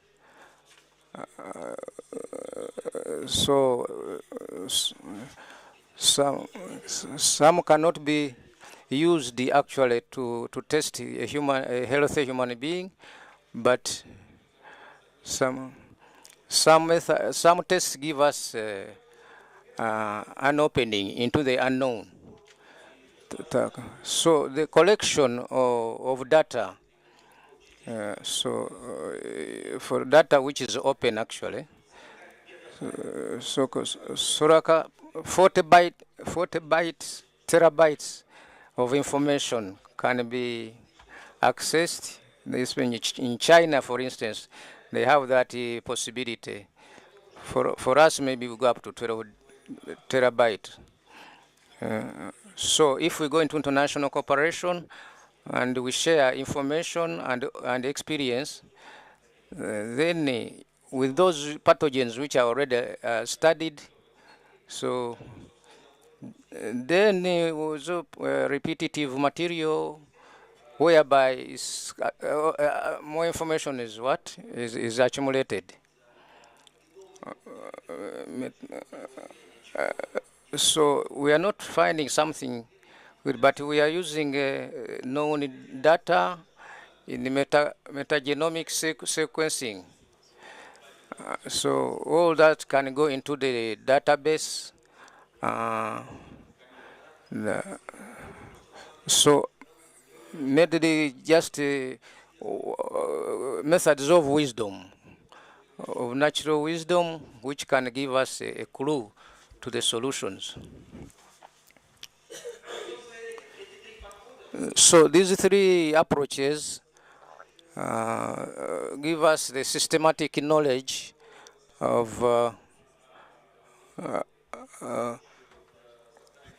to organize regional and international bases on the basis of biochemical, to study more biophysiological processes of every patient which we can find with the symptoms unknown and give us a signal. So it's not one signal which give us genome, but a combination of data on the symptoms. So we hope that that cannot fail to work. So we should do, that's a first prototype could be in the world for monitoring pathogens, and we use that as a weapon. So for fighting these synthetic microbes. Thank you very much. Spasiba za interest ni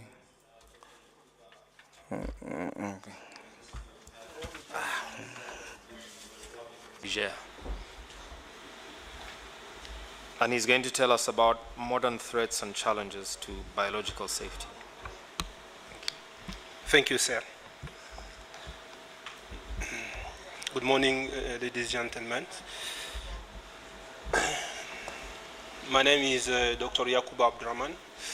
I'm a tutor researcher in bacteriology, virology at the University of Abdou Moumouni of Niamey, Niger. Head of the National Reference Laboratory of HIV, tuberculosis, and AMR. It's a real pleasure for me to present this first UN African Russian International Conference on Combating Infectious Disease. I will present in French, please. So,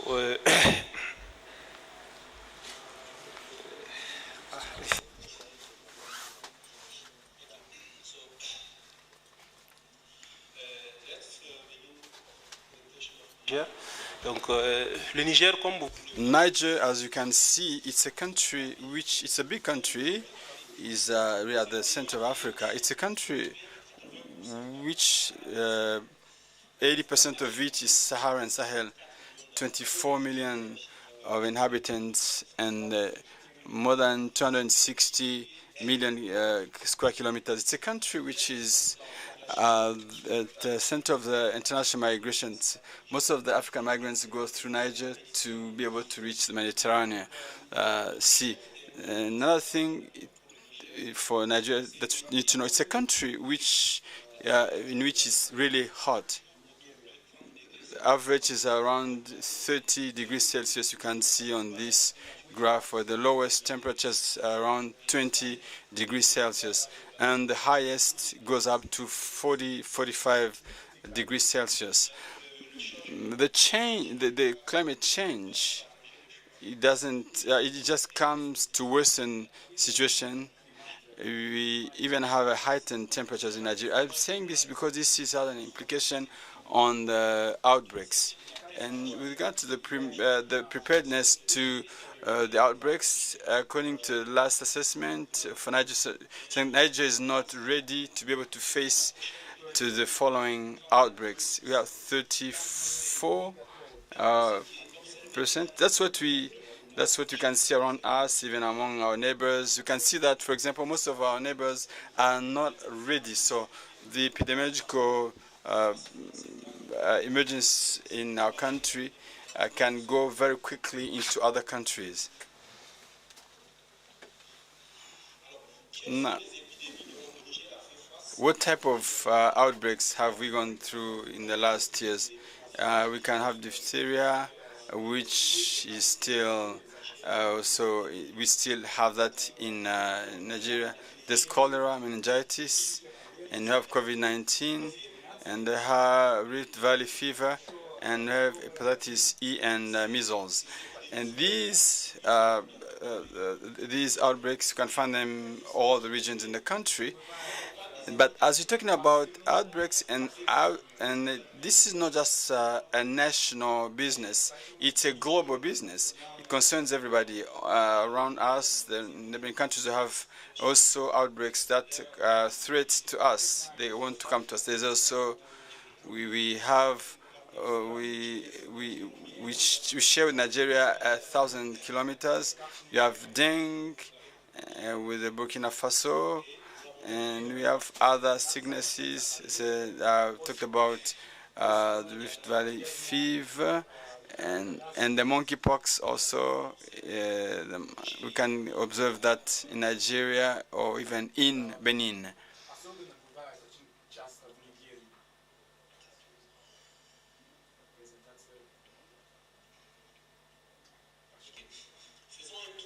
Let's look into the current status in my country for the current status of biosafety in my country. In terms of legislation, we do not have an action plan to be able to control, to deal with biosafety threats. We do not have a plan with regard to biosafety. As I was saying, we do not even have. We don't have. We don't. The country does not have any requirements in that field. So we may have initiatives here and there, but there's no real regulations as such or trainings that are compulsory before going to the library. There has to be biosafety training. Another thing is that thanks to, let's say thanks to COVID, we said at the beginning of this conference, there are some improvements that have been registered because of COVID-19. We've been able to put up at the level of our borders some checkpoints to be able to control the infectious disease propagations that can come from neighboring countries. And we should retain that the main gap in implementation of biosafety in Niger, it's basically to have medical countermeasures and personal deployment, coordination and communication in terms of advocacy, and also national legislation, policy, and financing. We have to be taken care of to be able to face, to deal with biosafety threats. Now, what are the biosecurity threats? We're talking about dual use, we talk about the weaponization of agents, the bioweapon or bioterrorism. You know, we are really threatened, especially in the area of the three borders. It's a real threat, like bioterrorism. We know that they can contaminate sources of water. They can use cholera agents that they can disseminate in water bodies, in sources of water, to affect many, or to infect many people. The WHO representatives say if you have a breakout, it's not just the virus or bacteria, it's the issue of communication and information. This is a serious challenge, and at the level of our lab, we have an issue of communication. And the challenge is here, it's unbalanced national distribution of our capacities on all territory of our country. You know, Niger is about twice the size of France. It's a huge country, and to cover this country in terms of medical infrastructure, it's a big challenge. So it's a very big challenge to cover this whole country. There's also inadequate biosafety management systems and insufficient resources for efficient laboratory operation. Now, and you also have a deficiency of professional capacity in terms of the capacity level, so we have a loophole in that. What response now? Taking into account all of these threats, now let me summarize in this article published at the end of COVID-19. When you're talking about laboratory organization and management of SARS-CoV-2 infection in Nigeria, West Africa, so we began with the existing means, our lab existing capacities, because the outbreak came quickly. We did not have time to plan something else, so we started with what we had. We had only one reference lab countrywide, which was able to do COVID-19 diagnosis. So but we need to supplement this with another lab in the vet lab, and then we use that to increase our infrastructure capacity and to use PCR to deal with the SARS-CoV-2. As there was a dissemination of the disease, we had this strategy. It began at the capital city, Niamey, but as in the process of the propagation of the sickness, all the regions were affected, even more than 1,000 kilometers from the capital city. So we had to decentralize those diagnostics resources. Remember that we had only one lab. We had to supplement with other labs, and we use our vet sector. So even that we use some of the existing experts.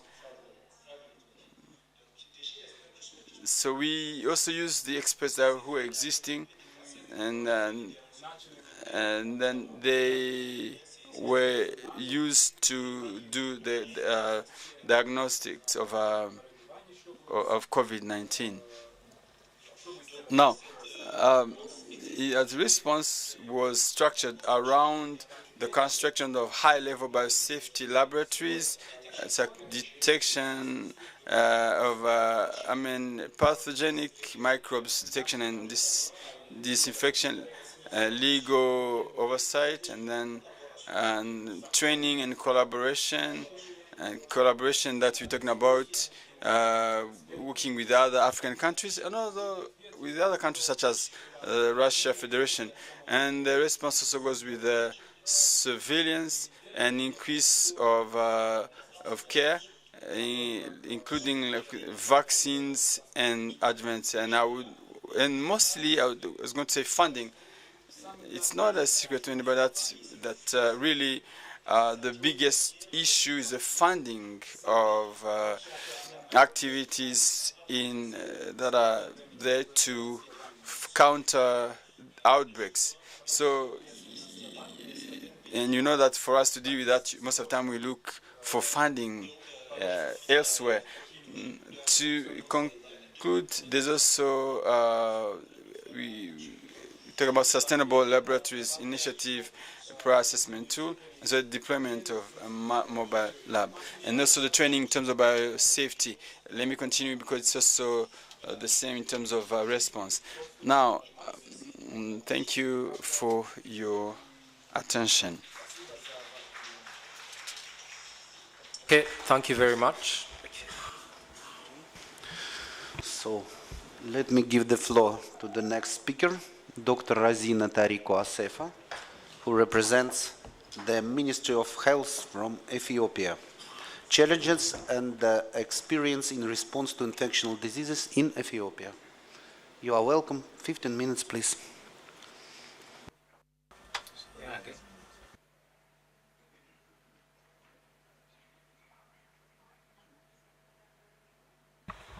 Good afternoon, everyone. Thank you for the chance, Mr. This is Rosina from Ethiopia, the Minister of Health, working at EPHA. My presentation outline will be like this. To say something about our country, Ethiopia. As you know, it is located at the Horn of Africa. It's a rugged and landlocked country, split by the Great Rift Valley, with an archaeological findings dating back before 3 million years back. So it's a place of ancient culture. The capital is Addis Ababa. We do have this official language with a population of more than 120 million. The health service has a 3-tier system: the primary, secondary, and tertiary level. Just to say something about the key milestones about the surveillance of Ethiopia.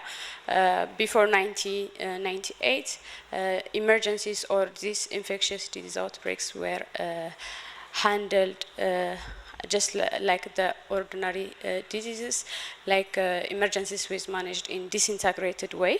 But after that, when the WHO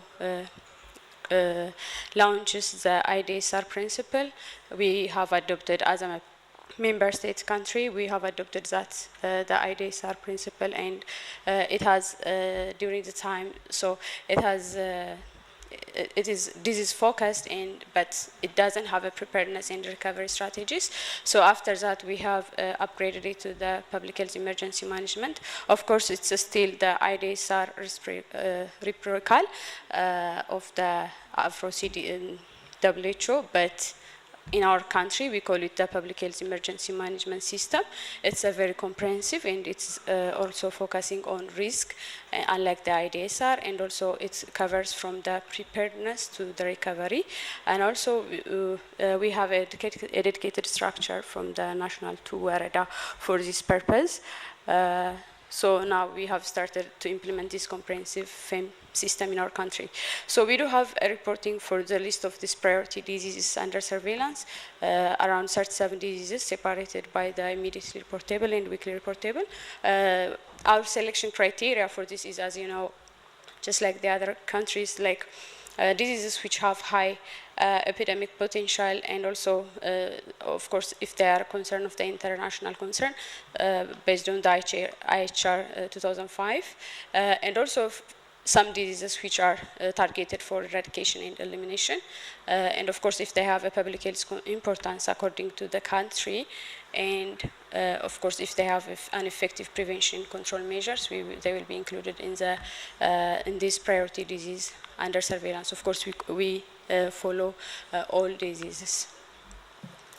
So in our country, in Ethiopia, we do have different diseases currently as infectious diseases which are happening as an outbreak, like cholera, measles, malaria, dengue fever, and other vector-borne diseases, and also others.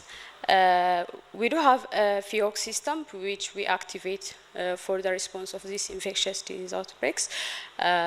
So far, we have activated the Public Health Emergency Operations Center for these diseases. Outbreaks happened in the previous time. Currently, we have activated our EOC. We are still in the activated form for multi-public health emergencies for the diseases, as I have mentioned earlier, like cholera, measles, malaria, and others. We are having an outbreak. So when you see the situation in our country, of course, most of these diseases are affecting our different regions of our country, and most of them are increasing. But I can say that we have been able to control most of the outbreaks on time, but these are the few diseases which are even happening currently in the country. When you see the specific situation, when you see cholera, the global situation is also similar. Almost we do have more than 600,000 cases globally. Almost at least 30 countries are affected.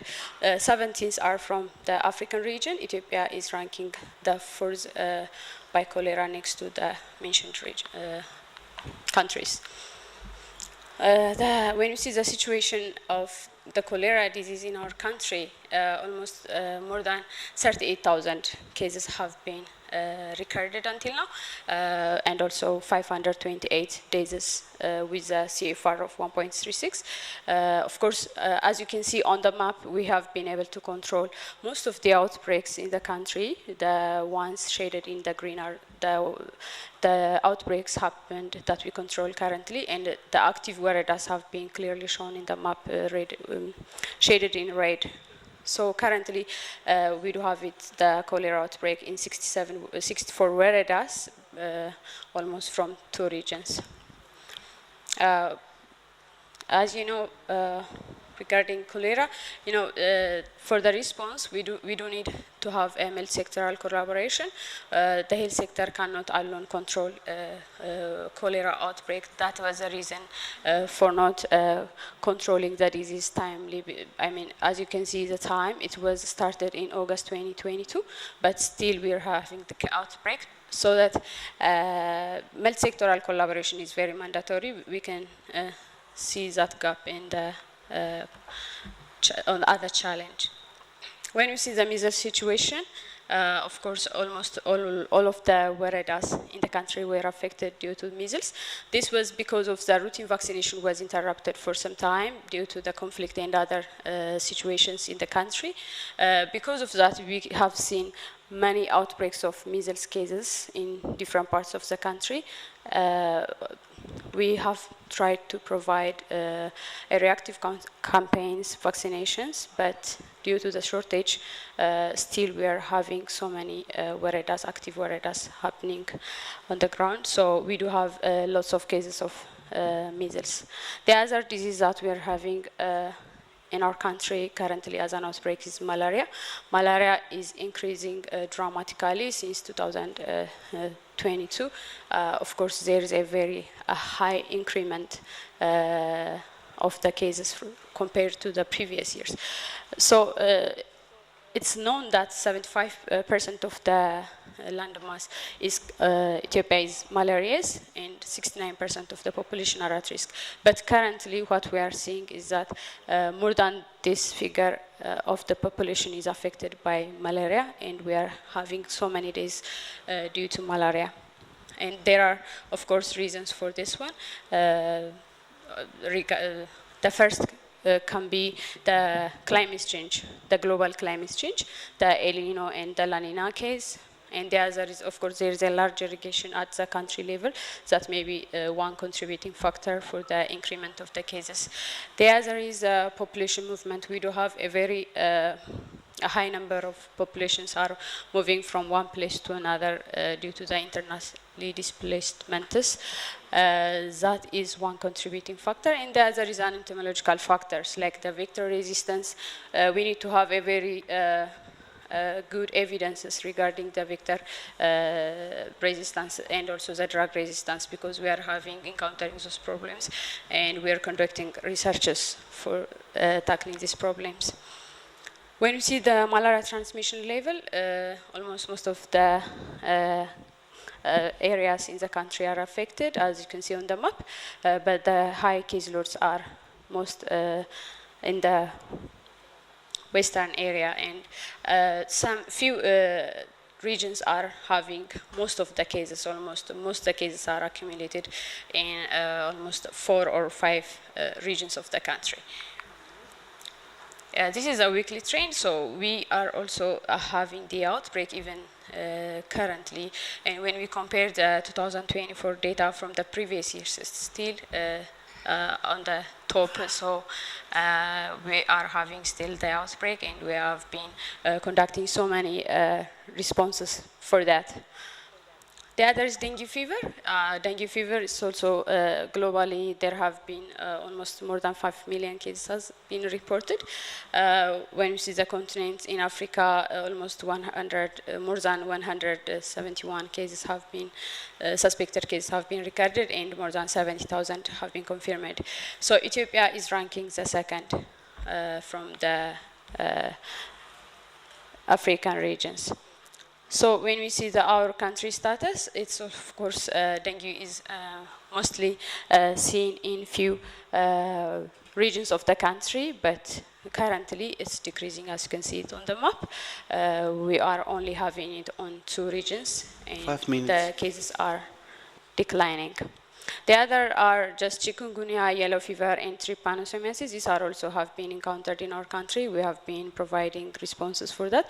Some are re-emerging, and some are emerging diseases like that. COVID-19, just like a similar experience like the other world experience, we have been learning so many things from the COVID-19 pandemic. The country has been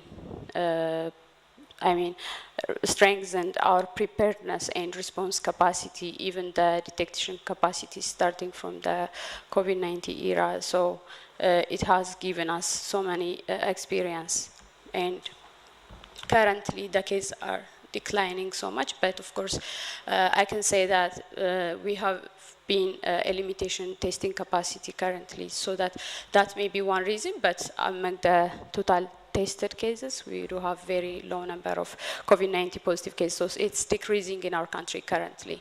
No more an issue like the previous times.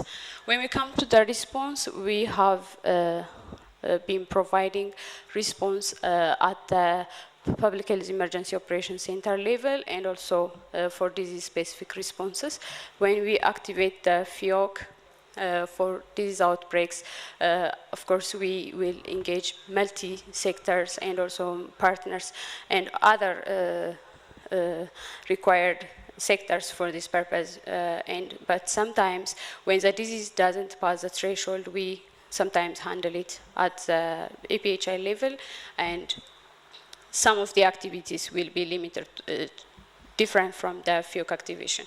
When you see the coordination part, of course, we have been conducting so many coordination activities, like the national, the regional, and sub-regional levels have also activated their public health emergency operation centers to tackle all these outbreaks. The other is we have been conducting like cross-border or EGAR coordination meetings to tackle this. The other is multi-sectoral collaboration. As I said, for when we activate the FIOC, we will have delegates of different sectors and partners at the EOC. The other is cluster coordination. Under this, we have a WASH cluster, the health cluster, and the nutrition cluster that will coordinate the outbreaks and follow. So as a part of the response, of course, we have to strengthen the surveillance and the early warning, because it is mandatory to timely take action for outbreaks.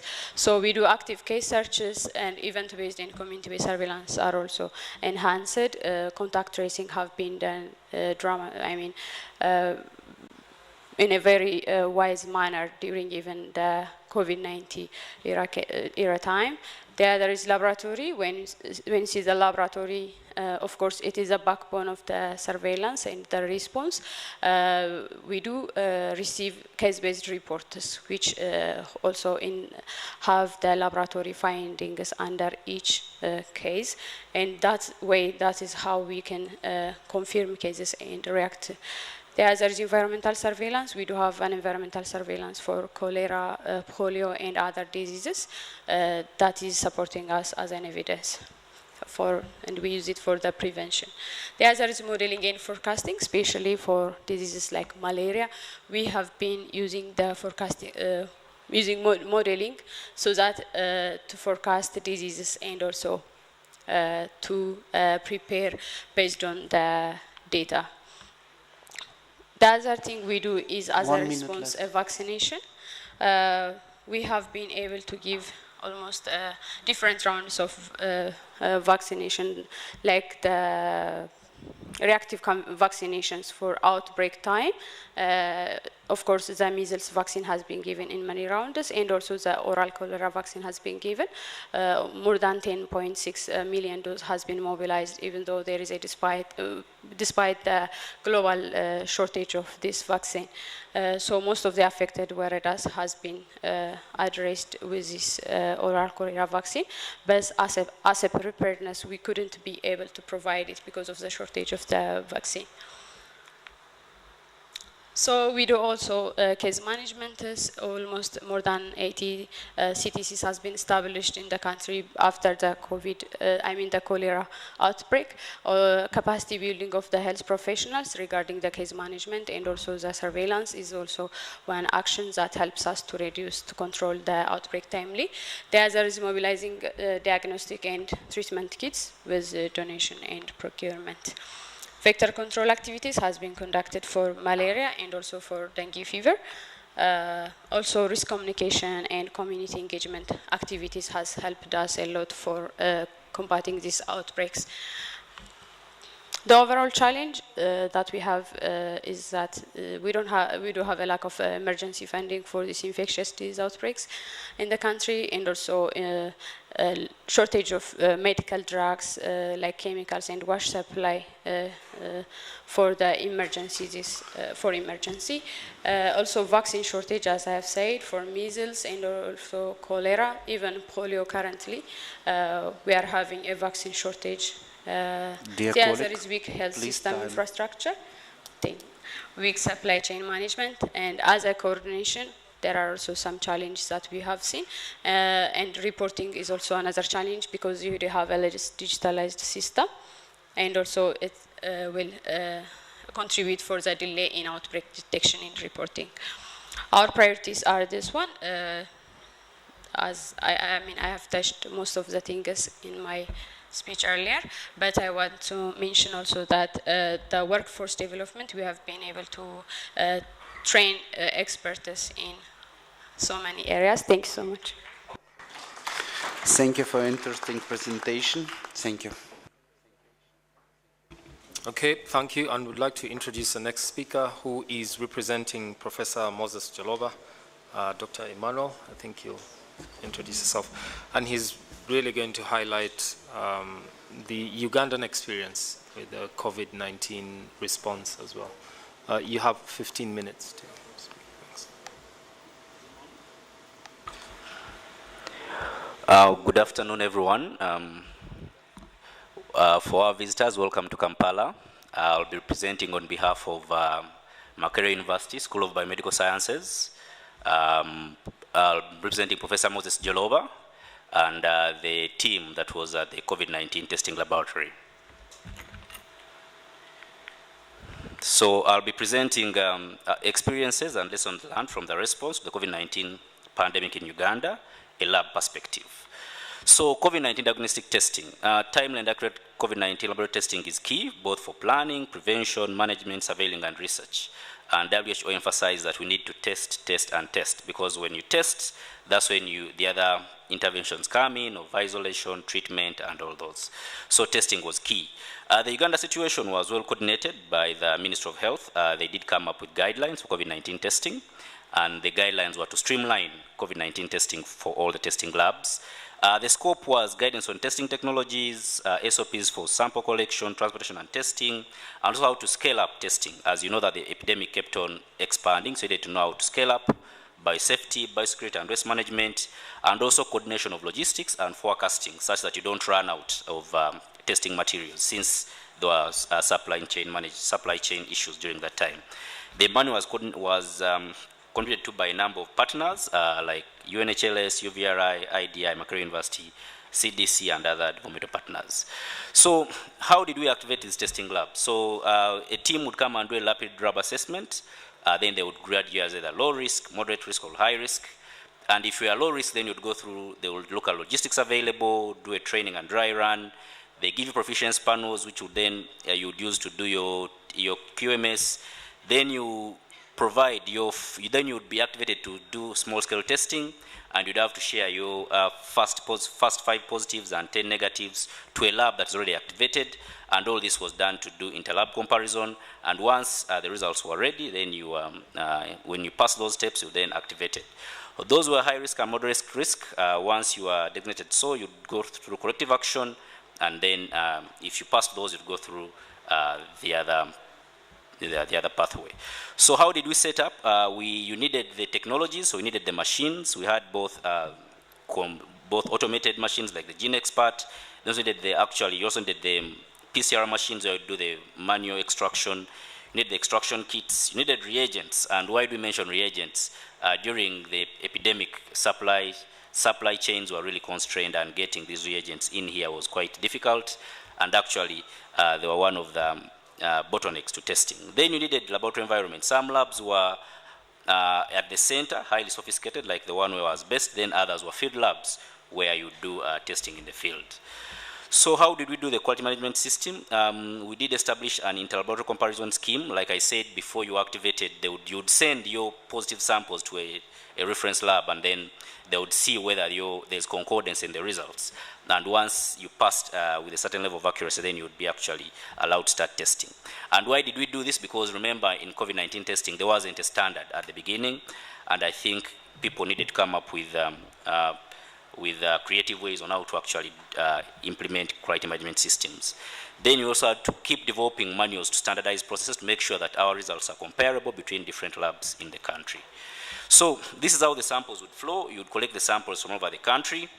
Then they would go to a hub. So a hub is a unit set up by the Ministry of Health where samples are received, and then those samples are prepared and packaged and then sent out to testing labs. Since we can't establish laboratories in all parts of the country, you set up a hub where samples are referred to, then the hub channels those samples to different testing labs. So in the testing lab, you do both rapid diagnostic, you do both RDTs, you do you do quantitative PCR, then we'd also keep some of these samples for future use. And then for the testing, we did both manual, where you would extract manually, but then we also used the GeneXpert system that is quite automated. So that is a map showing the hubs in the country where the samples, they are collected from the communities and the health facilities, they refer to those hubs, then those hubs can then refer those samples to the different testing units. So when we did start in the BSL-3 lab, this is how we received the samples, because when COVID had just come, we thought it was biosafety level 3. So we're in the biosafety level 3 sorting and receiving these samples, then doing inactivation. But of course, this was downgraded later when we got guidance that actually this is a BSL-2 pathogen. Then that's the RNA extraction lab still at the university, and then that's the amplification lab at the university.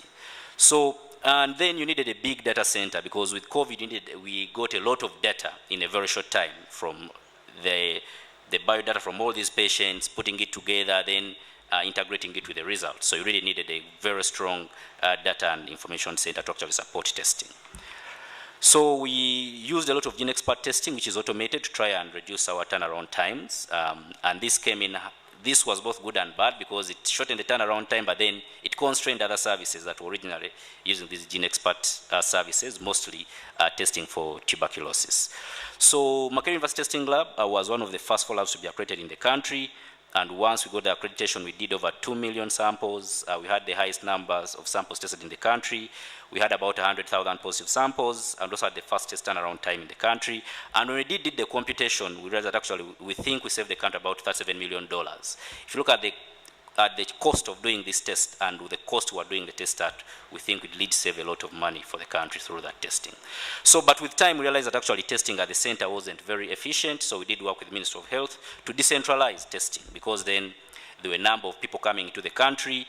We still needed trackers to move around the country and the globe, because we needed the supplies, we needed the food. We're a landlocked country, so we depend on trackers to bring in these supplies. So we had to decentralize and take these services to the entry points of the country. And you can see in this picture, just to depict, before we did this testing was decentralized, there would be long tracks of people at the border points, but after decentralizing, those long lines disappeared. So, so we did do trainings, both for sensitization and biosafety at the border points. This is a picture of one of the trainings at the Elegu border port health. It was supported by Makerere University in connection with Ministry of Health under the Commissioner Laboratory. And we did sensitize, then it was launched. You can see we have the Minister of Health there and the Commissioner Labs launching this testing exercise at the border points. And then you realize actually once this was done, it really reduced on the turnaround time for testing of people who are moving into the country. Mostly people were coming in by road at the different border points. And it was key. It was actually a game changer in the epidemic response, because then you didn't have to wait for almost 2 days for samples to be sent to the central labs and then returned to the people at the border points. We also did rapid assessments for COVID-19 in the country. We did 2 rapid assessments, and for one of the rapid assessments, we targeted a total of 24,000 people. We enrolled more than the target. We collected over 26,000 samples, and the purpose was to establish a snapshot. What is the COVID situation in the country at that point? So we did sampling and picked samples from all over the country. And surprisingly, only found 4 positive samples during the survey. But of course, the survey did inform policy in terms of how do you respond to the epidemic and also how do you actually test. From that survey, we did establish a biobank. From that survey and routine testing, we did establish a biobank of COVID-19 samples, which we found are actually very key in our response, because these bank samples will help you do COVID-19 validations and arrest. So that is a summary of the samples that we collected. We did collect serum, plasma, stool, swabs, saliva, PBMCs, and urine, and all these were stored, and they were given out to researchers and also used in validation of different kits. So we also did sequence. Using the banked samples, we were able to do epidemiological sequencing using the ATIC protocol, and we sequenced over 1,000 samples. And these sequences were key in trying to map out which variants are circulating in the country, because at certain points the variants were changing as the epidemics kept on going through the different phases. So we did validations, like I mentioned earlier, for different kits, and you can see that we're using different sample types, blood, swabs, and all that. And these kits were coming into the country to try and support COVID-19 testing, but then there was no reference standard.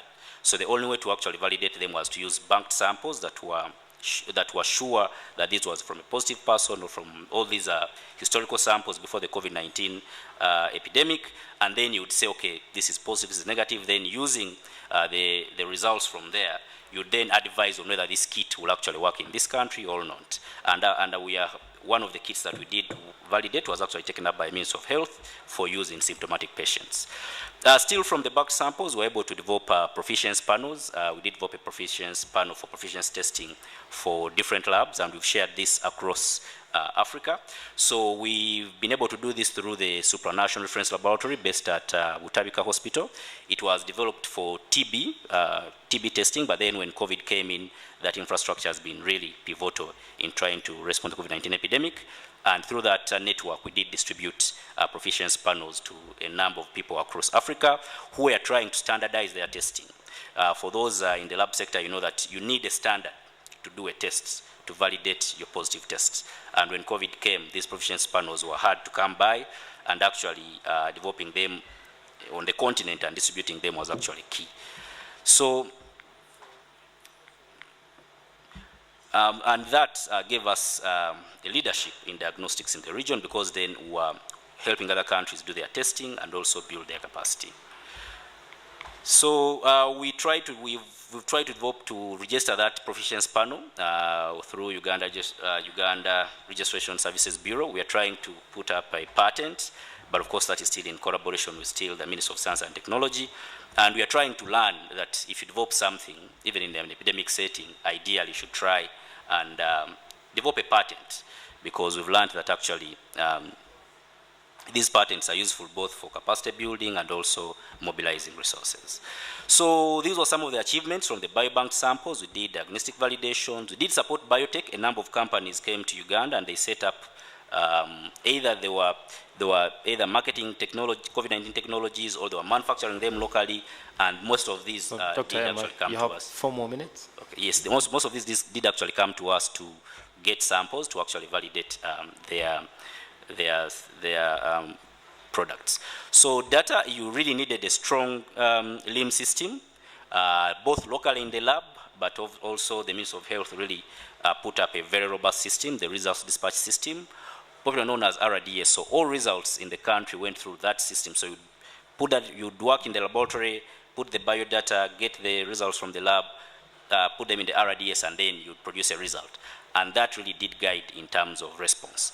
So as I conclude the challenges, of course, COVID-19 came and overwhelmed the infrastructure in the country, both the hospitals, the labs, the sample referral system, taking over the HR, that is the doctors, the lab people who are working on other diseases are now all working on COVID. And of course, there were negative impacts on other diseases. There were initial concerns for safety. Like I told you, we started with BSL-3 before we did go to BSL-2. Challenges with waste management. There was a requirement to incinerate this waste, and some facilities actually did not have these facilities. Then supply chain management. Factories were overwhelmed, flights were grounded, the cost of testing was high, and you had to be very innovative to actually sustain testing at the heat of the epidemic. Other challenges were challenges with verification. There was no clear reference standard for testing for COVID-19 as the epidemic evolved. And you see Uganda did come up with interlab comparison as one of the ways to actually deal with that. Then there was a discrepancy in results. You test today, you are positive, tomorrow you are negative. You test from one lab, you are positive, the next day you are negative from a different lab. How would you deal with that? There was the issue of false positive and false negatives, and that was one of the challenges we did face with. Then of course the disease was highly stigmatized. People were being taken into self-isolation, people were being picked up by ambulances, and the lab was considered as the messenger. So my sample has been brought to your lab, you're going to give me a positive, then I'm going to be picked up. That was a very big challenge, and actually some of the people working in the labs, you had to really be very careful to make sure that you maintain your integrity. Otherwise, there was a lot of stigma and a lot of pressure to deal with these results. Thank you very much. Thank you, Emma. So I need to make an announcement. We will miss the next presentation because lecturer is absent. So, and let's give the floor to Professor Dan Hon Chen.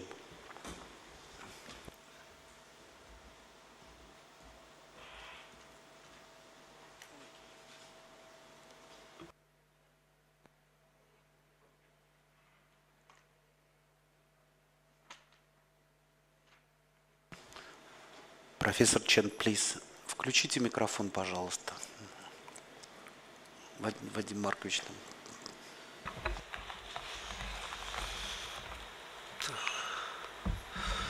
Так, добрый день, уважаемые коллеги. Разрешите представить вашему вниманию доклад о международном сотрудничестве в области контроля, реагирования и предотвращения пандемии. Collaboration in control and prevention of pandemic. Pandemics like SARS, smallpox, and the fevers like avian fever, the growth of trade and tourism and the migrations across borders are factors that increase the spread of these outbreaks.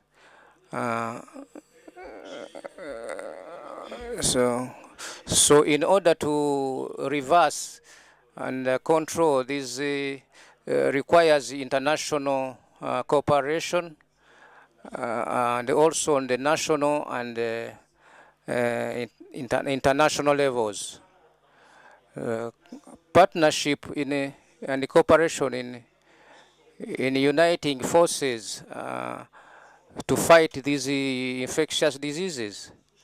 We better be prepared, operatively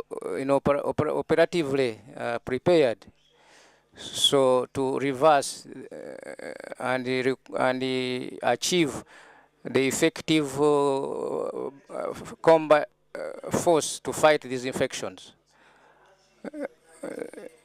So we should make systems which are for diagnosis systems and systems of information technology which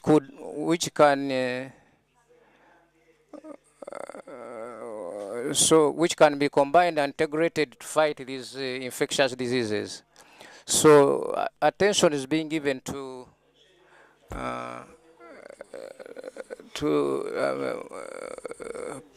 multiple and bio cooperation. So we should share the experience, international experience, for increasing the potential and effectiveness to reverse to increase the reaction towards these challenges. Tropical centers are most vulnerable to cooperation, international cooperation. So they've studied and researched 50 Rasiski organizations, scientific research organizations, have trained 300 specialists, and those for surveillance. So there's also cooperation with the tropical research centers and for surveillance for epidemiological cases.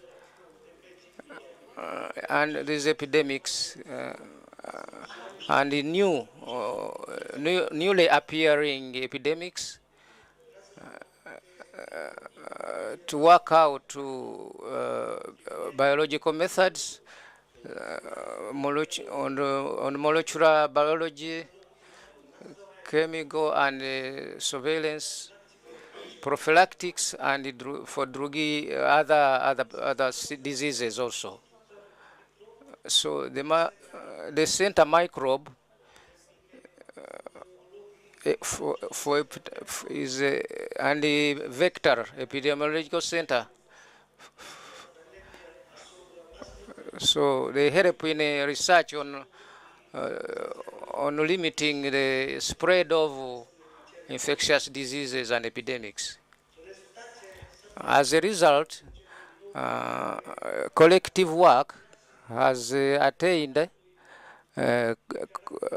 fight against the plagues like Zika and the other viruses, and some for bad flu, and for animals, mammals, which circulate viruses.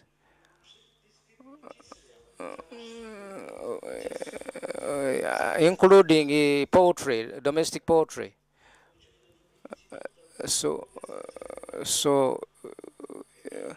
research is being carried out by the institutes to fight against strains that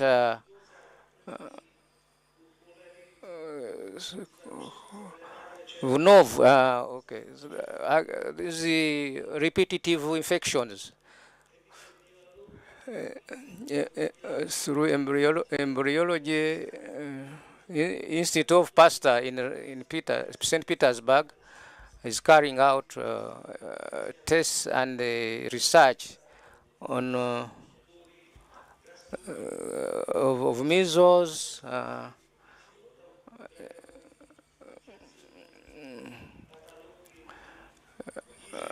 this institute also carrying out research on embryology, is carrying out monitoring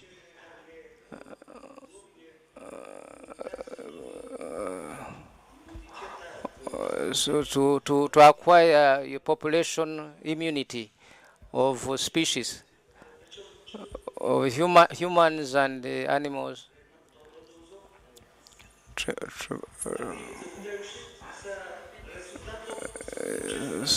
Then results, good results should be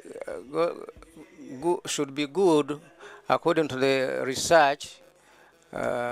Research which is being carried out with all these laboratories using equipment, modern equipment of research and prophylaxis over the 19 so you should use these laboratories to acquire the treatment and the control of these diseases.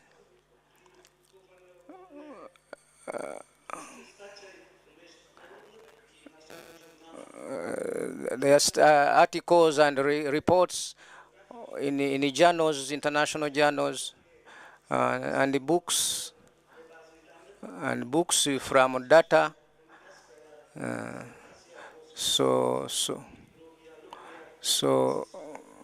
So I defended my doctorate in microbiology in the Russian Federation, Uh, so I can see that scientific cooperation and the partnership to control infectious diseases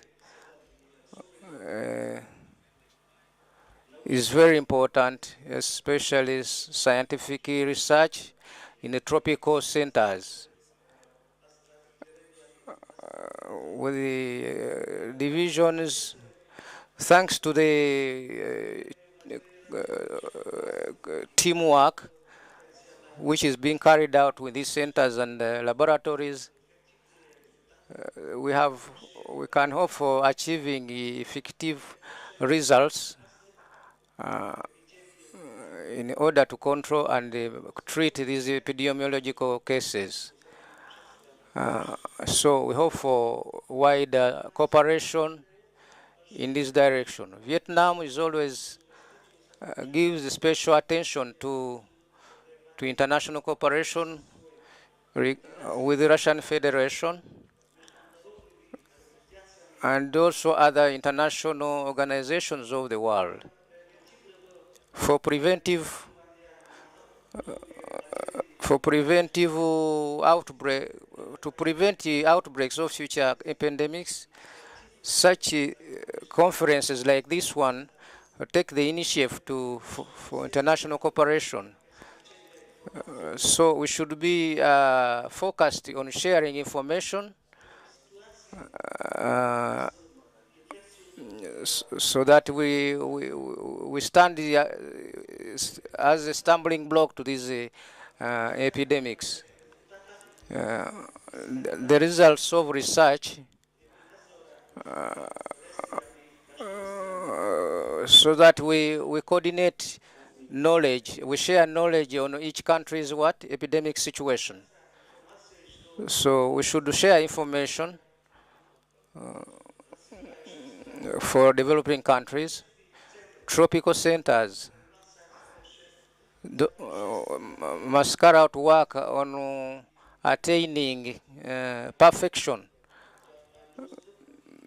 Trypanosomes, tropisaminosis, and other diseases of the tropical character.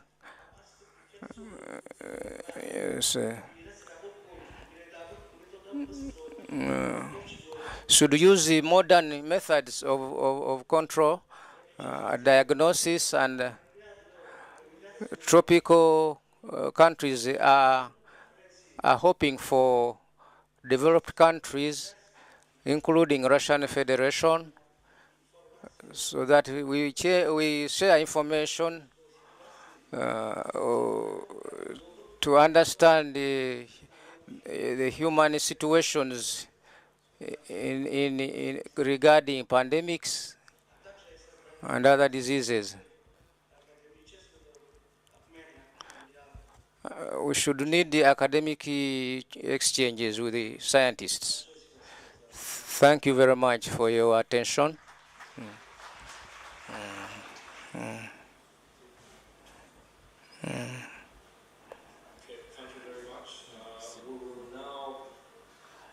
Take a health break.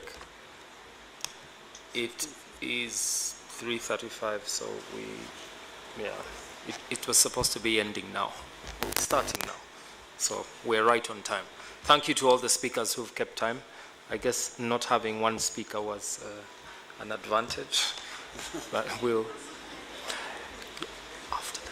I think we'll have a Q&A after the next round of speakers. So you have, we should be back here at 10 to 4, so 15 minutes for the health break. Yeah, 15:50. Yeah. Okay. Enjoy.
Right. Dear colleagues, I hope our coffee break finished successfully, and now we have time to start our last session for today. And let me introduce first speaker in our last part,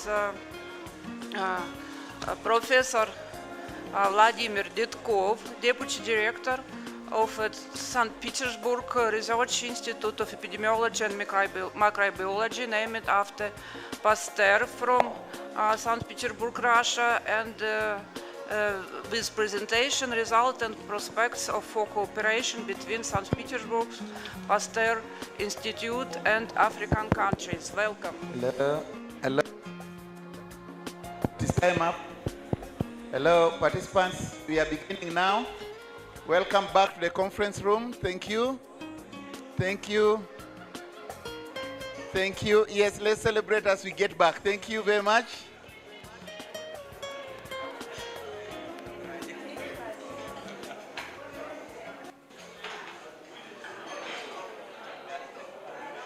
Let's get back and take our seats. It's business time now. Thank you. Уважаемые коллеги, ну давайте начинать, а то мы не впишемся в наши временные рамки. Я боюсь. Ну, во-первых, разрешите поблагодарить организаторов этой великолепной конференции за то, что предоставили возможность выступить на этом поистине судьбе. I think thank you for the opportunity to be able to present on this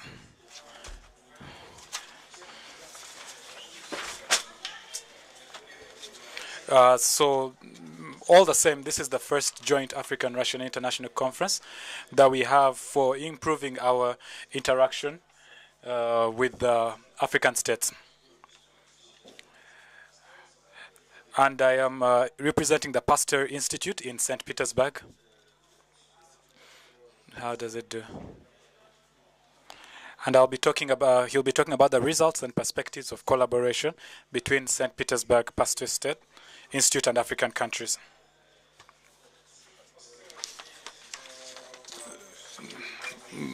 The Pasteur Institute has a very good history and collaboration with different institutes of scientific work. And on the picture you can see the countries with which we have worked together. And in these countries, as you can see on the map, in all continents, there are particularly 4 African countries with whom we have a great cooperation, and this cooperation has been developing over a long period of time, and we have a good history, particularly from the Republic of Guinea. We also have a good cooperation with the Republic of Senegal for 4 years now. And in line with the increase of this cooperation with even more states, we also now have a cooperation with the Republic of Congo and also with the Republic of Burundi. So with these few countries, we are only beginning to work together with them and cooperate in the past few years. And we know that there's so much more that is ahead of us.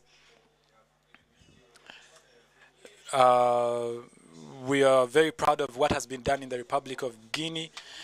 And as I already said, we have this cooperation with different institutes, different traditions with them, and many, many things that are in both our interests as partner states.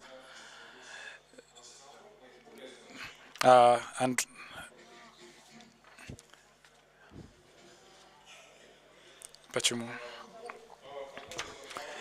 so one of the aspects of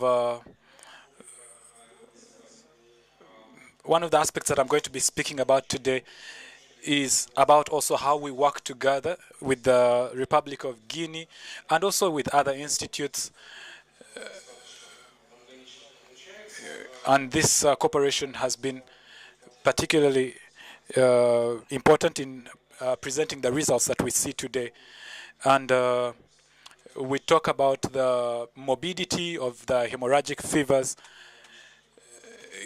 The hemorrhagic fever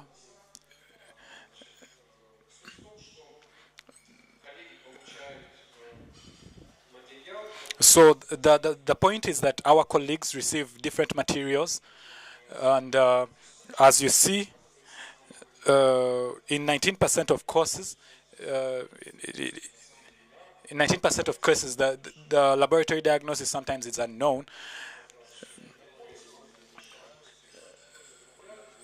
But as I've already said, we usually use so many different diagnostic methods, using molecular methods, and as you can see on the picture,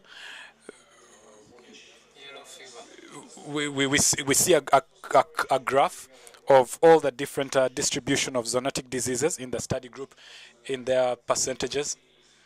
As you can see, 59% is unknown. We do not know where the zoonotic diseases come from. And it's quite a big percentage. We also have mixed infections that take up about 9.1%. And you can see other smaller percentages which represent the zoonotic diseases in the study group. You see dengue fever, we see the Zika virus, we see the SFG rickettsia, Borrelia, and also yellow fever, as you can see represented in the chart. And these analyses were very helpful in seeing the effect of the spread of different infectious diseases, particularly Crimean Congo hemorrhagic fever, in the different regions of the country, in the central, basically in the different regions of Guinea, as you can see on the map.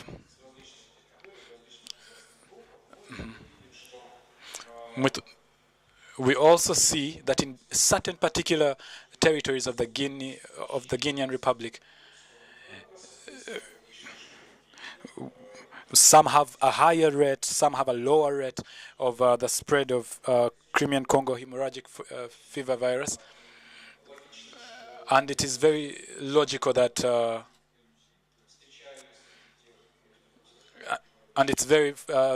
antibodies against this Crimean Congo hemorrhagic fever virus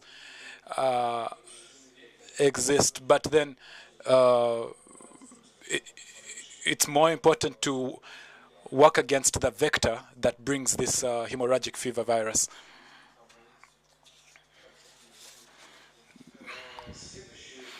The next fragment of our experiments and testing, it was in Senegal, and we saw the diversity of the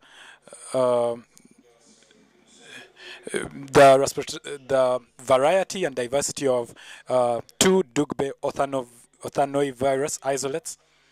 And so we haven't yet really fully finished the experimenting with this, but then you can already see on the search more or less useful information. And this virus is more or less similar to the one of the Crimean Congo hemorrhagic virus. And you can see that we have these 2 strains of this Dugbe virus, which are spread in different ways.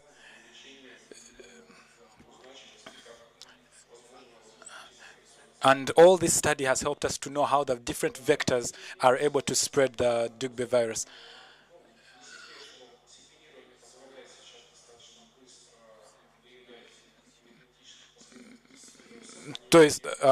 We now understand that it is very easy for a virus to spread, whether it is in artificial way or even non-artificial way. So we talk about. So now the main question is about, does the virus that spreads have any medical significance in terms of creating certain outbreaks or infectious diseases? So I want to now also speak about the methods of synthetic biology. We have been able to study how these different microorganisms work in the body, how they infect people.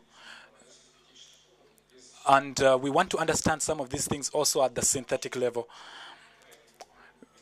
It is also very important to get to this level for the sake of our biosecurity. And this is just a photograph of our colleagues. And a big block that we are also doing with our different partner states is talking about the different infectious diseases that are spread in the GIT, the gastrointestinal tract. And here you can see the data from the country of Guinea from 2019 to 2023. And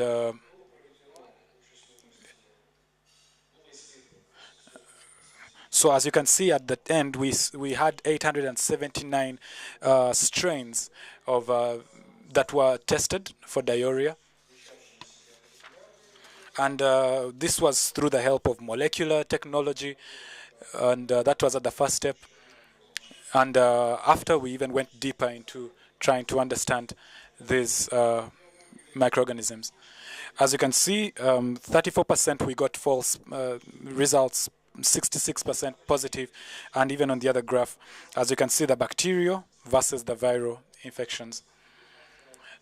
And we see that the percentage of these different microorganisms is, the positive is a little bit higher than the negative results. So it's good that we are able to diagnose them with better positive results. If you look at the etiological structure,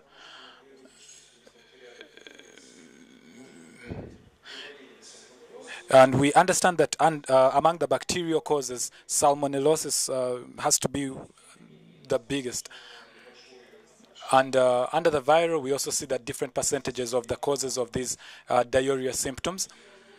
When we talk about the virus particularly, you can see the rotavirus and its percentage, norovirus, adenovirus, and the astrovirus with their different percentages. And among the causative agents, we have enteroaggregative E. coli, enteropathogenic, enterotoxigenic, enteroinvasive, and all of these have different percentages, you can see, of Enterichia coli. It's a very interesting diversity of how they are spread. So apart from testing different people and different human beings, we now have a One Health approach. So in Russia, we have had this One Health approach, and we always do that. I don't know about how it happens in other countries, but we work together with the epidemiologists from Russia, and we talk about the sources of infection, the ways and the ways of transmission, and through this system of One Health approach, we also wanted to research and do investigations with chicken droppings. And as you can see also on the graph, Salmonella has that following percentages, as you can see on the graph. And antibiotic resistance of these diarrhoagenic E. coli, we found that there was 100% antibiotic resistance to ciprofloxacin, and but this research in the country of Guinea is developing a little bit slower than in other countries. But as you can see on the graph, those are the percentages of the different resistance to antibiotics of the E. coli. And so also, when it comes to the different serological variants, we have already spoken about how there are different variants. Some of them are more pathogenic than others. And so what conclusion can we make from these intestinal infections?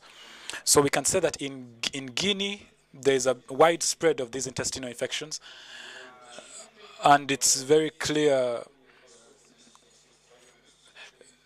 We have a clear and a unique characteristic of the spread of Guinea, which is characterized by escherichiosis, and some of them are also characterized by antibiotic resistance, and this is also seen sometimes in other countries. I want to also speak about the viral hepatitis and also HIV studies that have been taken by the Pasteur Institute. And we want to talk about the trainings, as you can see, and how the different staff of the university prepared reports and data about the hepatitis and HIV.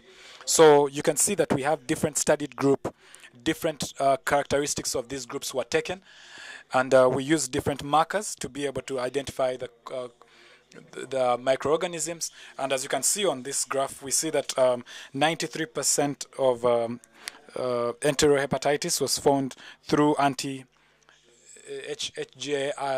immunoglobulin. And you can see hepatitis E represented here with also the percentage of its prevalence. And when we talk about parenteral hepatitis,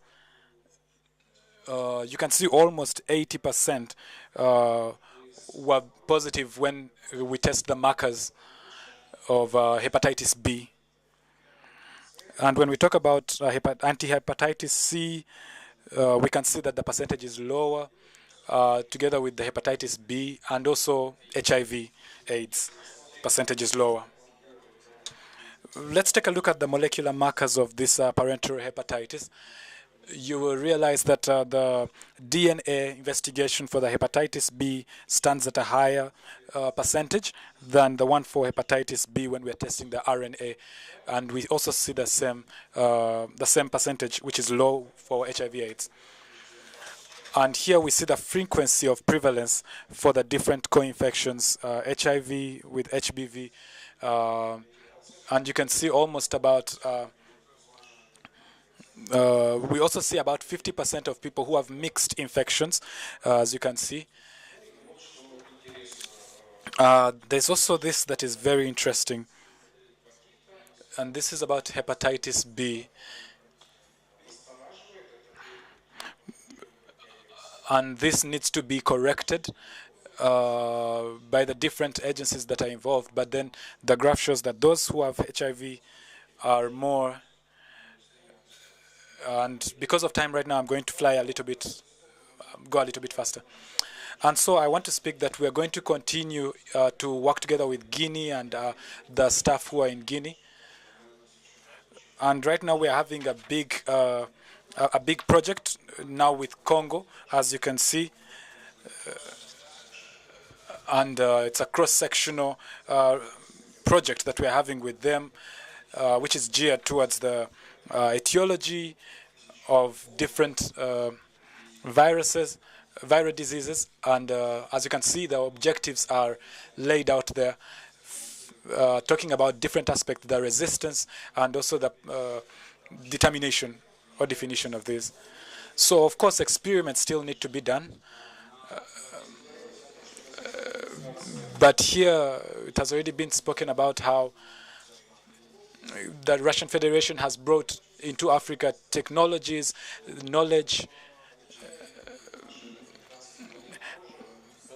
But I want to also assure you that we also receive a lot of experience from our African partners. And this experience is more professional, and I'm very sure that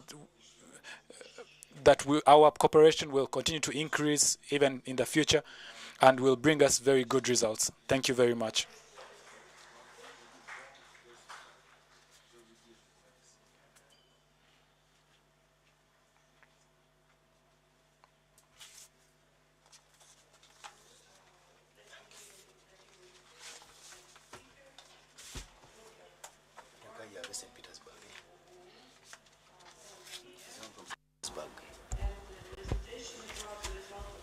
Сейчас будет следующий, тот доктор Bagbo Anivogi из Гвинеи.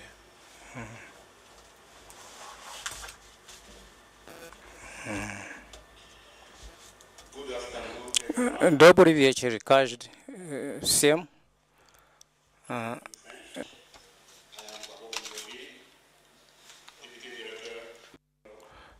I'm going to speak in, so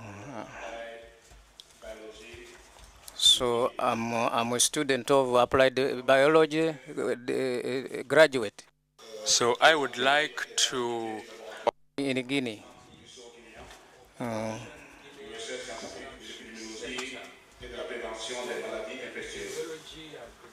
Yeah. So I don't hear English. D'autres. Auntie, I should try it in Russian. On les a parlé des activités de coopération entre la Guinée et la Russie.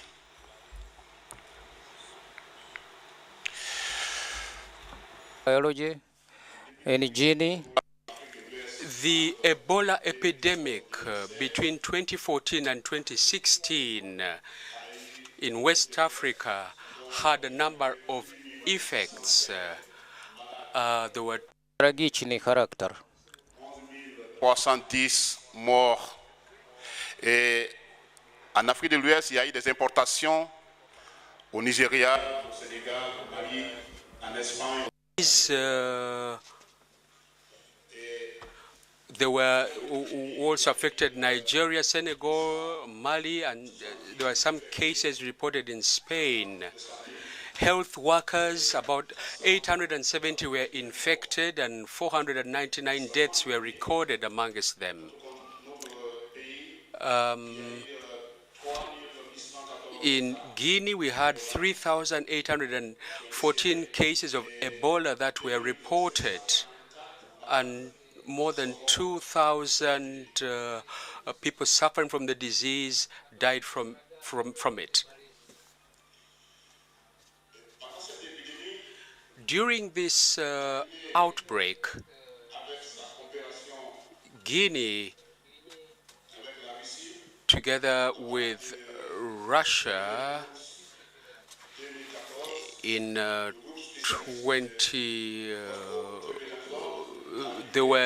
2014, there was a group of specialists from Russia that sent support by plane to the Ministry of Health in Guinea.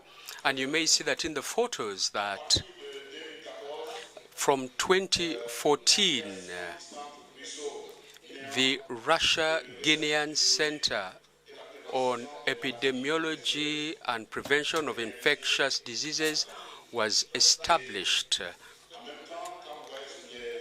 At the same time, as you'll see in the pictures, there was a transfer of mobile laboratories and which was given by the Institute of Research.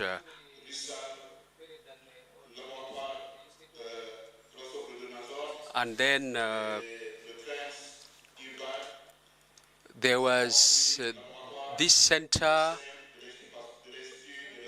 created, put up a laboratory for this purpose, and within this laboratory, materials were supplied, most of which were produced in Russia, and we're able to use reagents and products that were manufactured in Russia. The cooperation between Guinea and Russia did not begin just in 2014.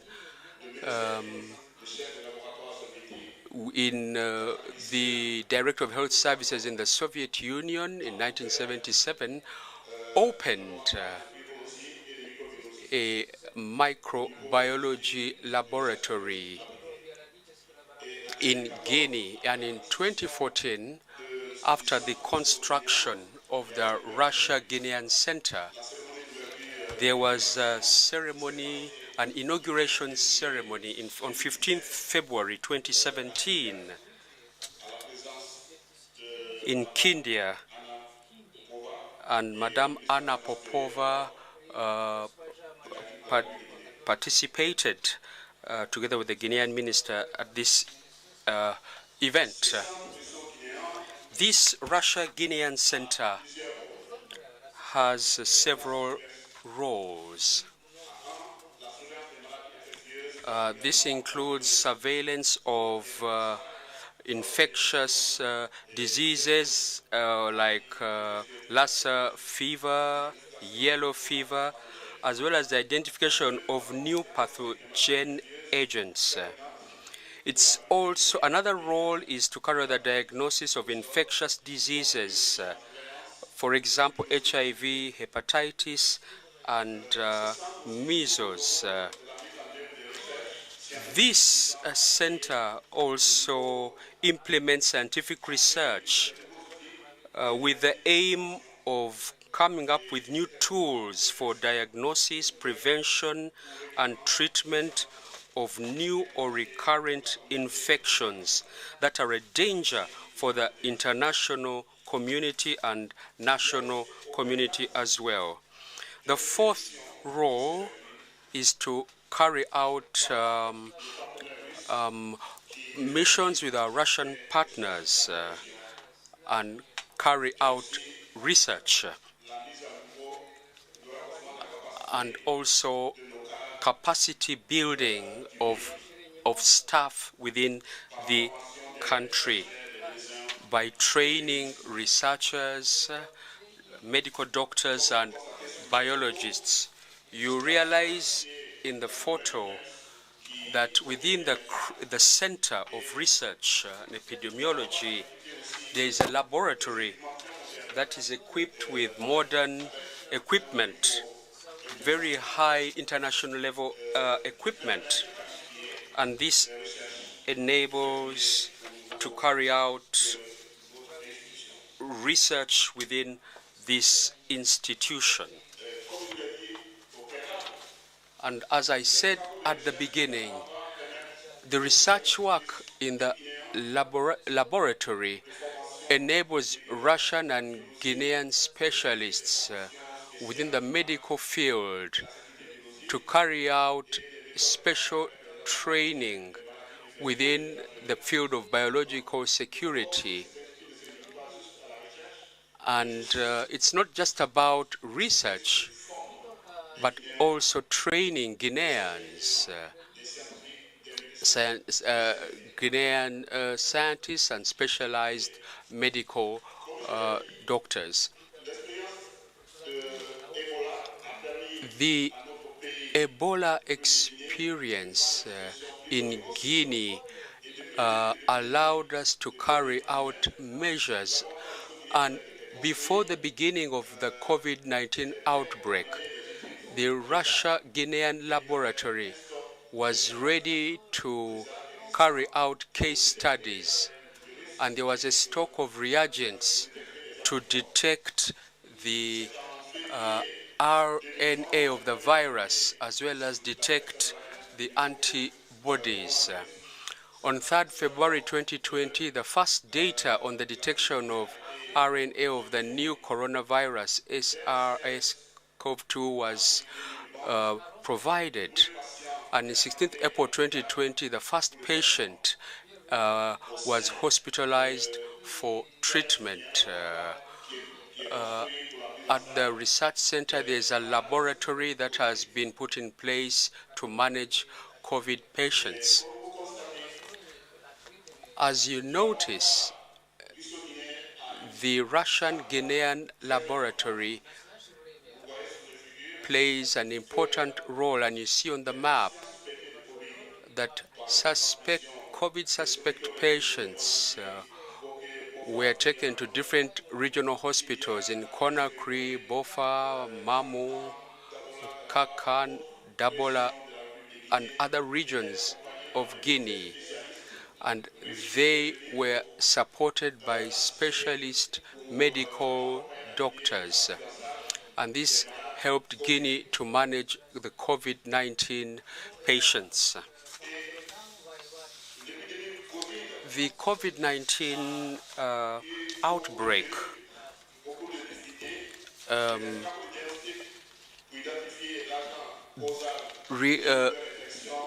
had to have a lot of diagnostic work to identify the causal agent of the virus.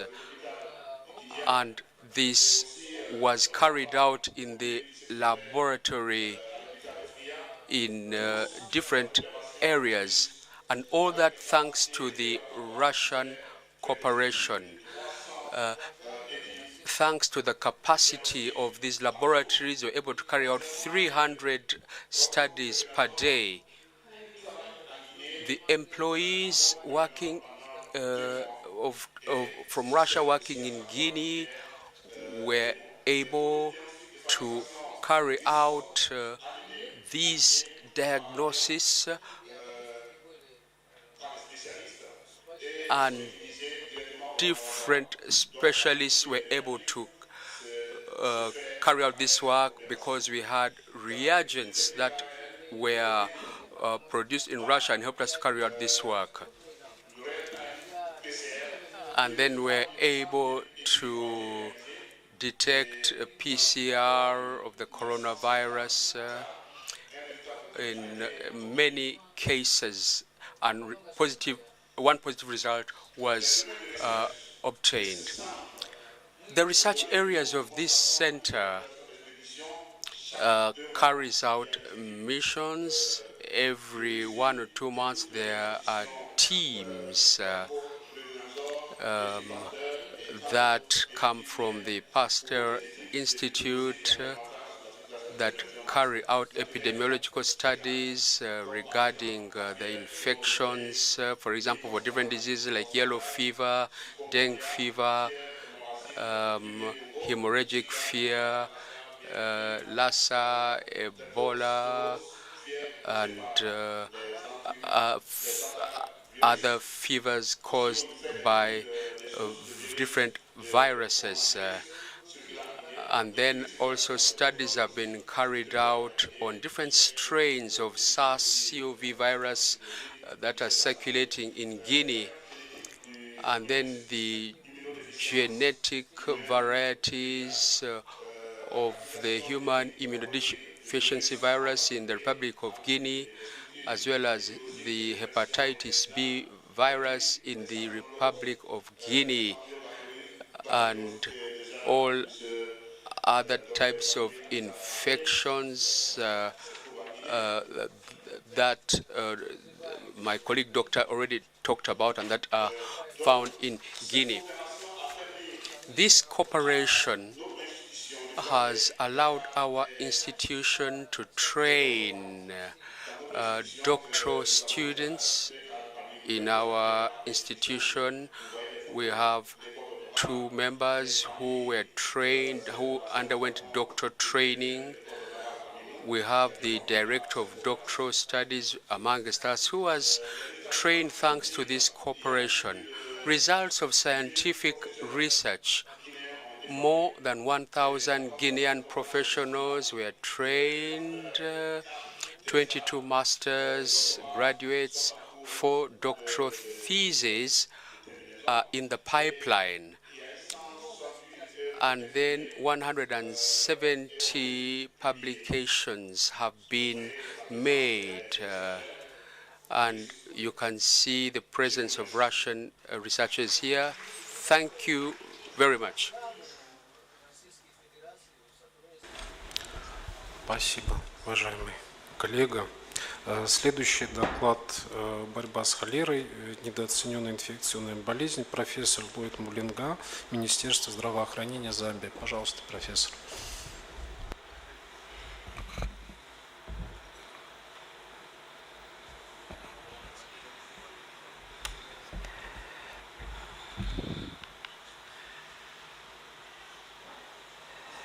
Thank you so much.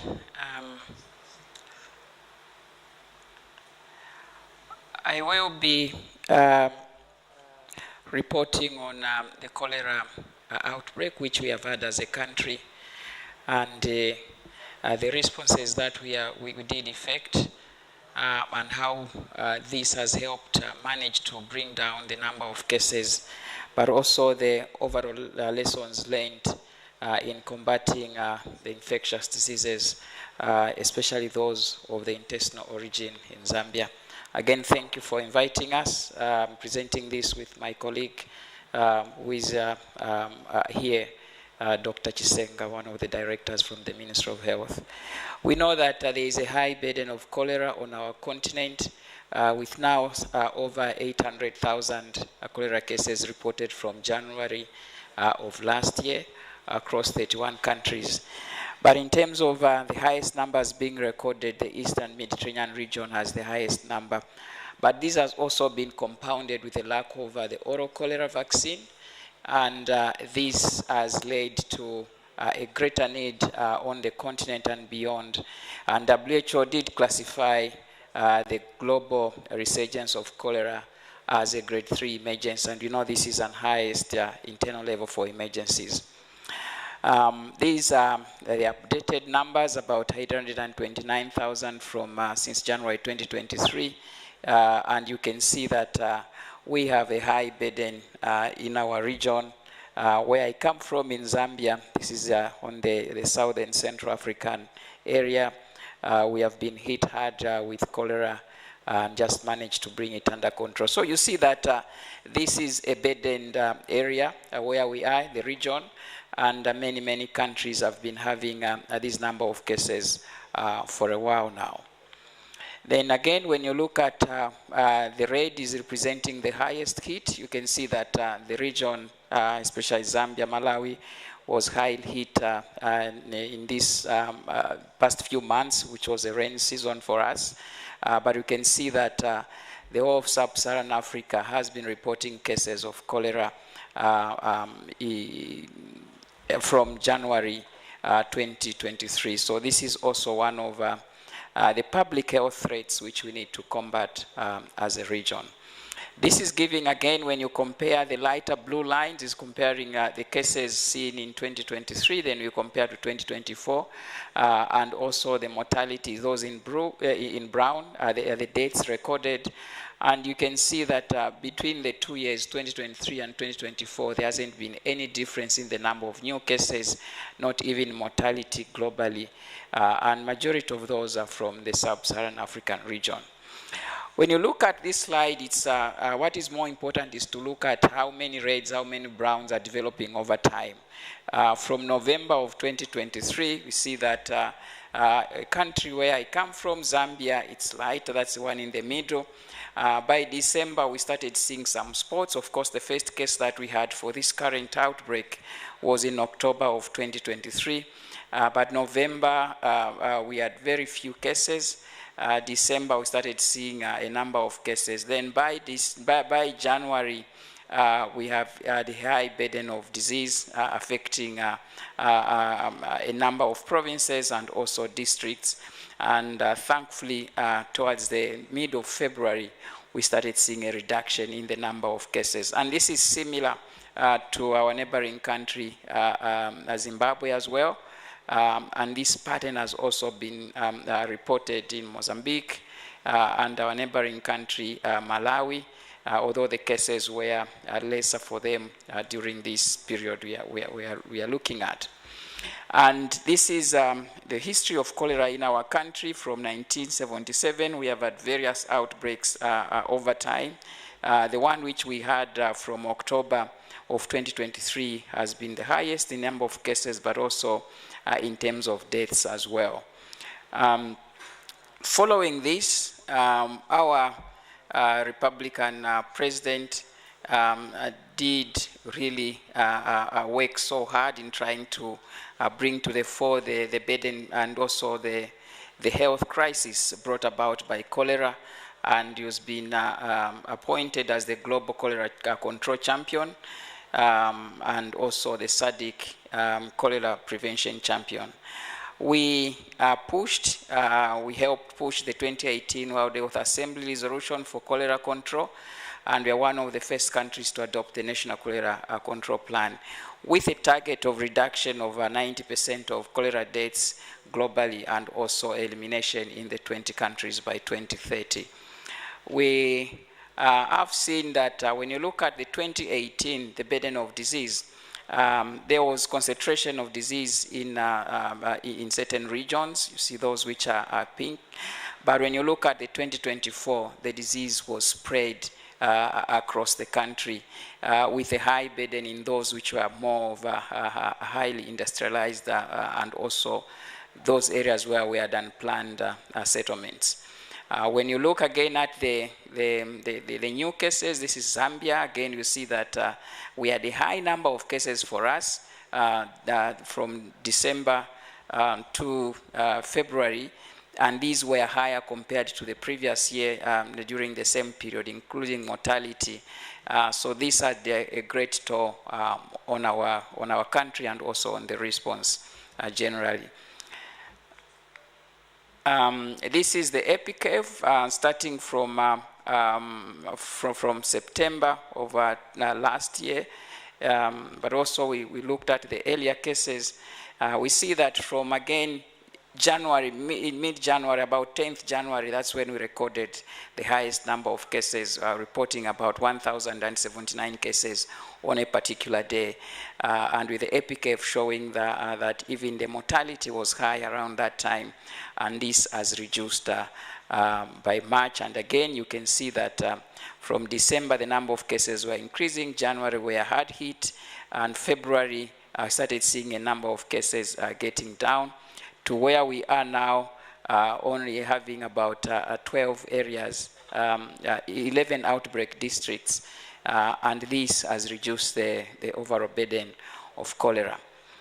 But when you look at what are the drivers of this epidemic, these drivers of this epidemic have to be controlled for a time, or else again will be in the same area. So unplanned settlement is one area where we need to address. If you look at on the legend, if you look at the cholera cases, those in pink are areas where we had a high number of cholera cases, but also in these areas, sanitation was really bad. And also the sewer, the planned sewer lines were also not in those areas. Again, when you look at the amount of water supplied, it's been inadequate, as opposed to the 20 liters per person per day recommended by WHO. In these areas, it's less than almost half what is recommended, and this again fueling the spread of these waterborne diseases.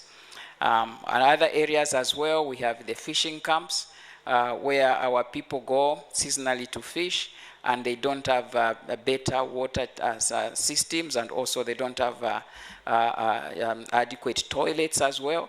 So you see that there is spread of the bacteria around because of the bad water and sanitation issues in those areas. We came up with the integrated strategy looking both at health, but we know that cholera is not just health. The water and also sanitation systems had to be improved, and the cholera vaccination was another area as a prevention strategy.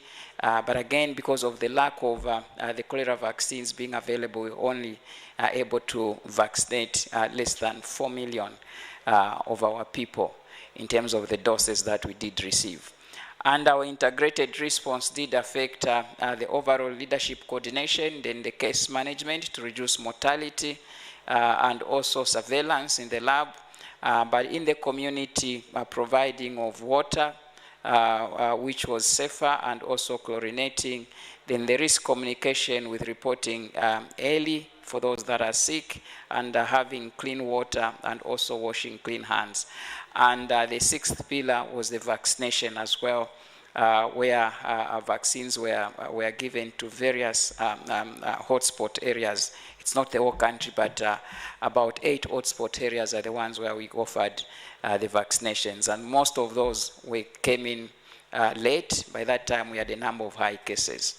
And this also affected a number of activities, like the school opening was delayed We had to come up with a statutory instrument restricting the gatherings, and this affected the social activities and also movement of people around.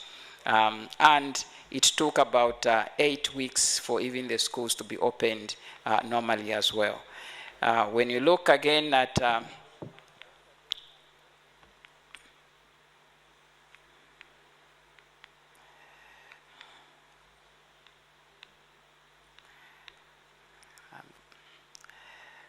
what we have learned as best practices from this outbreak is this multi-sectoral leadership, but also collaborations at WHO, Africa, CDC were good collaborators. We had also bilateral and multilateral assistance, and there was an integration of the community strategies, both with community case detection and management, and using the sub-districts as an area or an approach for both community and also clinical interventions. There were emergency medical teams which were deployed with also collaborative vaccination campaigns and quantification of the various commodities which were needed.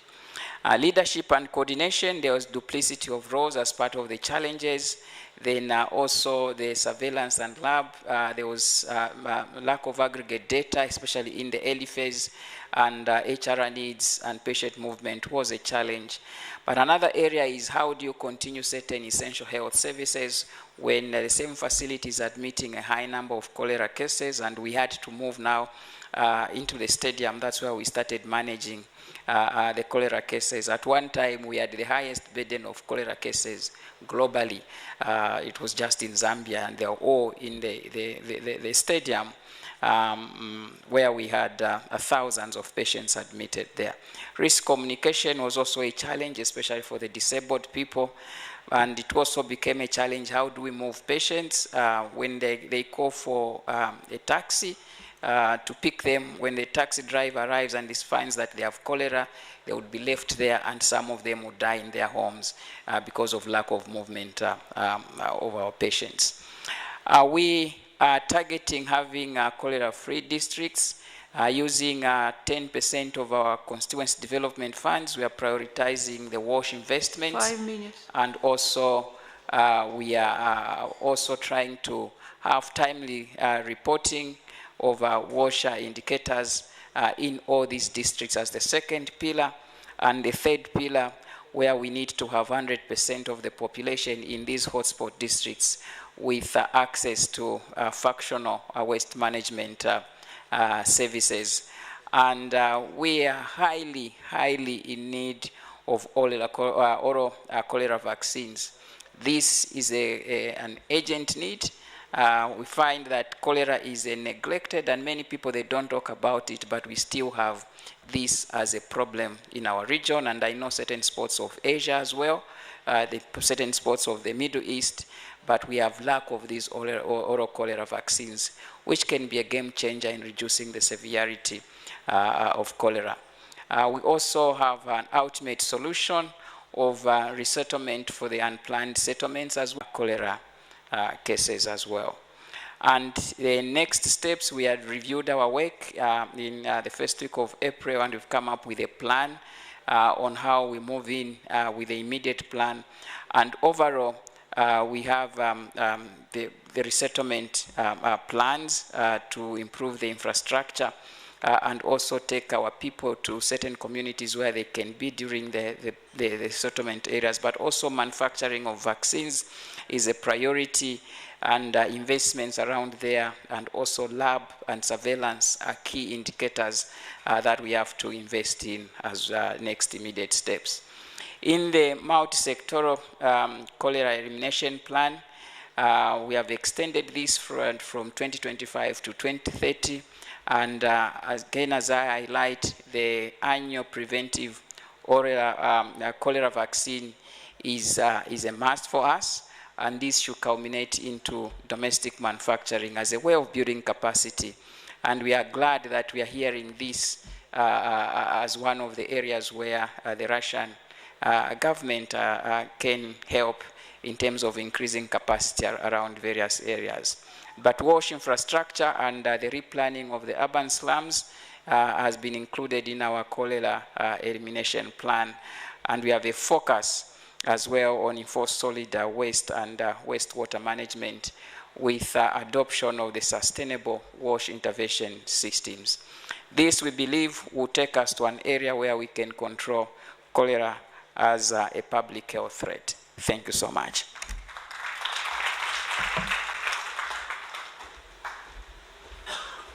Заключительный доклад.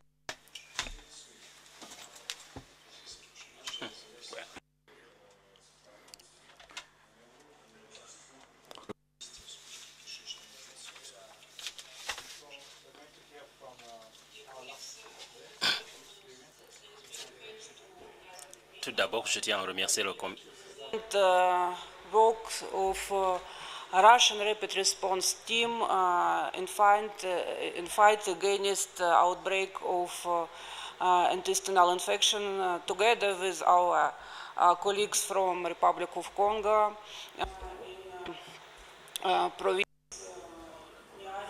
in city Dolizy. Ну, прежде всего, я скажу немного о ситуации, которая сложилась в течение июля месяца в Республике Конго, когда во всей стране было зарегистрировано около 1700 случаев острых кишечных инфекций, 37 летальных исходов в 5 департаментах Республики Конго. В основном была поражена западная часть республики. Это все было наблюдено в западной части страны, где административный центр город Долизи. И ситуация...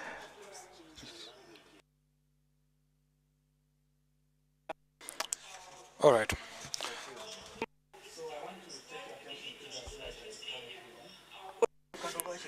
You can see that this was in the country of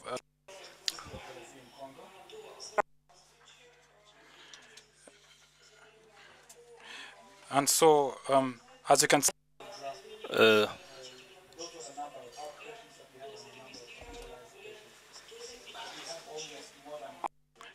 we had more than 173 people who were diagnosed.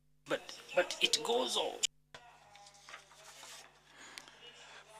So this information about this outbreak was announced at a summit in Russia last year in 2023 at the Russia-Africa Summit in July 2023. And so in accordance with the directive of the government, we took a practical approach to give scientific assistance to our Congolese partners. And so the Russian team of fast reaction, which is called the Specialized Anti-Epidemic Brigade, took over. And this was all taken from the directive of the government, and together with the head of the Raspotrebnadzor, Anna Popova. And in about 3 days, we collected all the instruments that were necessary, and we placed them in the boxes where they had to be, and these were then all sent. And so on the picture you can see the team which was ready to go to Congo. The team consisted of epidemiologists, infectious disease doctors, and specialists of laboratory work, organizational work. We also have engineers that took part in this, and of course the interesting interpreter from the Russian Federation, Dr. Naomi. And so a part of this team is actually here with us. And also we will show you our work at the last day of our conference, of this conference.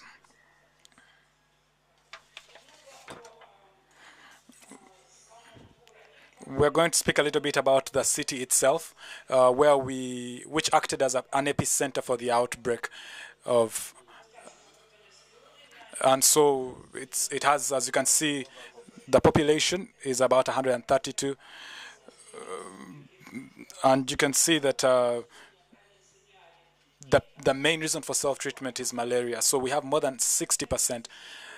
And even up to now, malaria is still an actual infection, up to about 60%, and this is the main reason for self-treatment, because there are too many people that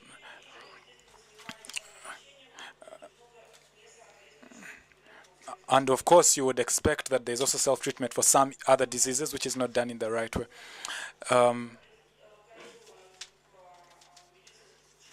So in this city that we're talking about, there are 2 medical centers. There is the infectious disease department in the general hospital, which has 34 beds, and also in the hospital reference, which has 20 beds.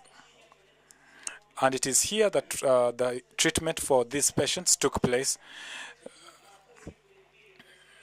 And as expected, the beds were treated, 4 were treated, and the beds were 4 treated, and the patients were treated. What are some of the causes of the outbreaks? So the brigade which we sent, that SAEB, took an active and interactive role, working together with the colleagues from Congo, and it was found out that the causes of the outbreaks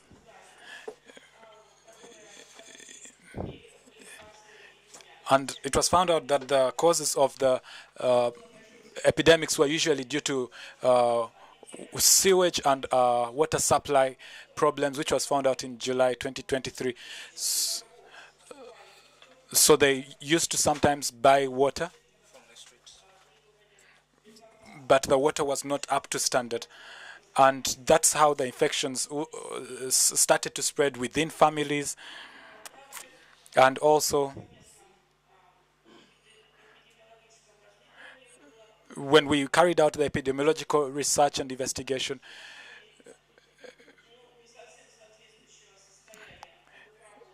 we also found out that there were problems in the water supply sources. To not only the water supply, but also the sources themselves of the water. And as a result of that, we also saw problems with the toilet usage and water with the toilets. So our colleagues in Congo saw these problems even before we started working together. And they had already started a kind of work on rectifying these problems.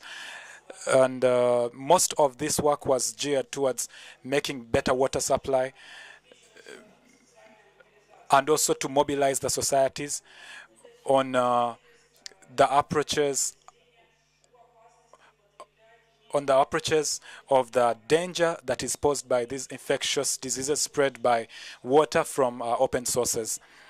And also when we worked together with our colleagues from Congo, we also came to the point that the principles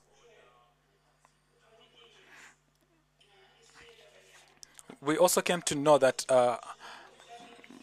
after looking at all the data, the water that is used for drinking, the water that is used for other purposes, we also started realizing that with our specialists, we started testing the water, reservoirs, water intake.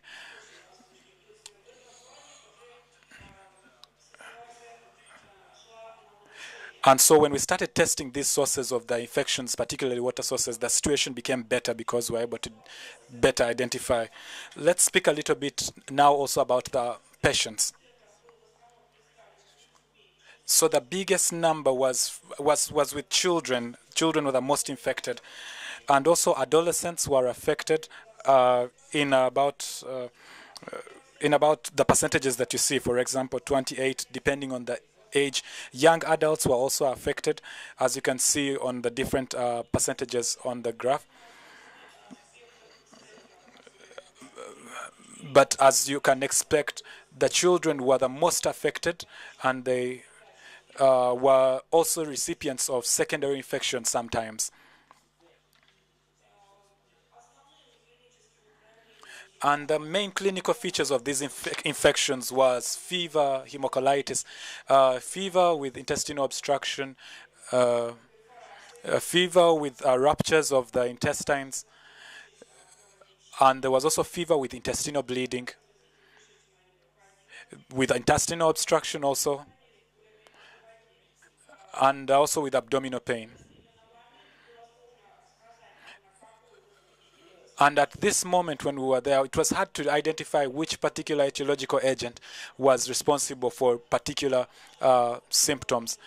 Our team thought that the biggest etiological agent was Salmonella species and Shigella species, and sometimes we also were able to think about possibility of mixed infections. And also, this was according to the Brazzaville laboratory and our work together with them. So as has already been talked about, in 10 to 15% of cases, according to the Brazzaville laboratory, Salmonella and Shigella species were determined by PCR.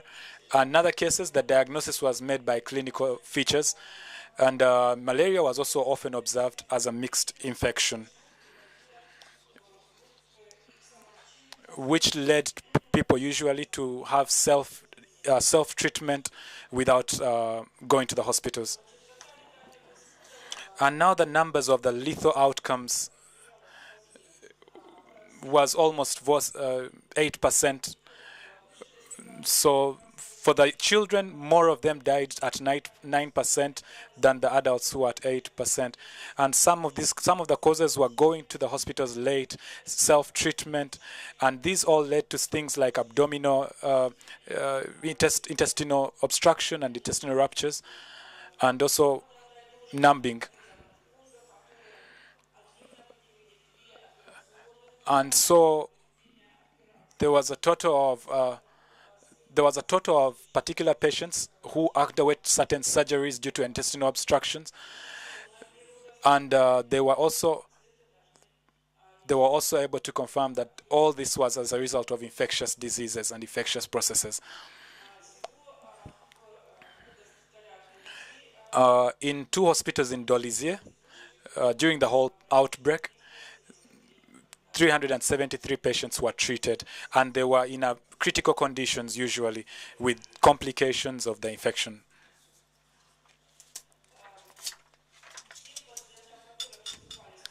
All the patients that came to the hospitals that were admitted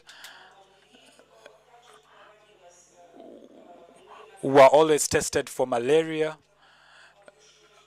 They underwent tests for the organs of the abdomen,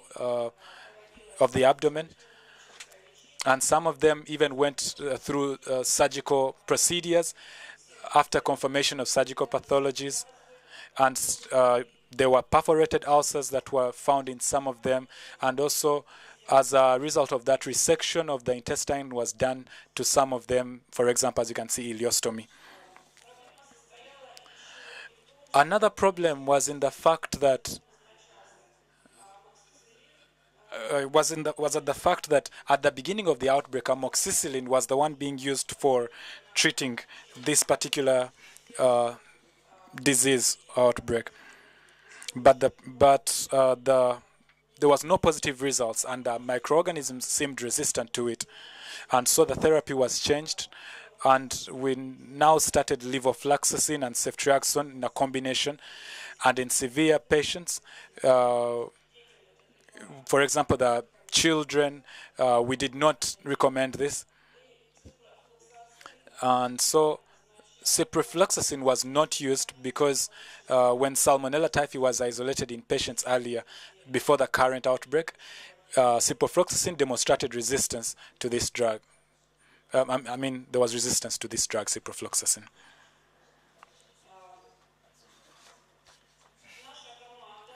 Our team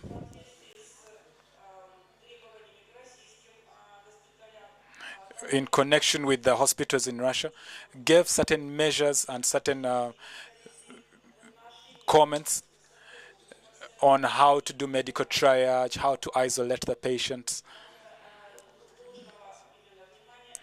because it is important for them not to have been together with other people. And also, we made sure that there was free access to the wards for the relatives.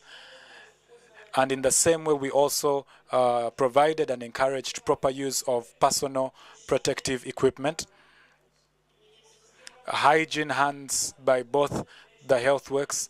We also encouraged and used disinfection for both the health workers and the patients themselves. And also encouraged the drinking of only boiled or bottled water for the whole outbreak. And now taking the initial therapy in adults and children for resistance before receiving the results of antimicrobial resistance susceptibility. We recommended cephalosporins of the for example, metronidazole or azithromycin were recommended for those who have complications. And also, we encouraged a particular diet for the patients that were in the hospital. We also recommended that all that were affected should undergo obligatory testing and also receive antibacterial therapy, because otherwise we wouldn't have been able to combat the outbreak effectively. And also on top of that, we had 2 seminars that were conducted in the hospitals, and most of the issues presented here were talked about in those conferences. So at the end of it all, our mobile laboratory, all the samples that were taken were to the number of 177. And we got these materials from the environment, we got it from clinical material, and we took almost more than 1,300 PCR tests and more than 300 bacteriological tests, which were performed.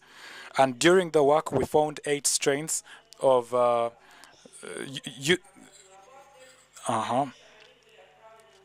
and all the samples that we took were taken for bacteriological research, and the main causative agents we found to be Salmonella enterica, Serovar typhi, and it was isolated and identified. And also on clinical research, it was mostly from the rectal smears, fecal samples, peritoneal fluid, and also from the intestines during intra-operative procedures.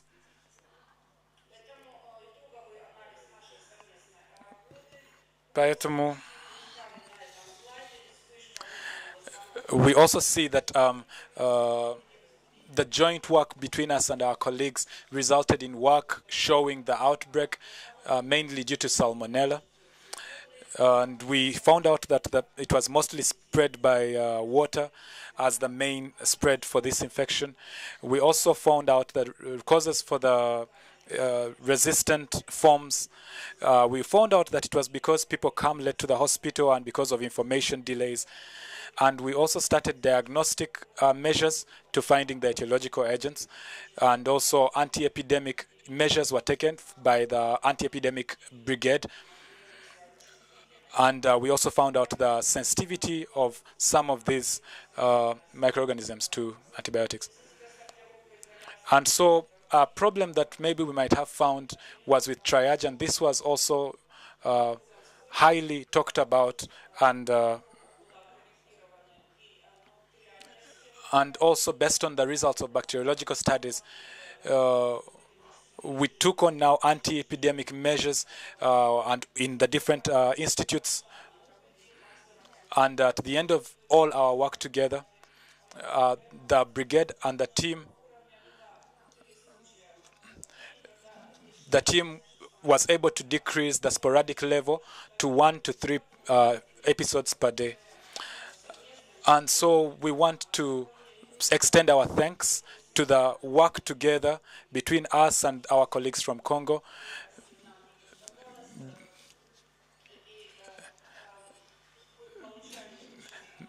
Because we received very good feedback from And feedback and useful information was received during our cooperation with them. And of course, there was a little bit of a language barrier with them, but we understand that also they received information from us, and that shows our successful work together. And so together we will defeat any epidemic and fight back against all biological threats. Thank you very much for your attention.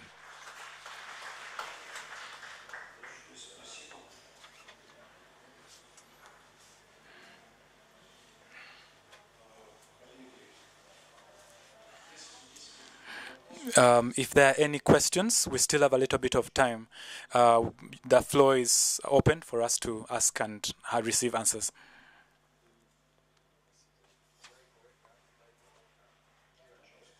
Yes, please.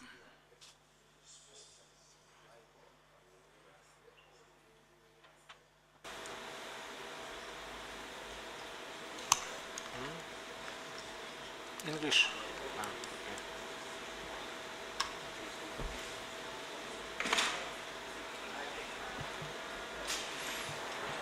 Пожалуйста, говорите.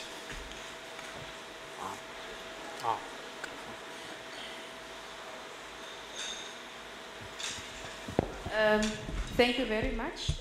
My name is Ialo Mwaningange, Minister of Health Epidemiology Division in Namibia. I want to commend all the presentations, specifically the one done by our colleague Natalia. Thank you very much for representing all of us, because I could not help noticing that 99% of the presenters were our counterparts. To Zambia, I want really to congratulate you on your presentation. We are more interested, as part of, SADC, Southern African region, we are all worried, even if Namibia did not yet detected, but we have activated our response. And as a Ministry of Health and as a healthcare provider, the question was always remaining, how do we address the root cause? What our stakeholders within our own African governments who are responsible for sanitation, for social protection, so that we do not have this type of outbreaks, because obviously it has to do with the way people are living and access to water and sanitation. And I know that there was a high-level meeting for Southern African countries where the ministries responsible for sanitation were brought on board. So what is Zambia's roadmap in terms of eradicating cholera, and other countries can also learn from it? Thank you. Спасибо за вопрос.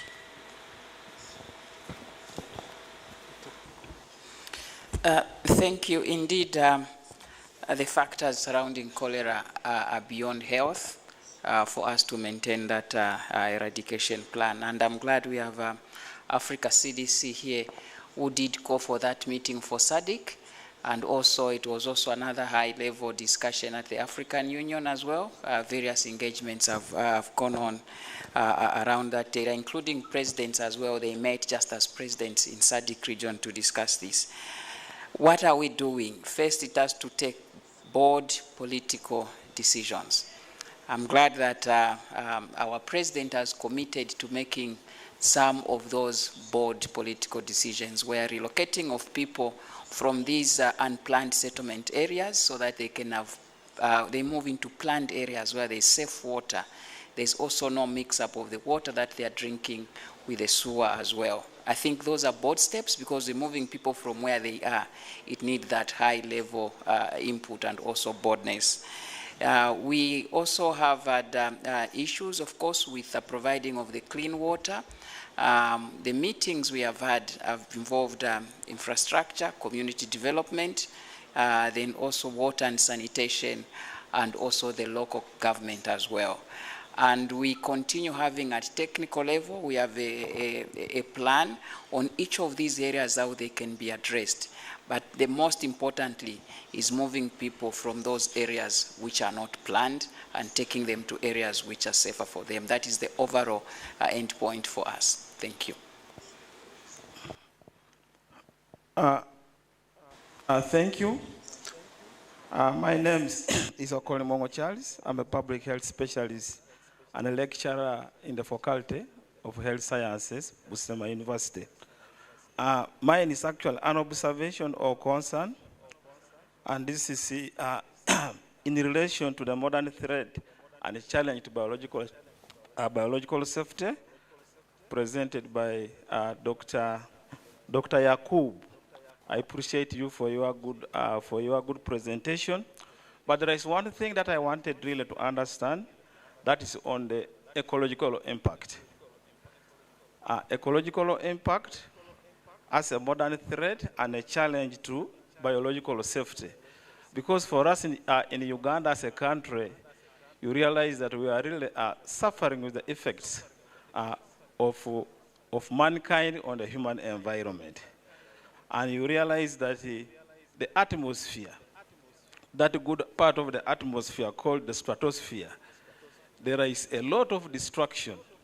There is a lot of destruction by both the ozone-depleting substances and also the effects of global warming. Is it the similar situation?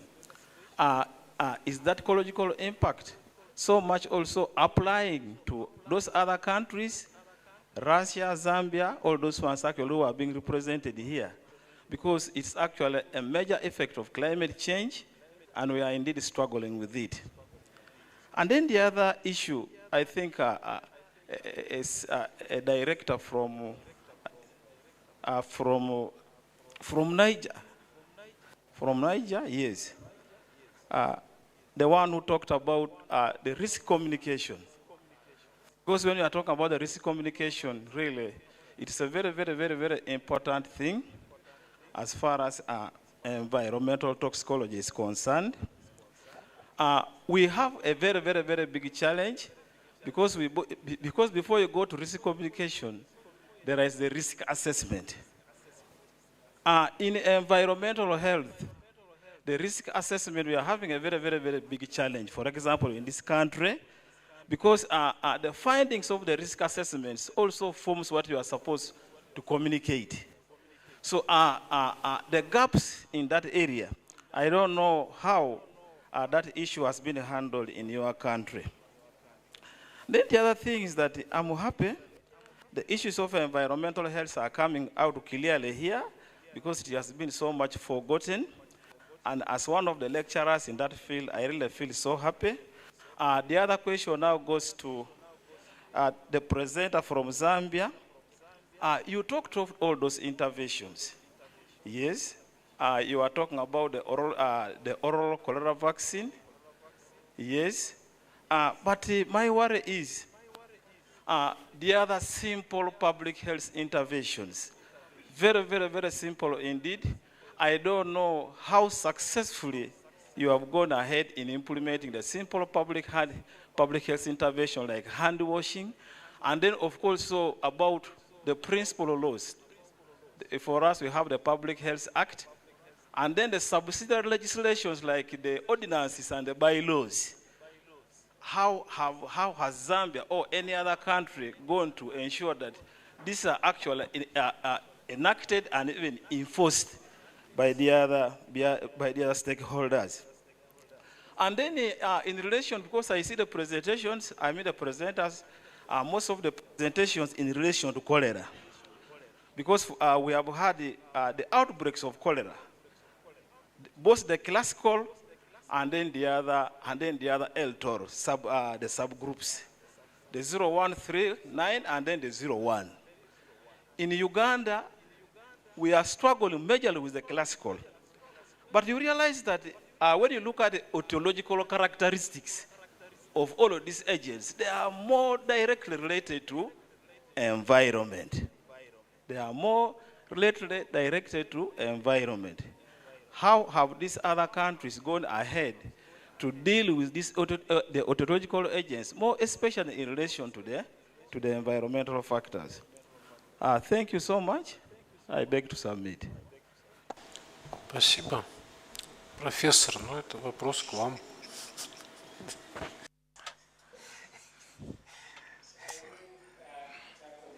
Cholera issue, yes, you are right that they are simple measures, but you know, when it comes to human behavior, it's the simple measures which are very difficult to maintain, and I think we have learned this over several epidemics, not just cholera, COVID, it's the same thing.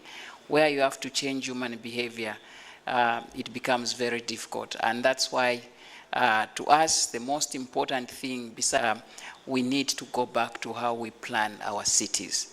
It's very important. We see that where you have good sanitation, good water supply, cholera is not a burden. Now, in what are we doing now? Of course, the WASH activities have been enhanced, and statutory instrument was enacted as well to emphasize both the clean water, hand washing as well, and also reduction of people congregating in certain settings. We even went to areas where the market's food could not be cooked from there. And we went to areas of where we had to chlorinate the water sources. But you know, for us to go that is a more expensive venture than us now looking at how we plan our cities so that our people are in areas where they can have safe water and also safe sanitation areas. We strongly support the issue of enactment and also making sure that the law, people are abiding to the law. And unfortunately, I don't know, there are very few countries in Africa which have succeeded to completely make people adhere to that. But we have some examples again of such successes on the continent. So we really need to enhance that as well as we look at the overall goal on how do we make our cities and plan our cities better. Fortunately, in our rural areas, in our villages, we don't see these cholera cases. We see them in our cities where we have these unplanned settlements. And we need to learn from there the basic hygienes which many people are able to follow. Thank you.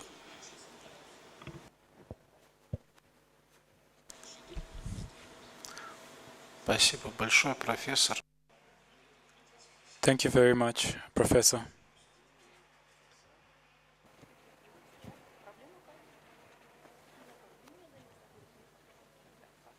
Thank you. Well, good afternoon, and let me just say a big thank you to all the three presenters. There's one thing, Professor Mulinga, you brought up, the behavior part of the human being. That has been the missing link, because when we design our risk communication and the community engagement, sometimes we don't look into the other side. What are the challenges that prevent the community to take the action that we want them to do? So what we learned from Zambia in particularly, that we really need to have a social behavior scientist go to the community, talk to them very sincerely, why they are not taking some of those directives that we really want them to do. Because we don't understand them. We assume that they know, but they don't know. So it's just a missing links, and things that we need always to find a way to incorporate it in. Also, from Zambia perspective, there's so many good lessons that really came up in terms of response, in terms of the leadership. How Zambia managed to set up the biggest CTC, cholera treatment center, in less than 24 hours. It was possible because Zambia chose to use innovations. And instead of waiting for the drip standard coming from China or from South Africa, they use local material. And instead of looking for bait that will be coming from China or India, they use the local structure to construct a local bait that was managed to be constructed in less than 24 hours, and they will put them into use, and all those, they save life as well. So we need to have some creativity, and I really need to emphasize this, Professor. Those are the lessons we really need to share. At some point, it may be the solution, you will be looking for solution that is very far. but actually the solutions are just on your backyard. In terms of Congo, and I really, really like the whole presentation, but the critical part of it again is social behavior aspect of it. But I'm very, very pleased I have seen a good example, a respectful collaboration between Russia and the governments of the Congo. There's a kindness, there's a trust, and also those ones play a huge role. And I think it's something we need to take to how we do those collaboration. It has to build on base sincerity, respectful, and then we can be able to get a good result out of it. So the bottom line is when you come to the cholera, there's so many things we as a public health, we are missing because we are not doing a comprehensive analysis of the people's situation, and it's something we need to deep dive in, particularly in the case of Congo and the case of Zambia.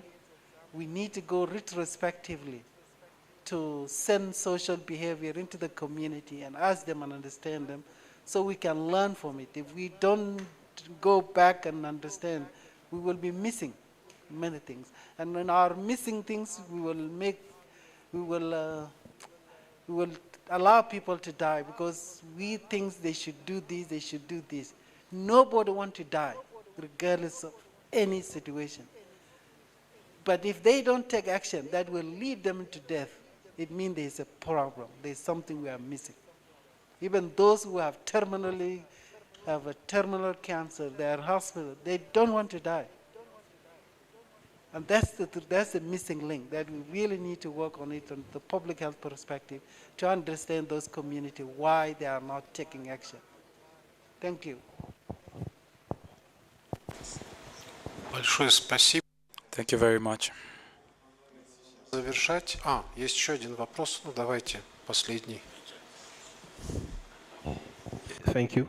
Donc, il y a une question qui était adressée à la présentation du There was a question in the presentation of Niger.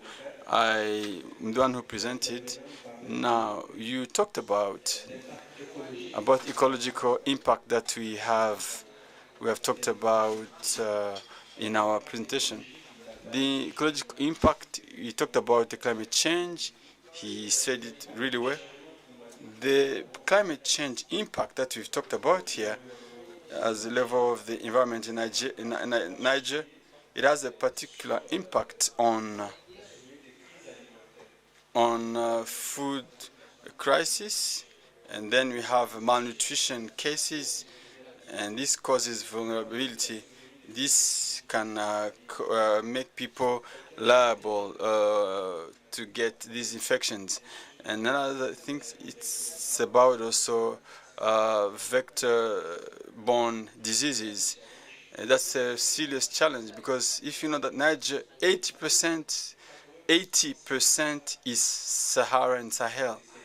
It's really a desert. It's really a challenge if you know the context of the country. Secondly, you said about communication. We talked about communication in outbreak management. This is a very important missing link. For example, for COVID-19, and even paradoxically, in Niger, people were not believing in COVID. People were not believing in COVID. So we need to leave opinion leaders, religious leaders to convince people that it's a real disease that exists. If people are not seeing real cases, they were not convinced. Even if people have heard of this disease in Europe and elsewhere, our people were not believing in that. We need to introduce measures, protective measures. Communication played an important role with community participation. It plays an important role to ensure that people can accept that it's actually a disease. And then to take also preventive measures. If they are, and whenever they're sick, they go to seek medical assistance. Thank you so much.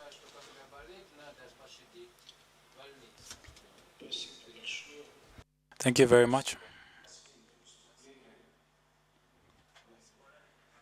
And the last question.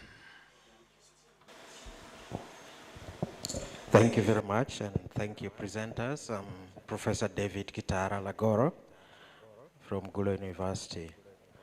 I would like to thank the presenters. They've really done a good job on control of epidemics, including the pandemic, which we've just ended in most places. My concern is about strong leadership at the top.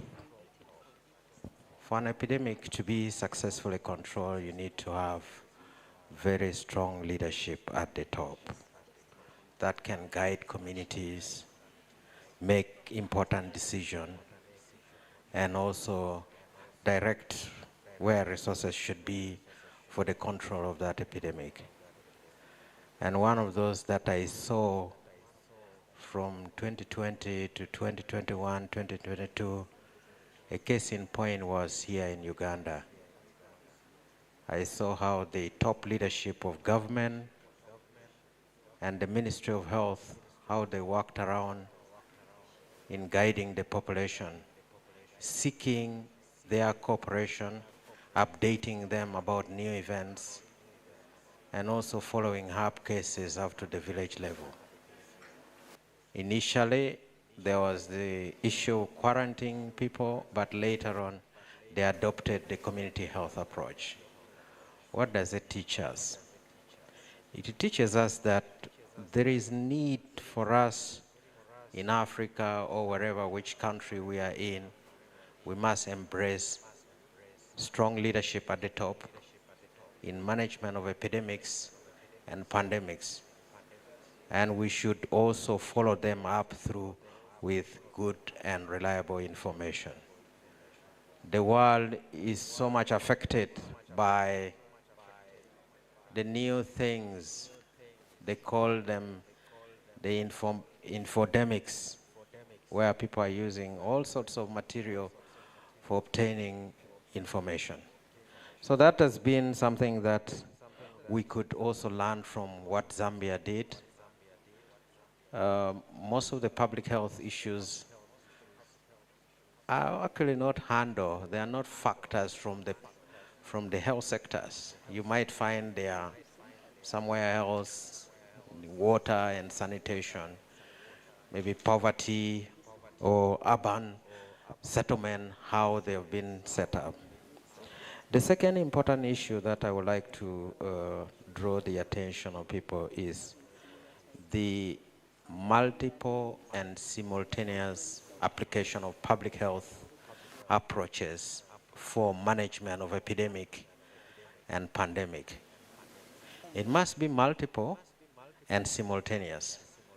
We've seen this in many studies when you look at how pandemics have been controlled across the world. And one of the best examples is the 1918 pandemic, which was controlled, where there were comparison between two cities in America. So this is important for us, where we don't do trial and error. If there are issues that has been dealt with, history should be able to teach us about what should be done in the future. And most importantly, there are a few times when one can say there is a wrong way of doing the right thing. There is always the right way of doing the right thing. The piecemeal application of public health issues have always created a lot of problems in implementation and control of epidemics. So we need to try to see how we can be able to address those and see that there are basic factors that will always, and like the Zambian case, I think it has been going on for many years. What can they do to make sure that they don't recur? Next year we have another conference, we don't have the same thing. And so that is my comment. Thank you. Спасибо. Thank you very much, and it's very good that we were able to have such a discussion. Unfortunately, our time is running out. We have had a very good trend today.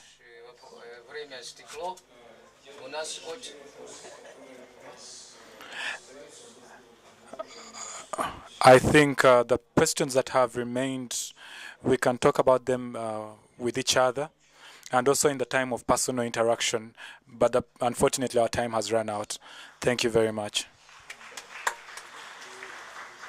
Dear participants, thank you for your time and for your attention. So now we're gonna have some free time, and at 6:30 we're gonna wait for you at the gala dinner near the poolside. It's on the second floor near you have a lunch today.